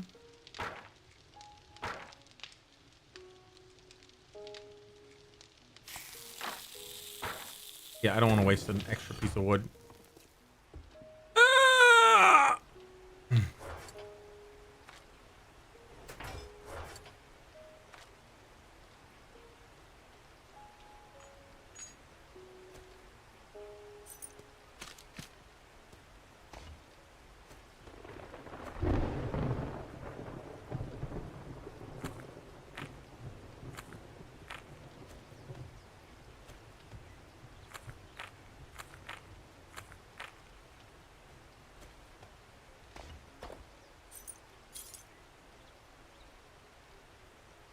All right, put this back in here. Beautiful. This I will leave over there with his stuff.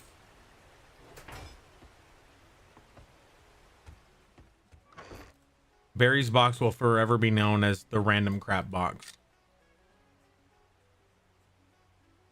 I'll leave that in there.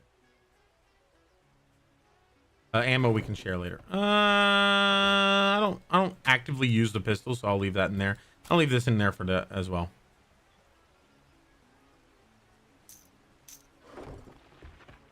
Howdy everyone. How are you doing this lovely Saturday? Doing all right, hanging out. In fact, we got DM Barry in here, Gladiator, so that's always a good time.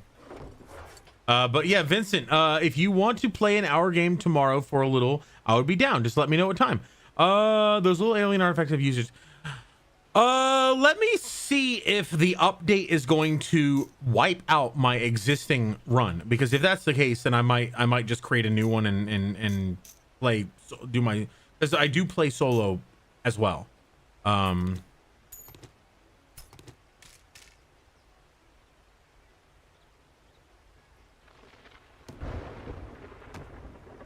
That actually does go. But we'll see. Oh, greetings, Barry, fellow Dragonheim DM. Love it. They recommend starting a new one. Some ore spots have changed purity. Oh, okay, interesting. That's what friends are for.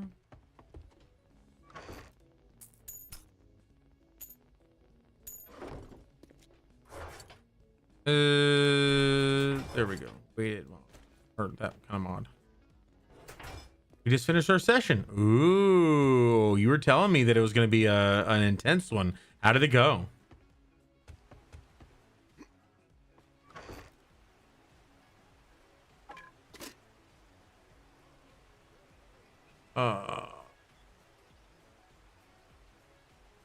Ooh. Felt good.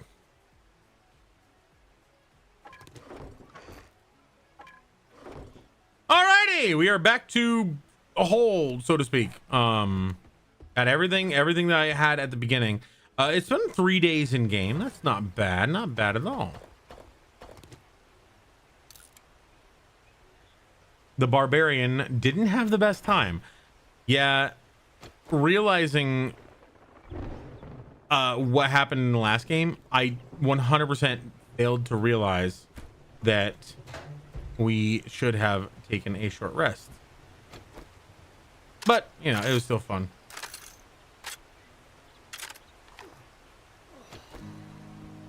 Oh my God, Barry!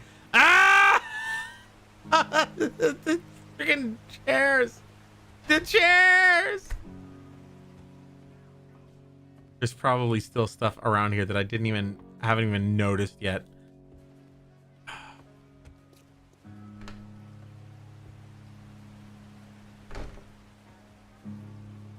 That one's a good one. That one's a real good one. I can't even reach it. I hear a zombie outside now.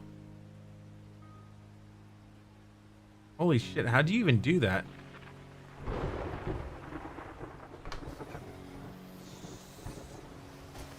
Oh, ow. Oh, hi guys. How you all doing? Whoa! You can jump? Damn, they're fucking monkeys. Oh God. Ow. All right, you know what? Here. That was the best. Hi guys, how's it going?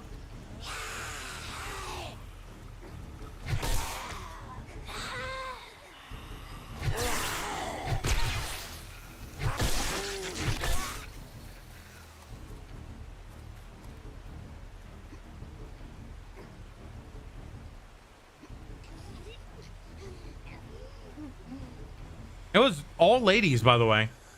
Nurses and Darlene's and Arlene's and Marlene's and Charlene's. That's weird. I guess they have different types of hordes, because I'm pretty sure they also have a like all zombie animals horde. Our session ended at a short rest within the city, and the next session the party enters the Black Ivory Inn. Cool. I forgot I left my bike in here by accident. That was weird. Ah! No! What is happening? Oh God. They kept animal hordes. Cool.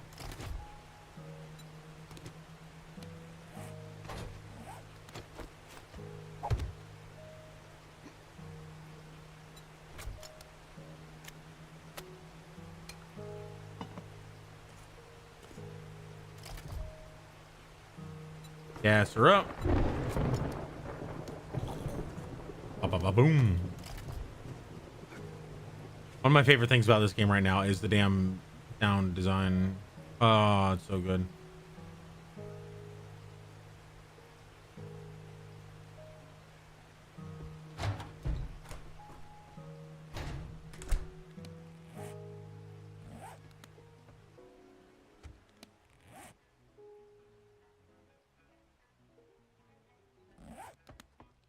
I don't like the Lucky Looter books. It's basically just you get more of this. You get 25% more of this item whenever you normally would find it. It doesn't actually give you more chances to find it. It doesn't change anything about the rarity of them. It just buffs it up by 25% more whenever you find it. I don't know. It just seems standard, you know. I've only been fatigued once, I think, in my entire ever playing this game. So the fatigue condition, like the vitamins, really don't feel needed. Like the disease resist is really good if you are consuming rotten food. I've never ever consumed rotten food in this game. I think with the exception of one time I accidentally ate like a sham sandwich or something like that. But in general, it's just there's almost never a reason why you would eat rotten food. You almost always have the ability to cook it or make it better before eating it. So I don't know. Like vitamins are very, very low usage. IMHO. IMHO. I am a chode. What? I think fish tacos are only cornmeal. You don't actually need to make cornbread for that. Right?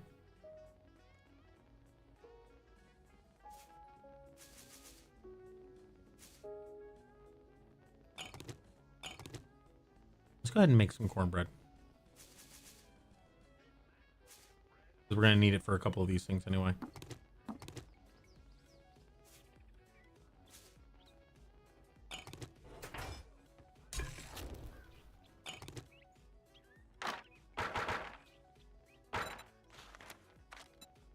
Ooh, 8 minutes and 30 seconds.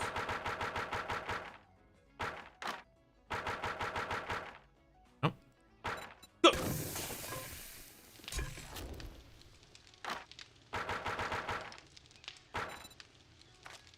Cornbread, fish tacos. So first, let's do the fish tacos. Get rid of that salmon.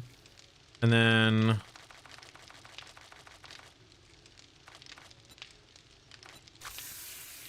that's going to be just over 13 minutes. And we're just still over 13 minutes, but this will be...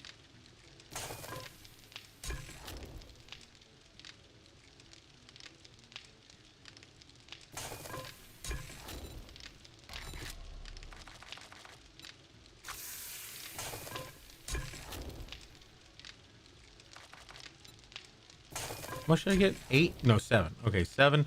And so now it's actually just under or about 9 minutes. That's going to be a little bit over, but we're fine.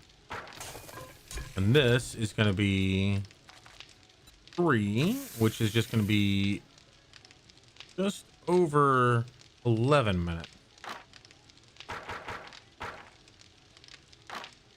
Perfect. Cool.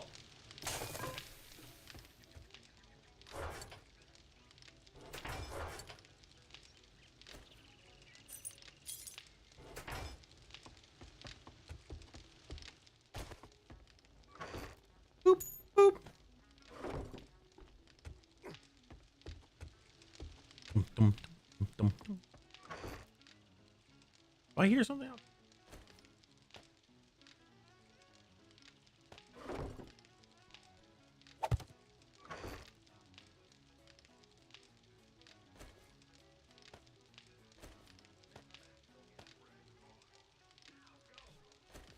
I need to check out the new stuff in Satisfactory. That is going to be really cool. I love that game. It's very hard to not play that game. All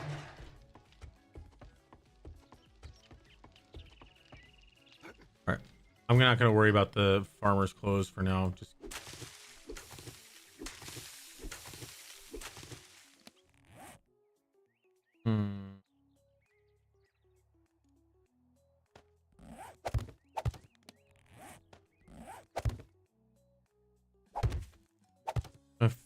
finishing Satisfactory. But like, so what is your goal to finish? What do you get? How do you finish? Oh, Yeehaw Mike, welcome to the party. How are you doing, my friend? Can we get a shout out for Yeehaw Mike? Springtrap, welcome. Good to see you. Yeehaw, what's going on? Tell me. How goes things? Not bad. Good. Glad to hear it. So what was your, it was all right. Well, yeah, I mean, it sounds like a stream with you is going to be more than all right. It's going to be awesome. Yeehaw Mike is amazing. If you guys haven't already checked him out, he's a good friend of ours who plays various games like Overwatch and you're playing in ranked. Okay, Overwatch 2 and several other games, but primarily we've met him and played with him through Overwatch 2. Highly recommended. Very friendly streamer. Click that link. Go give him some love. And also add at Yeehaw Mike 400 scrap. Thank you so much for the raid, my friend. I appreciate you. I'm having a pretty chill day. My eyes are hurting a little bit, but honestly, hanging out with Papa really made everything. It was good. It was really nice.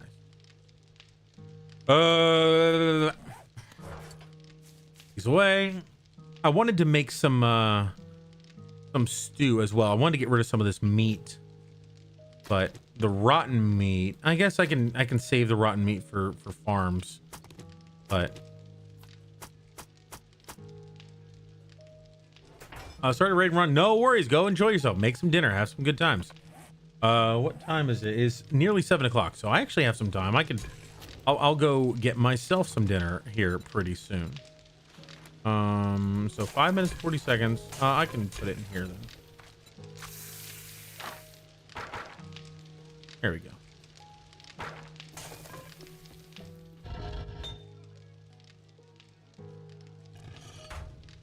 So I need potato and there we go. Thinking about getting some Chipotle for dinner. I already had it for lunch, but I guess I could go to there's a Mexican place. See, the reason why I'm so hung up on Mexican right now is that everywhere I went, Boston, Portland, and everywhere in Canada, everywhere I went had, good American, New England, and English food. Not a whit of Mexican, of Spanish, Mexican, anything. There was some Italian. There was, steaks and stuff like that. But almost at no time did I get anything like melted cheese or burritos or tacos or anything like that. So I'm like super into. There's a place called San Jose's near me. Oh, it's so good. It's my obsession.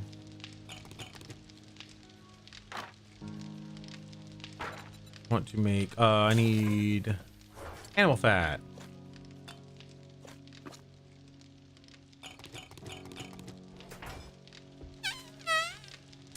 As a gladiator, come down to South Texas. I'll take you to some amazing taco trucks. I'd love to. That sounds delicious.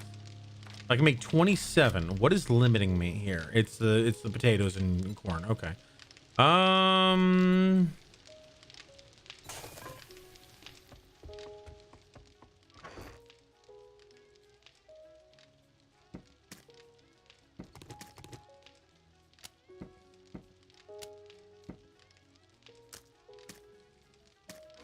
There we go. Now, if I can make a total of 62, I can. Wow. That would be 31 in this one. 116 minutes. Good Lord.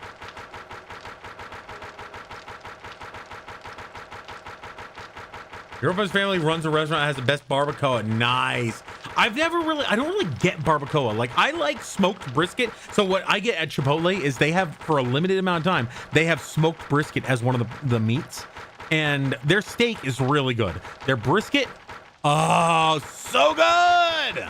So good. So good. I've got a you. Bum, bum, bum, bum, bum, bum, bum, bum, bum, bum, ba-da-da-na. That's 140. 140 is the operative number here for that.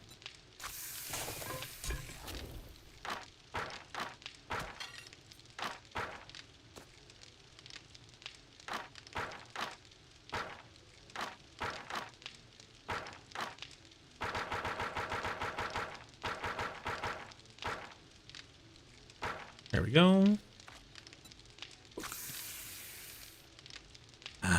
Yes. Yes. I like that. Getting rid of some of my resources to make a couple of stacks of really good stuff. Oof. Yeah, man, that's good stuff.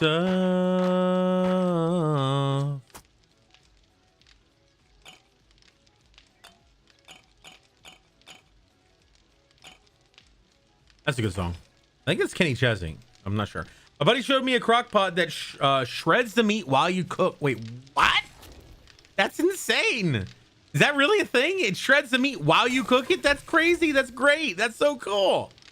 I got a pressure cooker and I still haven't used it because I have so much goddamn crap in my kitchen that I can't, I don't have anywhere to put it.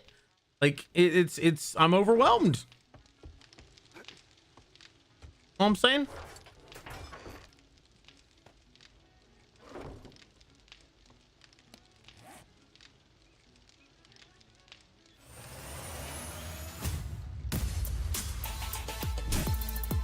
Oh, wow.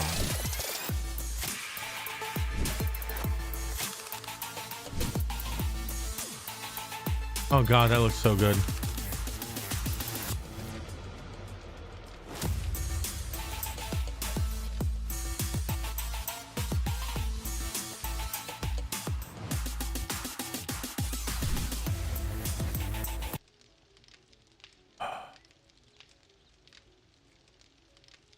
This is a crock pot. It isn't a pressure cooker.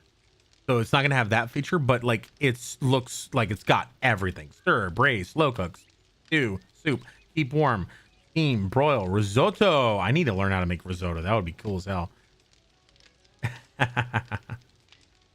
How much is it? Like if I were to go here for more information. They got air fryers too. These Power XL.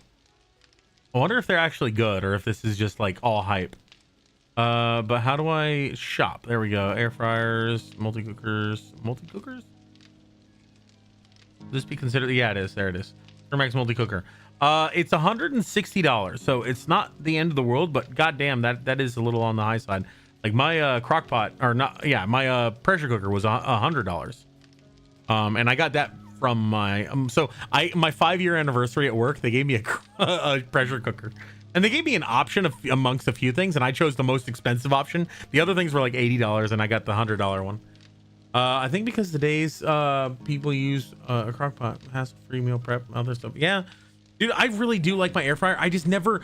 This is why I need a bigger kitchen, because I need space for all, like to have a couple of things going. Hey, Darsub got some scrub. As someone who prefers to cook from scratch and take his time, I prefer the old-fashioned way. I get that. I can get that. I can see where you're coming from with that. And Digi for Darsub.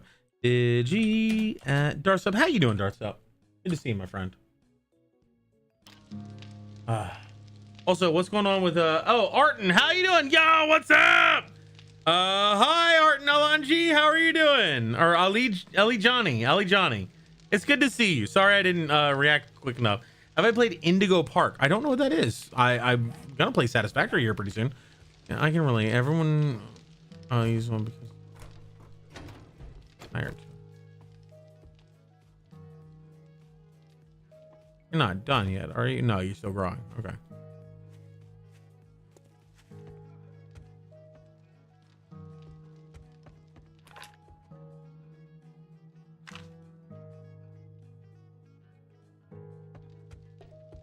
I don't want to start it. I don't want to actually start my quest.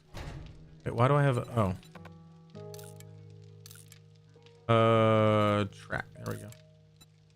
I don't want to start. Oh, it's a treasure map. I don't want to start a new quest right now. It's 7 o'clock. I'm probably gonna end pretty soon, but let's go ahead and get this stuff out of here so this has room to cook. Let them cook. I need 1, 2, 3, 5. That's just about good. And 1808. So I'm actually pretty good on this. There we go. Yeah. Cool. All right. I'm going to end up here on this game, and we're going to switch over to I don't even know if I'm actually going to play Satisfactory. I just want to update it, basically. Chapter 1 is free. It's a really great mascot horror game. Oh, Indigo Park. Interesting. Let me look it up. Well, let's get Satisfactory update queued. Satisfactory 1.0, baby! 11 gigs. Holy crap. Let's see. Where are we at on our downloads? Oh, there's only one right now. Deadlock. I need to. So Doom, you were saying this game looks cool. Deadlock? No, do Satisfactory first. Satisfactory first. It's 25 gigs, and I'm downloading at 10 meg per second. So 10 meg per second would be 100 meg per 10 seconds and 1,000 meg, so a gig per 100 seconds. So 2,500 seconds, 2,400 being 40 minutes. So 40 minutes and yeah, I guess that makes sense. I've been absent so long. I'm sorry. No, you're fine, Spike. You're fine. How are you doing? I hope that you're doing well, though.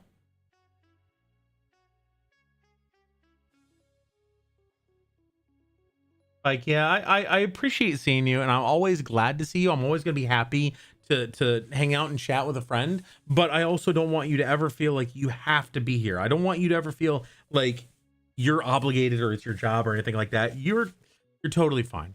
Do what makes you happy, and if that means being here and hanging out here and being part of this community, that makes me happy. But if you're busy doing other things, you're totally fine. It's all good. Art and DMs. Okay. Can I show it? I assume yes, but I don't want to show private art. Oh! I thought you meant art of the Indigo. Oh, that is Indigo. But wait, but these are your characters, aren't they?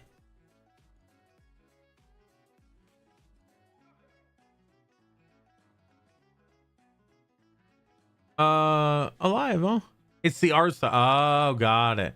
Not Twitch much anymore. I got you. I'm actually live on YouTube too in the vertical format.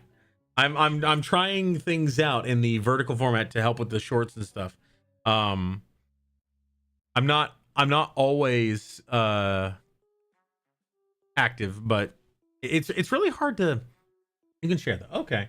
It's really hard to show just the vertical format, or it's really hard to show the game on YouTube. Indigo Park. Interesting. It doesn't look like a horror game, I'll be honest. That is not inspiring horror aspects in me. Standing here, I realize I'm gonna bring this up too.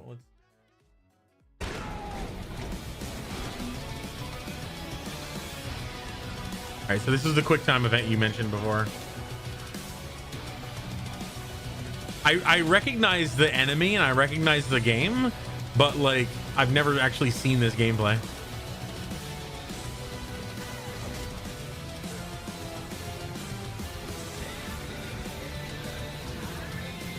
Oh my god, he's just standing there. You're literally not doing any damage. I mean, you're doing damage, I can see down at the bottom right, but that's... Come on, Raiden. You're so weak. And why is he literally just standing there? Why is he literally just standing there? Just taking it.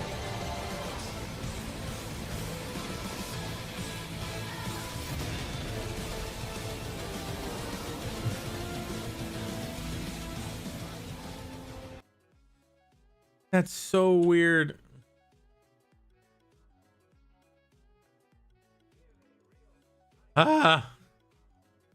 Pull the short on the drive. Okay, so I can show it. Are you cool with that? All right.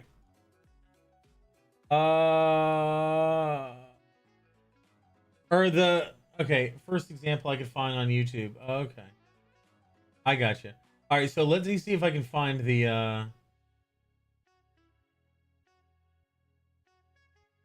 damn it.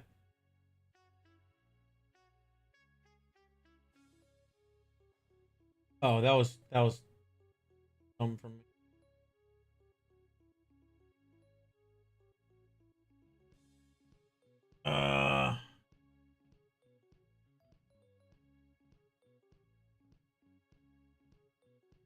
How the hell do I get to drive?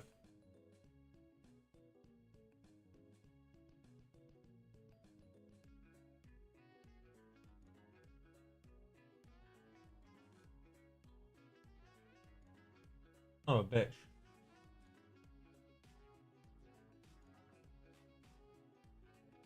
This is so much more complicated than it should be.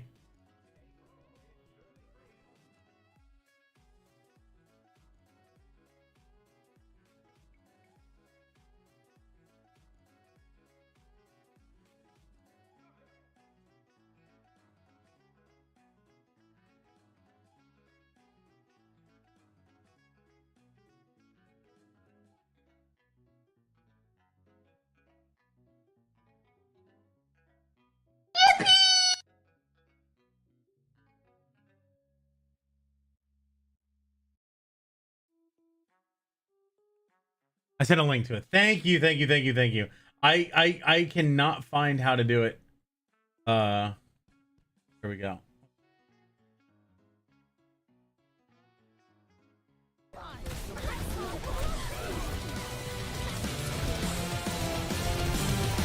Oh yeah!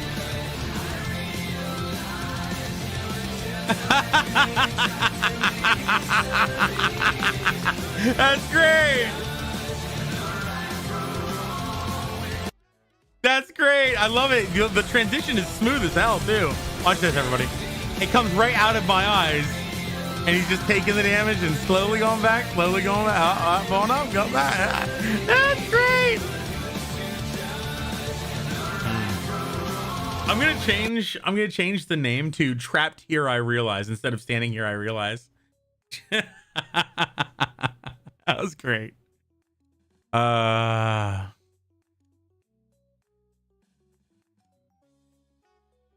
Yeah. The health change looking natural because even though you were looping it, yes, it still like the healing that he was getting and the damage he was receiving. Is he's receiving 25% damage, right? Because it's a 75% damage reduction. So I think so. My bombs are doing 120 damage, so they're actually doing 30, and then Diva's attacking him, which is pretty high power damage. But he's getting double healed, which is all full. So he's basically taking no damage the entire time. That was great. That was great. Yeah, we had some really good games that night. Like we had some games where it was scary. We were getting our butts handed to us, and we had some games where we dominated, and then we had some games like that where we got our butts kicked initially, and then we came back all the way. Like at one point, we got pushed all the way back to our spawn on that map. I don't know if it was that game specifically, but we got pushed back all the way back to our spawn, and then we were able to push them all the way back forward. I think it wasn't that one, but the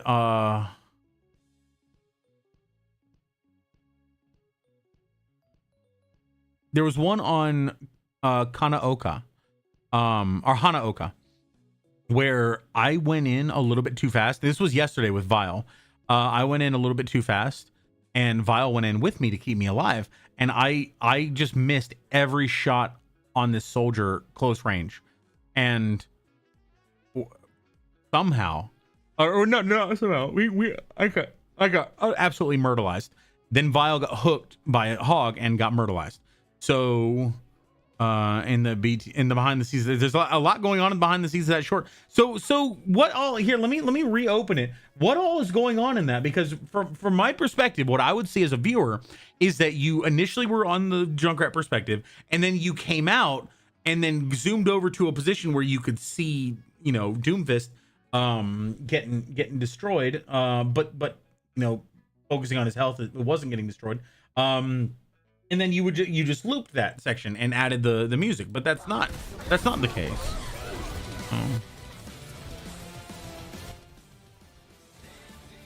So here, I see that the loop is actually much quicker than I thought it was, because the mercy going up. All right, everybody, I need to get dinner going. Have a great night. Thank you so much, Gladiator. You have a wonderful night, my friend. I want to talk about the apocalyptic. I would love to. Oh man, we need to talk about that again, because there's so many more subclasses of that we didn't get to, and I want to re-go over some of our initial subclasses, because I really like the one that's all about the damage, because it's basically a better evocation wizard. So the looping is about do you have it sped up at all? If your POV, then I put the free cam in your head, played it at 0.25 speed and panned over, stayed there until the trap breaks, then rewind everything and record it again from the same position during the entire trap, and then use that to loop after the pan over. Okay. So you had in the POV, put the free cam in my character's head, played it at 25% speed, panned over, stayed there until the trap breaks. So that's around here. Right about here is where the free cam goes into the head and then comes out right here. And so you're saying that you did this twice, once with the free cam panning over and once fully focused on this. And then that's how the transition, then use that to loop over after the pan. Right. So this was the no. I get what you're saying, Cherry. I get that, but yeah, he's using very straightforward English to talk in very technical terms. Like what he's describing is much higher technical than you think it is, based on what he's talking. Like the words he's using are a lot more easily digestible than what he could be saying. So I appreciate that, Tim. So basically what he did was he recorded this twice, once with the transition from my character model to the trap. He actually recorded it like 3 or 4 times, I think, but at least 3 times, because once with Junkrat POV, then once with the free cam from where Junkrat's head was moving over to this point. So like this whole section right here where the camera moves forward and then latches on to Doomfist. And then another time where it was always here, this exact spot, he rewound it and then just stayed here, watched the whole thing, and that was what he used for the looping. So panning over just means essentially moving the camera in a lateral way, where like if you're moving the camera and rotating it to look at something, you've panned over. That's where that comes from. No, that's cool. This is really cool, Doom. Yeah, so the pan over, so that's 2 shots. And then now at this point, you're on the 3rd shot where you're actually you've been centered on this the whole time, and then you start the looping. So what you did was you took 3 separate shots and then lined them up in such a way that you were able to make it look like it was one continuous movement. Holy crap.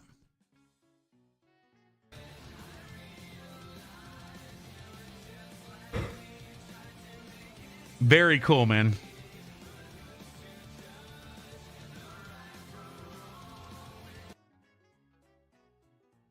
That was cool. And it's done. Perfect. Baldur's Gate guy download. I'm not gonna. Oh, Elder Scrolls. I want to play this again. I haven't played Elder Scrolls Skyrim in a while. Although wait, is it already done?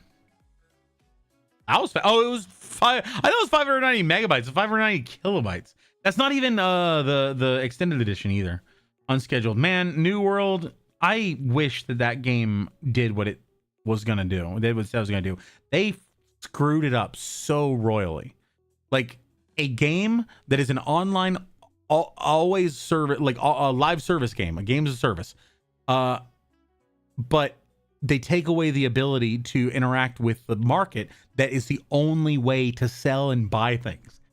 If you need the reagents, you can only get them through wandering around and randomly finding amounts. If you need to make things to upgrade your skills, well, what are you going to do with those items? You have only 2 options. You can store them or sell them on the market. If the market's down, you can only store them. Guess what? You now have a ton of items in your house, which has a limited amount of storage, and you can't continue adding items. So now you have all of this, crap that you can't get rid of. Oh, geez. Needed mounts from the beginning. Yeah, mounts would have done a thing too. I'm trying 100% more games, and it's getting a bit difficult with my current selections. Yeah, I would say go for the 80% rule. There's a 80-20. Basically, it takes 20% of the time of your time to 80% something. It takes the rest of the 80% of the time to get the final 20%. Sometimes your time is better worth, doing other things. Dark Souls 1, Halo Infinite, and Halo Master Chief Collecting. Those are the ones you chose. Yeah, I get that. So recently, I actually bought some games that I haven't yet installed or used. I've got Elder Scrolls Online. I would really like to try that out again because that game disappointed me when I first got into it, and so now I have, and I'd like to try it. Hogwarts Legacy. I hear good things about this game. I'm not really looking forward to it yet. Dragon's Dogma 2. I love Dragon's Dogma. Never finished the game. There's so much to do in that game. I've never finished it. I love the game. I got Dragon's Dogma 2. Haven't played it yet. Deep Rock Galactic Survivor. I downloaded it. Haven't played it. That'd be fun. Elden Ring. Downloaded it. Me and Punter are supposed to play this together at some point. Hogwarts Legacy. Let's go. Liza, what's up? It's good to see you. 70% of time spent on a quest being walking was not it. Yeah, that's true. That's true. But for me, I was more than happy to do that because I could also go around gathering shit. And I ended up, by the time I got to the quest location, I was already over encumbered. Dragon's Dogma 1 was awesome. Yeah, Dragon's Dogma 1 was awesome. I haven't seen anything about Dragon's Dogma 2, except I've heard good things, but then I didn't hear anything for a while. Astroneer and Planet Crafter. I got both of these. I want to play them, but it's like from a time perspective, there's just so much to do of everything else. I still want to play more Metroid Prime. I still want to play Infamous 1, 2, and Second Son. And God of War. I want to play that. I want to hang out with you guys and play all kinds of games, but I feel like the more I do that, the more it becomes less entertaining, less interesting if I just play a bunch of games, you know? Astroneer has gotten a lot of updates. Well, it looks like it's getting an update now. It said it was only like 53 kilobytes, and now it's going 256 gigabytes? What? And Planet Crafter is also 192 bytes? 192 bytes? What the hell even is that? What the hell is even that? Daddy, chill. I recently learned of that meme. The bow was just for showcase. I feel like, wasn't it the axe had a glitch? The hand axe had a glitch where like you could forever stack buffs to your damage and just become unstoppable. Drunky, why is your wish list private? Is it private? The reason I have a wish list is not for other people to buy me things. The reason I have a wish list is so that I can have like a list of things I want to eventually get, and if it goes on sale, I'll get notified. I also I need to put out my Amazon like list of gear that I use, because everyone, like, not everyone, every now and again I have people asking me, oh, what mic do you have? Oh, what, this do you have? That do you have?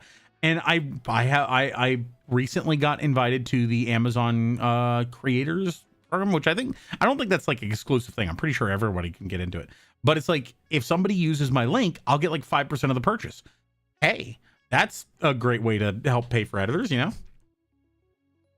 Oh, talking about the bow for Widowmaker's new skin. Yeah. I don't think the bow is not going to be mechanically in the game. They're not going to be using the bow. There's no way.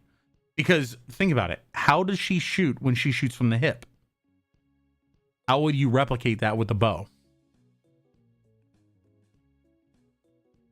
What brand socks do you wear? Costco, Kirkland. And it is the key to my success, actually. No, actually, it's the underwear. It's 360 or 180. It's like 36 degree or something like that. It's something below. It's very breathable mesh. They're like boxer briefs. They're very loose, but they're also quote unquote form fitting. You know what would be fun to play? New Vegas. All at New Vegas. The only problem is it's constantly breaking whenever I play it. Hi, Frostica, how are you? Send a link to the place where you get your Hawaiian shirts. Oh man, I actually do have a link, or I have a place for that.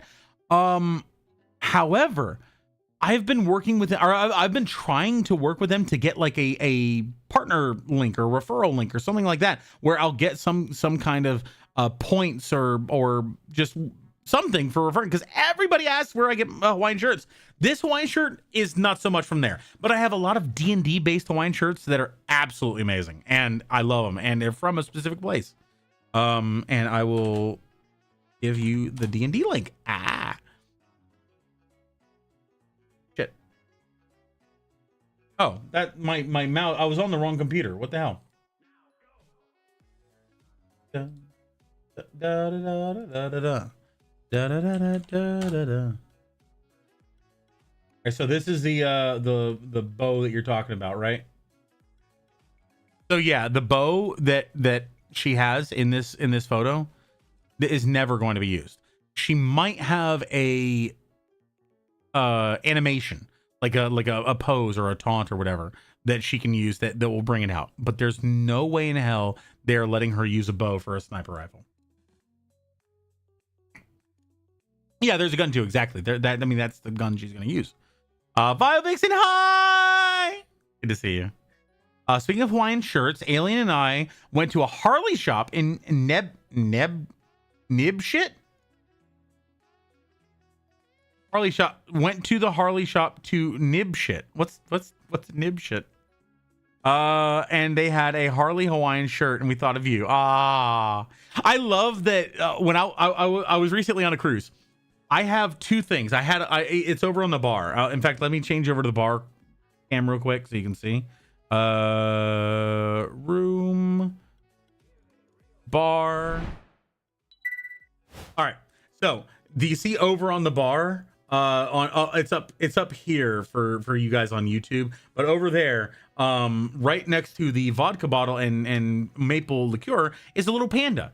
I brought that panda. The J Worm is a fellow content creator and YouTube or Overwatch player on Twitch. The J Worm, JWRM. Let me give him a quick shout out. He made that for me. He 3D printed that little printed roadie for me, and I had that everywhere. I brought that with me everywhere on the ship. J Worm. There we go. Yeah, cool. I brought that with me everywhere on the ship, and every time I took a picture, I would make sure he was in the frame. Every time I had food, I had it next to the plate, and I quickly became known as to many people, to about half the ship by the end of it, because people were waving me. Oh, hey, Panda Man, hey, Hawaiian shirt guy. I was a Hawaiian shirt guy, and I was the Panda Man. That was it. Putz around, fuck off, poke around about. I get you, nib shit. I've never heard of that. That's awesome. Let's see Satisfactory. Let's go to the major update. Let's see what this says. Hello, Pioneers. Let me go back to other game and all right, cool. Hello, Pioneers. Our early access has come to an end, but what a journey has it been. After more than 5 years of adding features, fixing bugs, and improving the game, with your feedback, we are happy to finally release a 1.0 version of Satisfactory.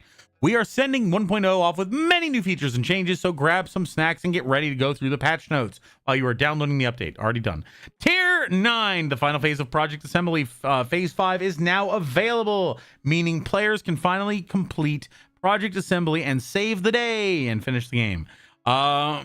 Interesting. Phase 5 grants access to Tier 9, featuring 5 new endgame milestones with new buildings, resources, production lines, and crazy sci-fi features to push fix-it technology to the limit. I love it already.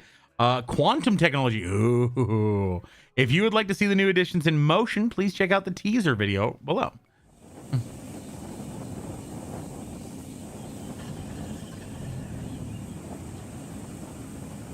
Oh my God, can I...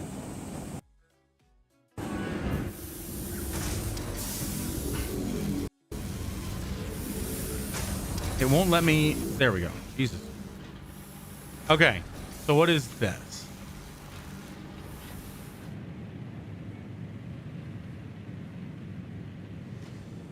Good Lord. That seems very. Oh, wow. This is a new production. Oh, that's going to be higher than the manufacturer. Interesting. Oh, no. It is just a manufacturer enclosed in glass. or it looked like it wasn't a manufacturer. It had some weird octagonal things. This, like, I could never build. I see some particle accelerators in there. Interesting. There it is. Yeah, that big D20 it's got on top. Isodecahedron, something like that. That's really cool. Yeah, this is really cool. Yeah, I don't want to go to creative mode because I really like the feeling of having gotten it myself and earned it, but at the same time it takes so long to make some of these things.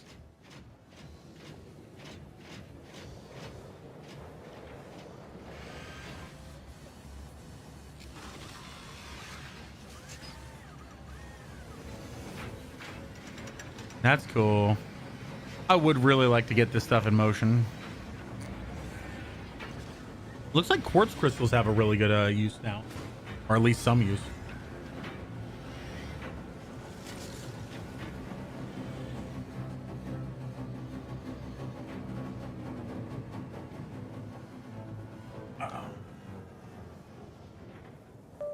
Looter thing is really useful. Last time I played the whole road system and placeable junk. Nice, that's cool. Yeah, I haven't really gotten into using the blueprint system. I know it's useful, but I just haven't really gotten into it yet. What is that?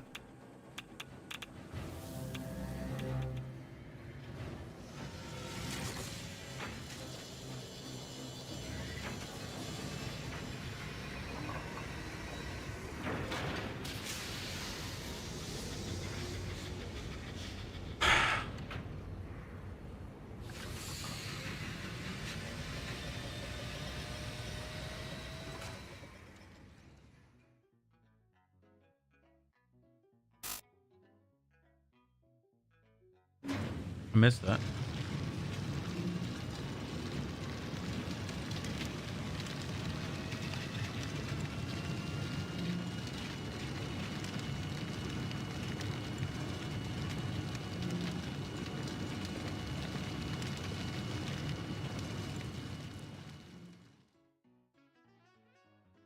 All right, changing satisfactory as the YouTube one.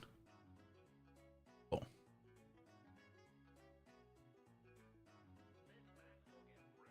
Look how fast that belt was. I didn't even see. I need to get back in there and rewatch that. There was also the flash of light thing that they had there.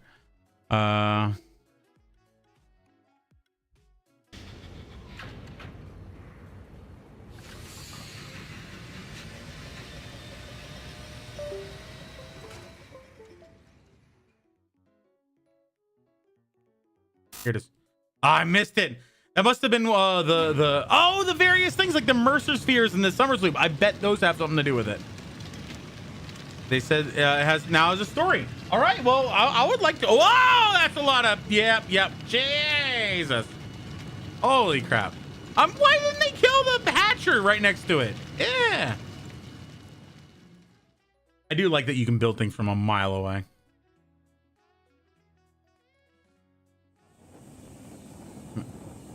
Okay, new building production line features to play around with. These include Converter. This building utilizes strange alien matter, the SAM, to enable matter conversion and transmutation. It can be used to convert one raw resource into another. Interesting. Limestone into iron, copper into caterium, allowing players to put resource nodes to good use that might have been neglected otherwise. Interesting. It can also be used for various processes essential to the development of other tier 9 technology, such as the production of synthetic material fixite. Oh my god. And the generation of excited photonic matter, EPM. Interesting. Quantum Encoder, the most high-tech production building in the game. The Quantum Encoder is used to produce the most complex parts down to the quantum level, such as the superposition oscillator and the neural quantum processor. Quantum Encoder requires excited photonic matter to operate, and produces dark matter residue as a byproduct. Interesting. Mark 6 conveyor belts and lifts. Holy crap. Transport 1,200 items per minute from 780 from the Mark 5. God damn. This should be particularly exciting for those who want to utilize the pure node overclock Mark III miners to their fullest capacity without being bottlenecked by the Mark V belts, or if you just like seeing items being transported as fast as possible. Nice. Blueprint Designer Mark II and Mark III, bigger blueprint designs. So here they are. That's great, because the problem I had with the Blueprint Designer from the previous, I never used it, so it would have been useful for like small scale builds, but it was relatively small scale. It was like I think 4x4 foundation for 32x32x32. Blueprint Designer Mark II 5x5 or 40 meters squared. 48. Let's see if the Blueprint Designer has been available. Tier 4 size of 4x4. Okay, 32x32. Right. So interesting. I think curved road now. Cool. Fixonium. Fixonium is a new nuclear resource unlocked in Tier 9 that can be used to power nuclear power plants. It uses plutonium waste for its production, and unlike uranium and plutonium, it does not generate its own waste. Nice. You'll finally be able to get rid of all your nuclear waste at the cost of setting up this highly demanding and extremely radioactive production line. Nice. That's cool. Portals. That's cool. Portals can be used by pioneers to allow near instant travel between factories, but space-time travel does come with a cost, namely in the form of singularity cells, and it has a massive amount massive amounts of power. I still like I got so used to traveling by hypertube, and also sometimes just by jumping and using a Mark V conveyor belt to launch myself and use the jetpack for incredibly fast travel. I know you could also use a cannon using the hypertube entrances and exits quickly, but whatever the case is, I think that the teleporting is probably going to be really useful at the very end stage. Ma'am, it's time to ring the long wait of use for the Mercer Sphere, Summer Sloops, and Sam. With the new alien technology research in the MAM, you can unlock new goodies such as hypertube launcher. Yes, I've never actually used that, but I'm sure that I've seen people break their game with it. It's always fun. Had a catching nest of power cables on the other side. Oh, power cable. Wait, power cables? I thought power cables were intangible. Or hard drives changed so you can get the jetpack a lot earlier too. Hard drives, they made it. I don't know if it used to be this way, but they made it in such a way that when you have a hard drive and you unlock it, you can only unlock recipes of things that you can actually create. So like the jetpacks, I'm pretty sure can only be used. You can only use liquid fuel. So like that includes liquid biofuel as well as the regular fuel. So I think liquid biofuel, I don't think you get that until you get the refinery. So to catch yourself, you can grab onto with a zip line. Right. Smart. Dimensional Depot, a favorite of ours. A Dimensional Depot allows you to use alien technology to upload resources to another dimension, which allows resources to be used at any time while building and crafting. Both Mercer Spheres and Sam are required to unlock and build the Dimensional Depot, as well as upgrade its storage and use upload speed capacities in the MAM. Dimensional Depot allows you to use alien technology to upload resources to another dimension, allows you to use resources at any time while building and crafting. That kind of sounds to me like, you know how in Fallout you can put all of your resources in one central, in Fallout 4 you can put all your resources in one central workbench, and from there you can build and craft anything in your settlement with those resources. And if you establish a supply line, you can do that with other places too. This sounds kind of like that, where you don't have to have all the resources on you to craft something if you have it in your settlement, so to speak. You can belt feed biogens now. Oh, really? That's pretty huge. Now you still need to put in materials to make the biofuel. But being able to belt feed biogens now, that's huge. You don't need to run around restocking everything every round. I'm looking at the update. Yes, I am looking at the update. Should I not be looking at the update? I'm looking at the update for did you I just got back from making dinner, so I'm going to start up the stream for this because I need to get back into the controls. So did you want to like discover it as you go, or did you want to like? 'Cause I was just looking to see what was new. Alien Power Augmenter. This building uses summer sloops to amplify the power produced on the power grid. The more total power that is being produced on the grid, the more power will be generated by the power augmenter. You can boost this further with the alien power matrices created with quantum encoder. The problem I feel with these kinds of things is that the summer sloops and Mercer spheres are limited resources. Unlike Sam, strange alien material is something that you can mine in certain caves. Do you want to join? No, unfortunately, I do have to end here pretty soon because I do need to get dinner before Chipotle closes. But I think I'm gonna come back, and I think I might actually restart stream when I return to play some of this, because I'm gonna get addicted again. Here we go. Alien Production Amplifier. As an alternative to alien power augmenter, summer sloops can also be used to boost production by inserting them into a production building. Okay, so it looks like this is going to take the place of the power shards. So you're not exhausting the resource, you're just applying it. So the more total power there's, so summer sloops can be used to amplify power produced on a grid. I feel like that's the best way, because you can always build more buildings with resources. You can't always generate more electricity. There's only so much energy you can generate based on how much of the whatever resource you need to generate it. As an alternative to the power augmenter, summer sloops can be used to boost production by inserting them into a production building. Wait, hang on. Alex! I sucked you into it, man. You did. You got me. That would be cool. Oh yeah, Drunky, look up Indigo Park. Play that. It's only about an hour and 40 minutes. Interesting. I will look it up. Thank you, Alex. Oh my God. You're 30 months. You've been breaking rules for over 2 years. You've been breaking rules for nearly 3 years. It's 1:40 a.m. I know you need sleep. I'm about to go get dinner. You need to go to sleep. V Valentine just started Satisfactory. Hell yeah. I don't know what I would want to start completely over. I've done so much. They said that you do want to start over because they have modified a lot of the resource nodes apparently. But if you want to, Satisfactory is dinner. You're not wrong. I would very much like it if I just had all of my soda here. I also need to throw away all the chicken. I bought $45 worth of chicken. I need to throw it away. It went bad. I'm sad about that. I should have cooked it. I've been following you since the 4th of February, 2020.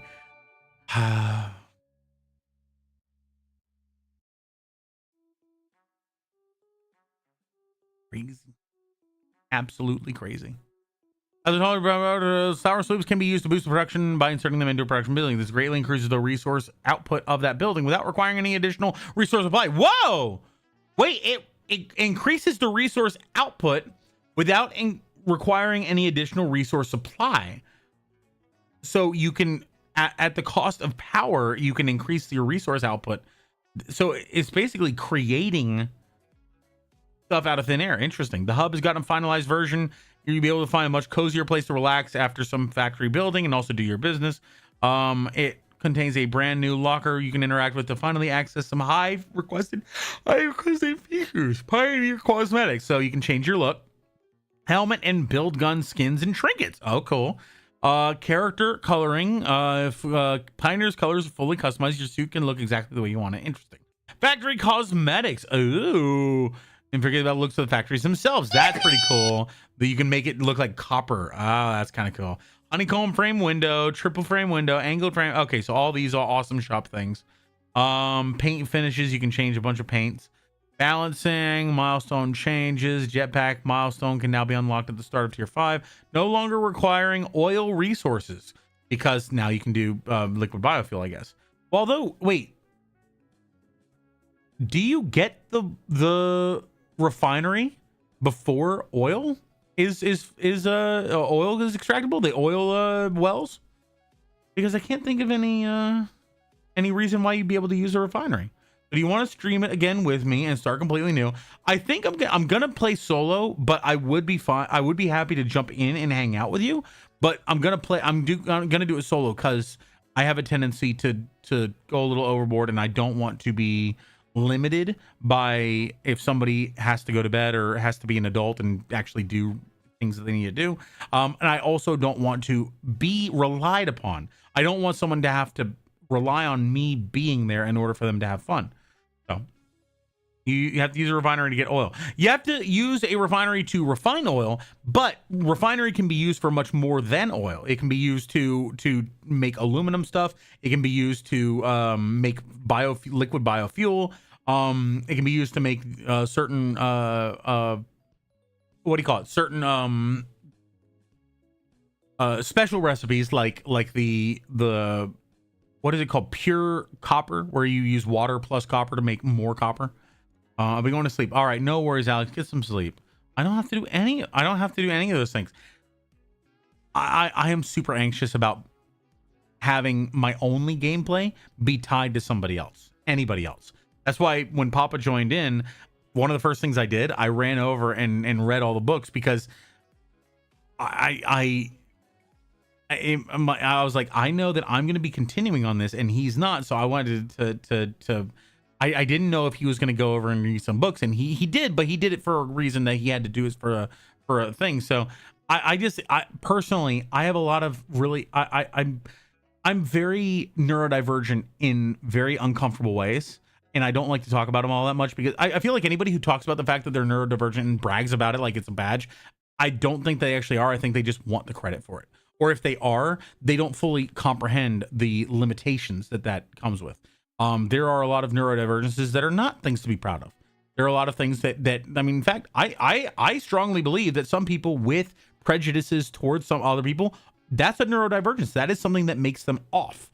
And it's something that they can try to overcome, but that it's always going to be part of them.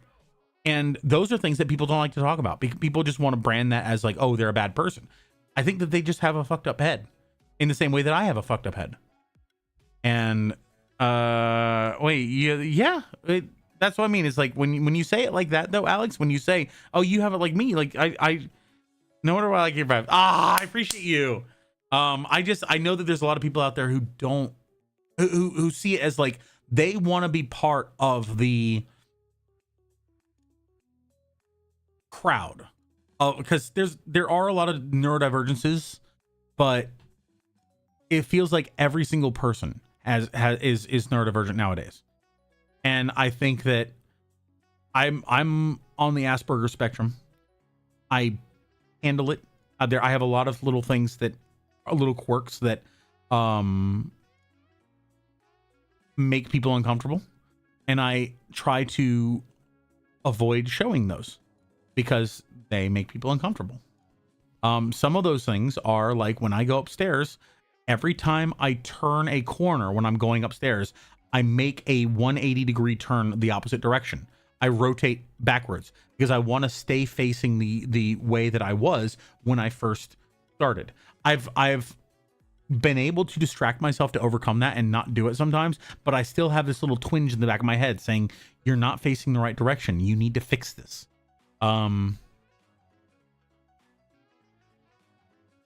Yeah, I can appreciate that. I miss Pun stream. I know. I miss hanging out with Pun. It's Pun. Hi, Pun. We need to have a hangout session soon. We need to just hang out. And I know I'm not talking about like off stream. I mean like you and me playing a game. We definitely need to have our off stream hangout. That's a whole other thing. But we need to just do a you and me collabing stream. I miss fucking around with you, like playing Deep Rock Galactic or playing Killing Floor. We need to play Killing Floor. I need to get Zowie in Killing Floor. We got in the game. Yeah, it's very shit how some things are just things, but you don't like, but you just can't help. Right? Like when we were playing, I was playing with Papa. He went through the building and did the little like the quest of going through the building, killing all the zombies and getting the loot. And that's what you do, right? Well, no, I go behind and I pick up everything that's pick upable and not like inefficient.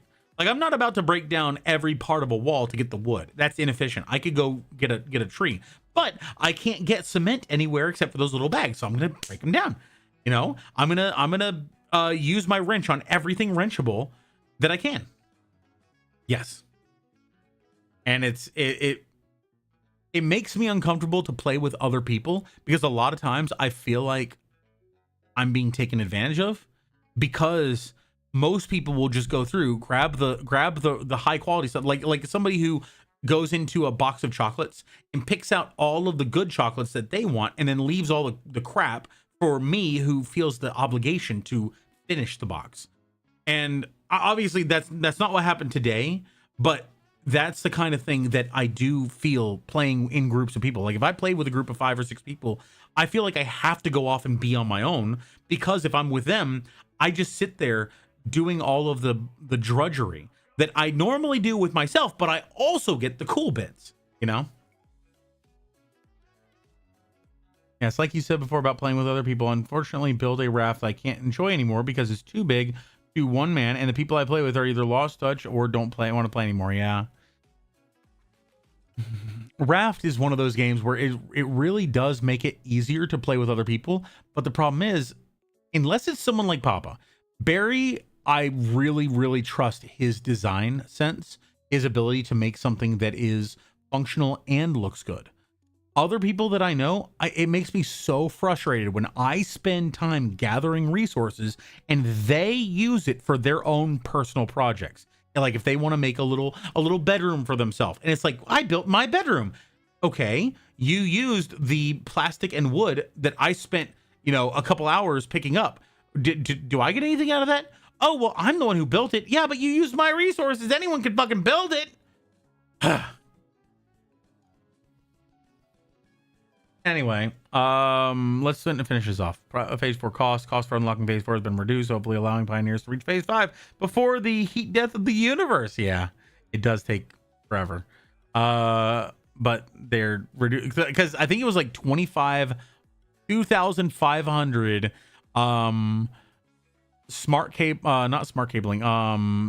modular control units, or that was 500 of those, 500 turbine engine things that were really hard to make, supercomputers. I don't know if I think the supercomputers were in the modular control units or adaptive units, and the smart plating I think was also part of that. So yeah, you had to make a lot of shit to get up to the highest levels. Computers no longer require screws. Yo, big dude, computers used to require 100 screws to make the initial way. The best thing you could do is get the crystal oscillator computer that I'm pretty sure required less screws or no screws, but it was like a crystal oscillator, some like 8 computer boards, 8 circuit boards, which normally it requires 10, and wiring, whereas normally it's wiring, plastic, screws, and printed circuit boards. Holy crap, it was so much to make a computer, and now they've removed the screw component. That is insane. And the remaining 3 components have been reduced. Holy crap, that is huge. All alternate computer recipes and recipes using computers were adjusted to reflect the base recipe change. Nice. In case industrial beams uses fewer steel beams but more concrete. That makes sense. Typically by that point you've got less steel beams and more concrete than you can handle. Also, concrete is really the only thing that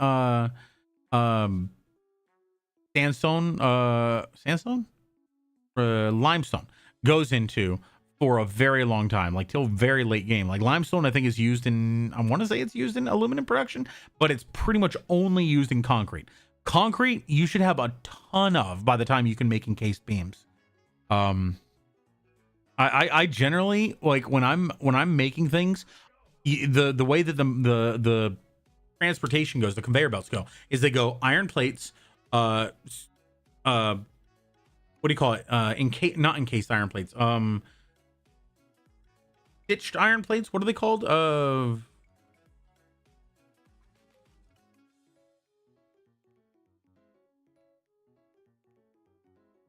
It's basically screwed together plates, like enhanced plates, basically. So plates, enhanced plates, steel beams, encased steel beams, and then aluminum. I always have so much more steel beams and encased steel beams than I do stitched iron plates. Like those iron plates are fucking hard to have enough of. So your raft has 6 engines and fully operational biofuel operation, water purifier, animal farm, navigational system, but is too much to manage everything. Yeah, raft is one of those games where eventually I get to the point where I'm just running around maintaining everything. I can't do anything. I'm just maintaining shit. I get you. Computers no longer require screws. Heavy modular framing. No recipe got its numbers shuffled a bit to make for a cleaner production line. Okay. Magnetic field generator. I'd never got to that. Oh, I know. I think I got to that point. I just never made it because I didn't have any reason to. No longer requires batteries and now producing the assembler instead of the manufacturer. Interesting. Okay, cool. Strange alien matter Sam, reanimated Sam, and Sam fluctuators are now available in the MAM technology research and tier 9. Tier 9 introduces 10 new production parts, including diamonds. Ooh, I wonder if you use coal to make that. Superposition oscillators and fixonium. 3 new production parts are also available in tier 9 to help complete more Sam. Yeah, we need more Sam. There is also more variations of Sam. Rocket fuel and ionized fuel are also new fuel types available in the MAM. Synthetic power shards allow for creation and automation of the power shard without the need for grinding innocent life forms into crystals. Oh yeah, the power slugs. Yeah. God. The recipe can be unlocked in the MAM after reaching tier 9. Nice. Interesting. New alternative recipes are available in various tier. I never thought of the power slug as actually like grinding it up. I thought it was more like extracting it, and then I don't know what you did with the body. I guess you gotta, yeah, you grind it up. Several underperforming alternate recipes have been adjusted for better viability. Nice. Okay, I like all of these changes. Drones to use all fuel types instead of only batteries. The speed of drones is different per fuel type, with better fuel providing a higher speed. You know what would have been cool? I don't know if they actually did this, but what would have been cool is if batteries would be consumed and it would output dead batteries or batteries that were empty, reduced. And then you could take those dead batteries and recharge them by putting them into like a constructor. You just it takes in dead batteries and spits out full batteries, because you're essentially, instead of doing anything, you're actually just taking the electricity that would normally be used to make something and charging the battery. That would be fucking cool, wouldn't it? Then you only have to make so many batteries. You don't have to make an infinite amount of batteries to power an infinite amount of shit. Biomass burners now have a conveyor belt input port. That was you I think you already told me that, Vincent. That's freaking huge. Or either Garth or Jordan, someone told me that. You guys are amazing. Alternative portable miner recipe, automated miner, and have been overhauled to only require steel pipes and iron plates. I still feel like the portable miner recipe, the alternative portable miner recipe, is like, someone was telling me that there's I think the reason why you need those is because Mark III power, or the Mark III drill, requires 3 portable miners. But the problem is, like, how often, like, how are you're going around, and it's going to take you a couple, hours to make all the portable miners. Yes.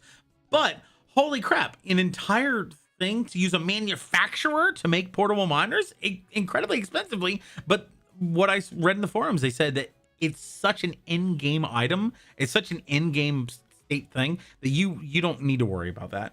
I don't know. I feel like this is still a little over the top. Biomass burners now have KBA port. Okay, we already know that. Fuel generators produce 250 instead of 150. Ooh, that's good. That's really good. I hope they take the same amount of input as well. Programmable splitters and geothermal generators no longer require supercomputers to be unlocked or built. Gas mask is now available in MAM, Mycelia, and tier 5. Cool. Hard drive re-rolling and saving. Each hard drive now gives 2 alternative recipes instead of 3. However, each hard drive can be re-rolled once to show 2 different alternative recipe options. After scanning, the hard drive selection is saved into a separate tab in the MAMS. You no longer must make a choice right away, and can even scan more hard drives as you think it over. Interesting. I remember that there was a way to re-roll hard drives, but it required you essentially starting the hard drive and then after 10 minutes redoing it. But there was another way too. There was like if you picked it up and dropped it and picked it up again, or what was it? There was some way that this worked. There was some way to essentially re-roll a hard drive if you didn't get what you wanted to. But now you can re-roll it once to possibly get something new. So you could, I imagine re-rolling also requires an additional 10 minutes, but it may not. And if that's the case, you can now get up to 4 recipes potentially. But if you don't like the other 2, you can't go back to the first 2. Okay. Straight conveyor belts. You can now build 90-degree turn conveyor belts into a straight. You can now build 90-degree turn conveyor belts into a straight shape instead of using usual curved. Just change the build mode when building conveyor belts. Available from the start. No unlocking required.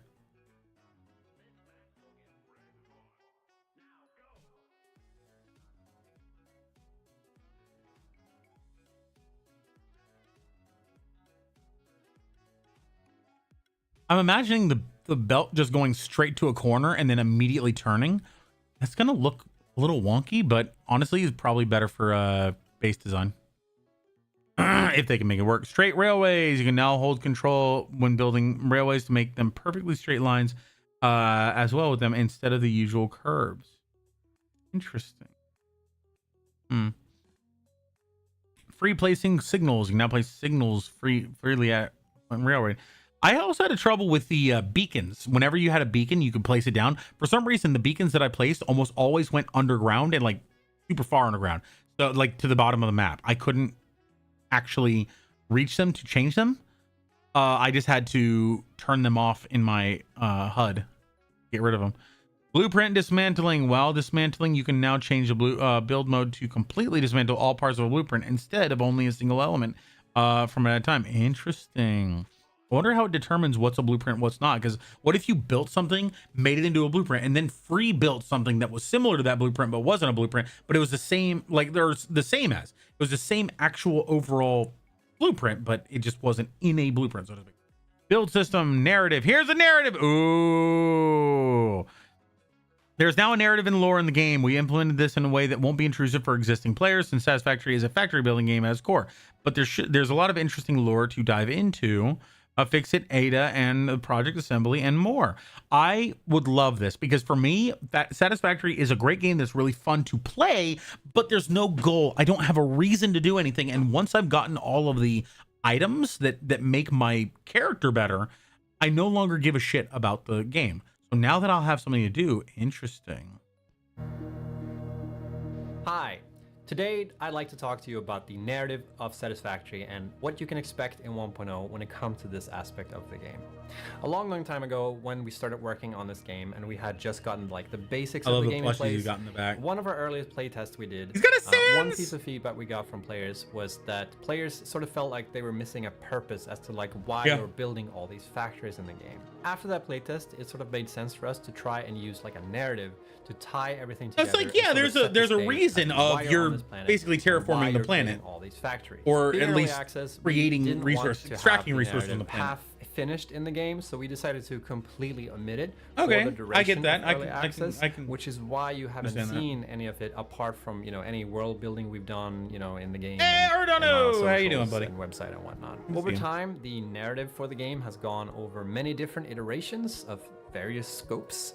At one point, the narrative grew into something it's big, and vertical. We weren't sure we were able to deliver on our vision.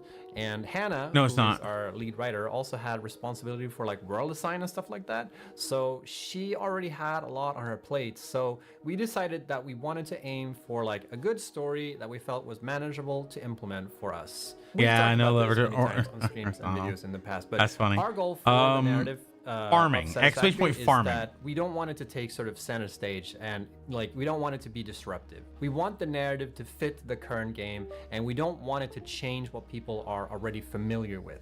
Satisfactory is first and foremost a factory building game, and if you don't care about the story, you can, you know, pretty much ignore it.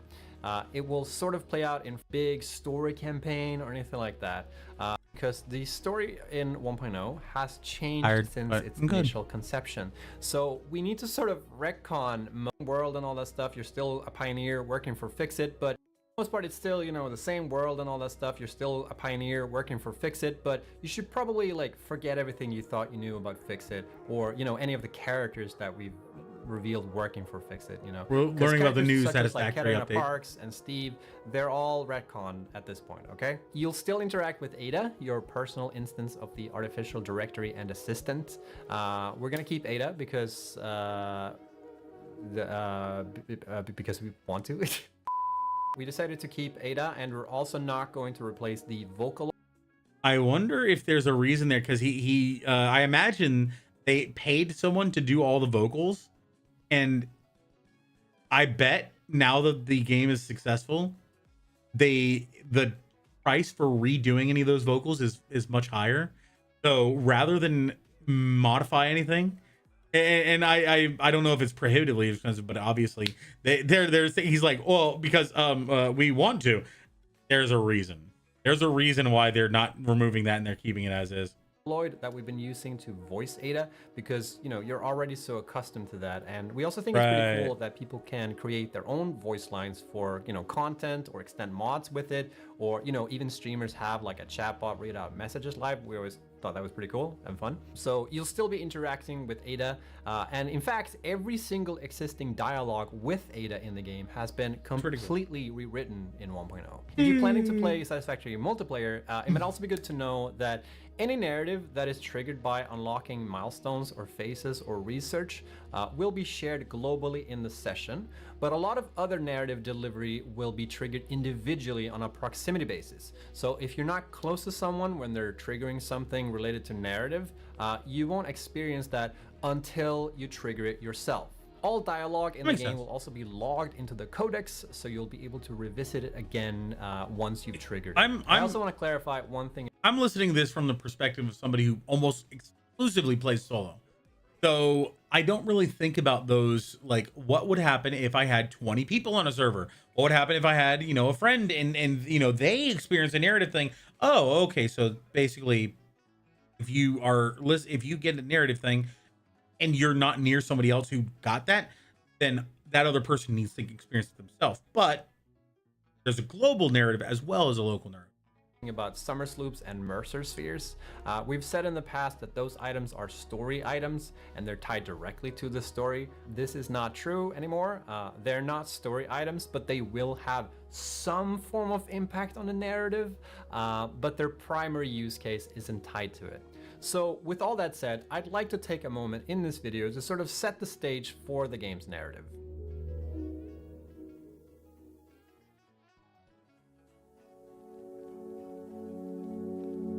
In Satisfactory, you take the role of a pioneer for Fixit Incorporated, designated to the planet Massage 2AB-B in the Akatsha system. And to fulfill your obligations, you must exploit this planet for its resources by building factories, setting up power systems, organizing logistics utilizing vehicles, and asserting dominance over the local fauna using whatever tools you may engineer. To advance Fixit's mission, all notable phenomena, resources, technology, or other influence should be investigated regardless of their perceived danger, as stated in the Pioneer contract. It is your duty to ensure they come to good use. On this mission, you are accompanied by Ada, your personal instance of the artificial directory and assistant. Potential edible collected. Reminder that look and smell alone do not provide sufficient data to determine exact risk of consumption. Ada will guide you. Okay, so they did redo the voice lines, providing you with helpful advice as you explore the planet. Hey, Mr. Dirty Low! Your first official objective is to initiate Project Assembly by building the space elevator. Project Assembly is divided into phases, each of which requires the delivery of project parts via the space elevator. Subsequent phases unlock access to new tiers with more advanced technologies to construct, automate, explore, and exploit. But it's time to be honest. This project is part of the Save the Day program, the largest united undertaking in human history, destined to save us all. Earth is in peril, and only Fix-It pioneers offer hope for survival. Fix-It is counting on you. Do not let Fix-It down. There's got to be some malicious undertones in there. Like, Megacorp comes to save the day? Sure. Your waves lap at our shores. When will you land? To file with Scripture.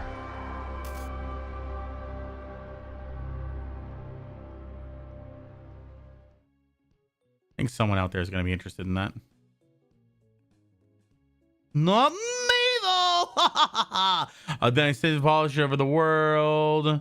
World and recipe changes happening in 1.0. This might require you to rebuild portions of your factory if you use nodes which were removed or had their type purity changed. Okay. Changes in placements, jungle spires. God, wait. What about the previously? Previously, unfinished areas like jungle spires, southern forests, and bamboo fields, etc., have now been finalized. There was something where I found an area in Satisfactory where I like could go through certain walls and it was like all unfinished and unpolished. Maybe they fixed that.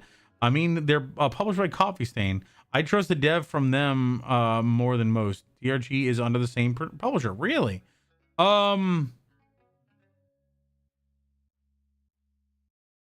If you're referring to my whole thing about the Megacorp coming to save the day, yeah, I wasn't saying that the developer was untrustworthy. I was saying that I'm hoping that they're having some kind of malicious undertones in their game where it's like, yeah, our project is to save the day. You need to go to this planet, extract resources, and send it back to Earth to save everybody. We're making so much bank on this, or something like it's actually it would be funny. Have you ever seen the movie Oblivion with Tom Cruise and I think Emily Blunt? I think it was Emily Blunt. So what in that movie they believe that they are doing their best to protect the Earth and save the Earth, while the big overseer thing that looks like the Destiny bot is sucking up all of the water in the oceans. And it turns out they were brainwashed into thinking that, but this is actually an alien like life form that's come here to steal all of the natural resources from Earth. And they are helping it because they were told, yeah, this is the only way to save humanity.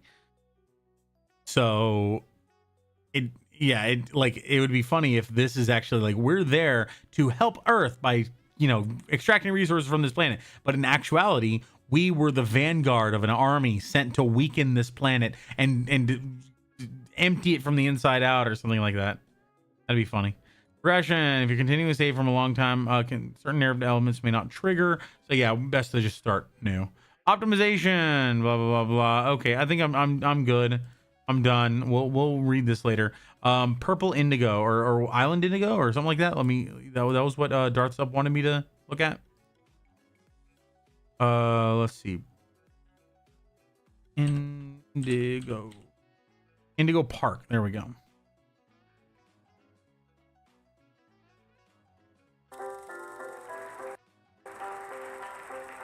For all who journey to this newfound paradise, we welcome you. Indigo Park offers a slice of the American dream to call your own. In this place, echoes of days gone are brought back to life as a new generation captures a glimpse of the exciting potential of tomorrow. Indigo Park pays homage to the values, dreams, and unwavering... That's cool how they're doing that effect of the like slightly off. I actually know how to do that. I've just never thought to apply it in that way. That's really smart. Fantasy, where your dreams come true.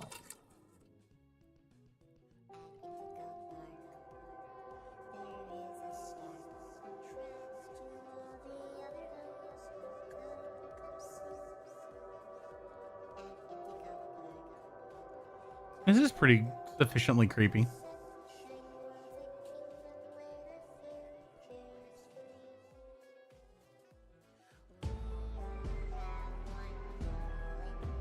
early in-game footage subject to change. Okay.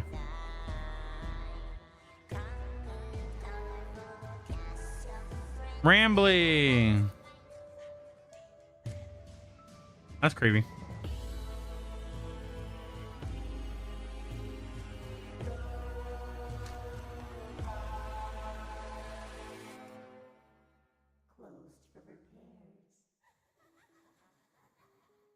So it's not out yet? Hi there, and welcome to Indigo Park. Yeah, so but it's not down yet. Oh, it is play game. It is free to play. Okay. Add to library. Why not? Indigo Park is an add to your account is available in your Steam library. Okay. Indigo Park. Indigo Park. I don't see it.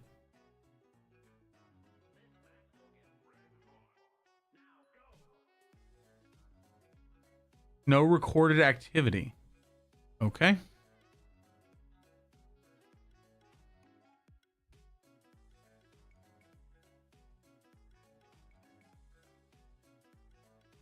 What's the I'll install it. Overwhelmingly positive. Okay. The music popping. I love this game. Character design, the humor. Oh, badass. This humor. Cool. I like it. Black Myth Wukong. Heard that was good. I am scared of that game. Nightingale. Wait, this looks like Ghostbusters. What the hell?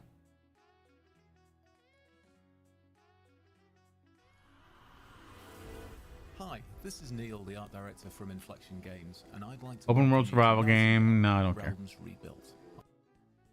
Too many of those.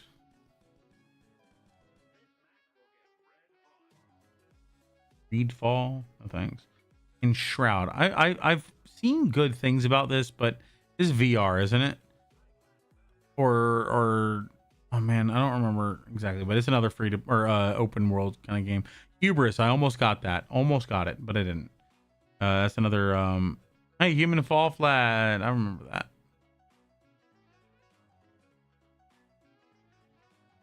I think we go ahead and get some dinner now.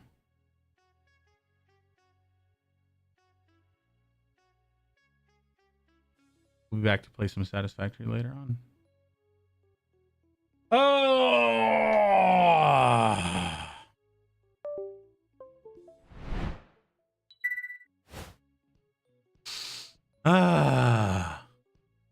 Thank you guys for hanging out. I know it's been a little odd. It's been a kind of a low energy stream, but I'm in a low energy mood. But hanging out with you guys really does me up.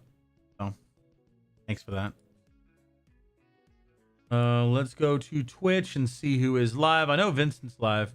Vincent's probably where we're gonna end up with Arugula. Arugula is playing Dead by Daylight. Ah, I never see Rad stream anymore. Oh, Rad's badass. Rad's cool. And Pun's there. So if you guys were wanting a Pun stream, I got a place for you. Now, I will also shout out Vincent Valentine, though, because Vincent Valentine is awesome and is going to be playing Satisfactory. And if you're into Satisfactory, you should be into watching Vincent Valentine. Woo! Let's go ahead and raid us up some Arugula. Cherry, I love you. You're amazing.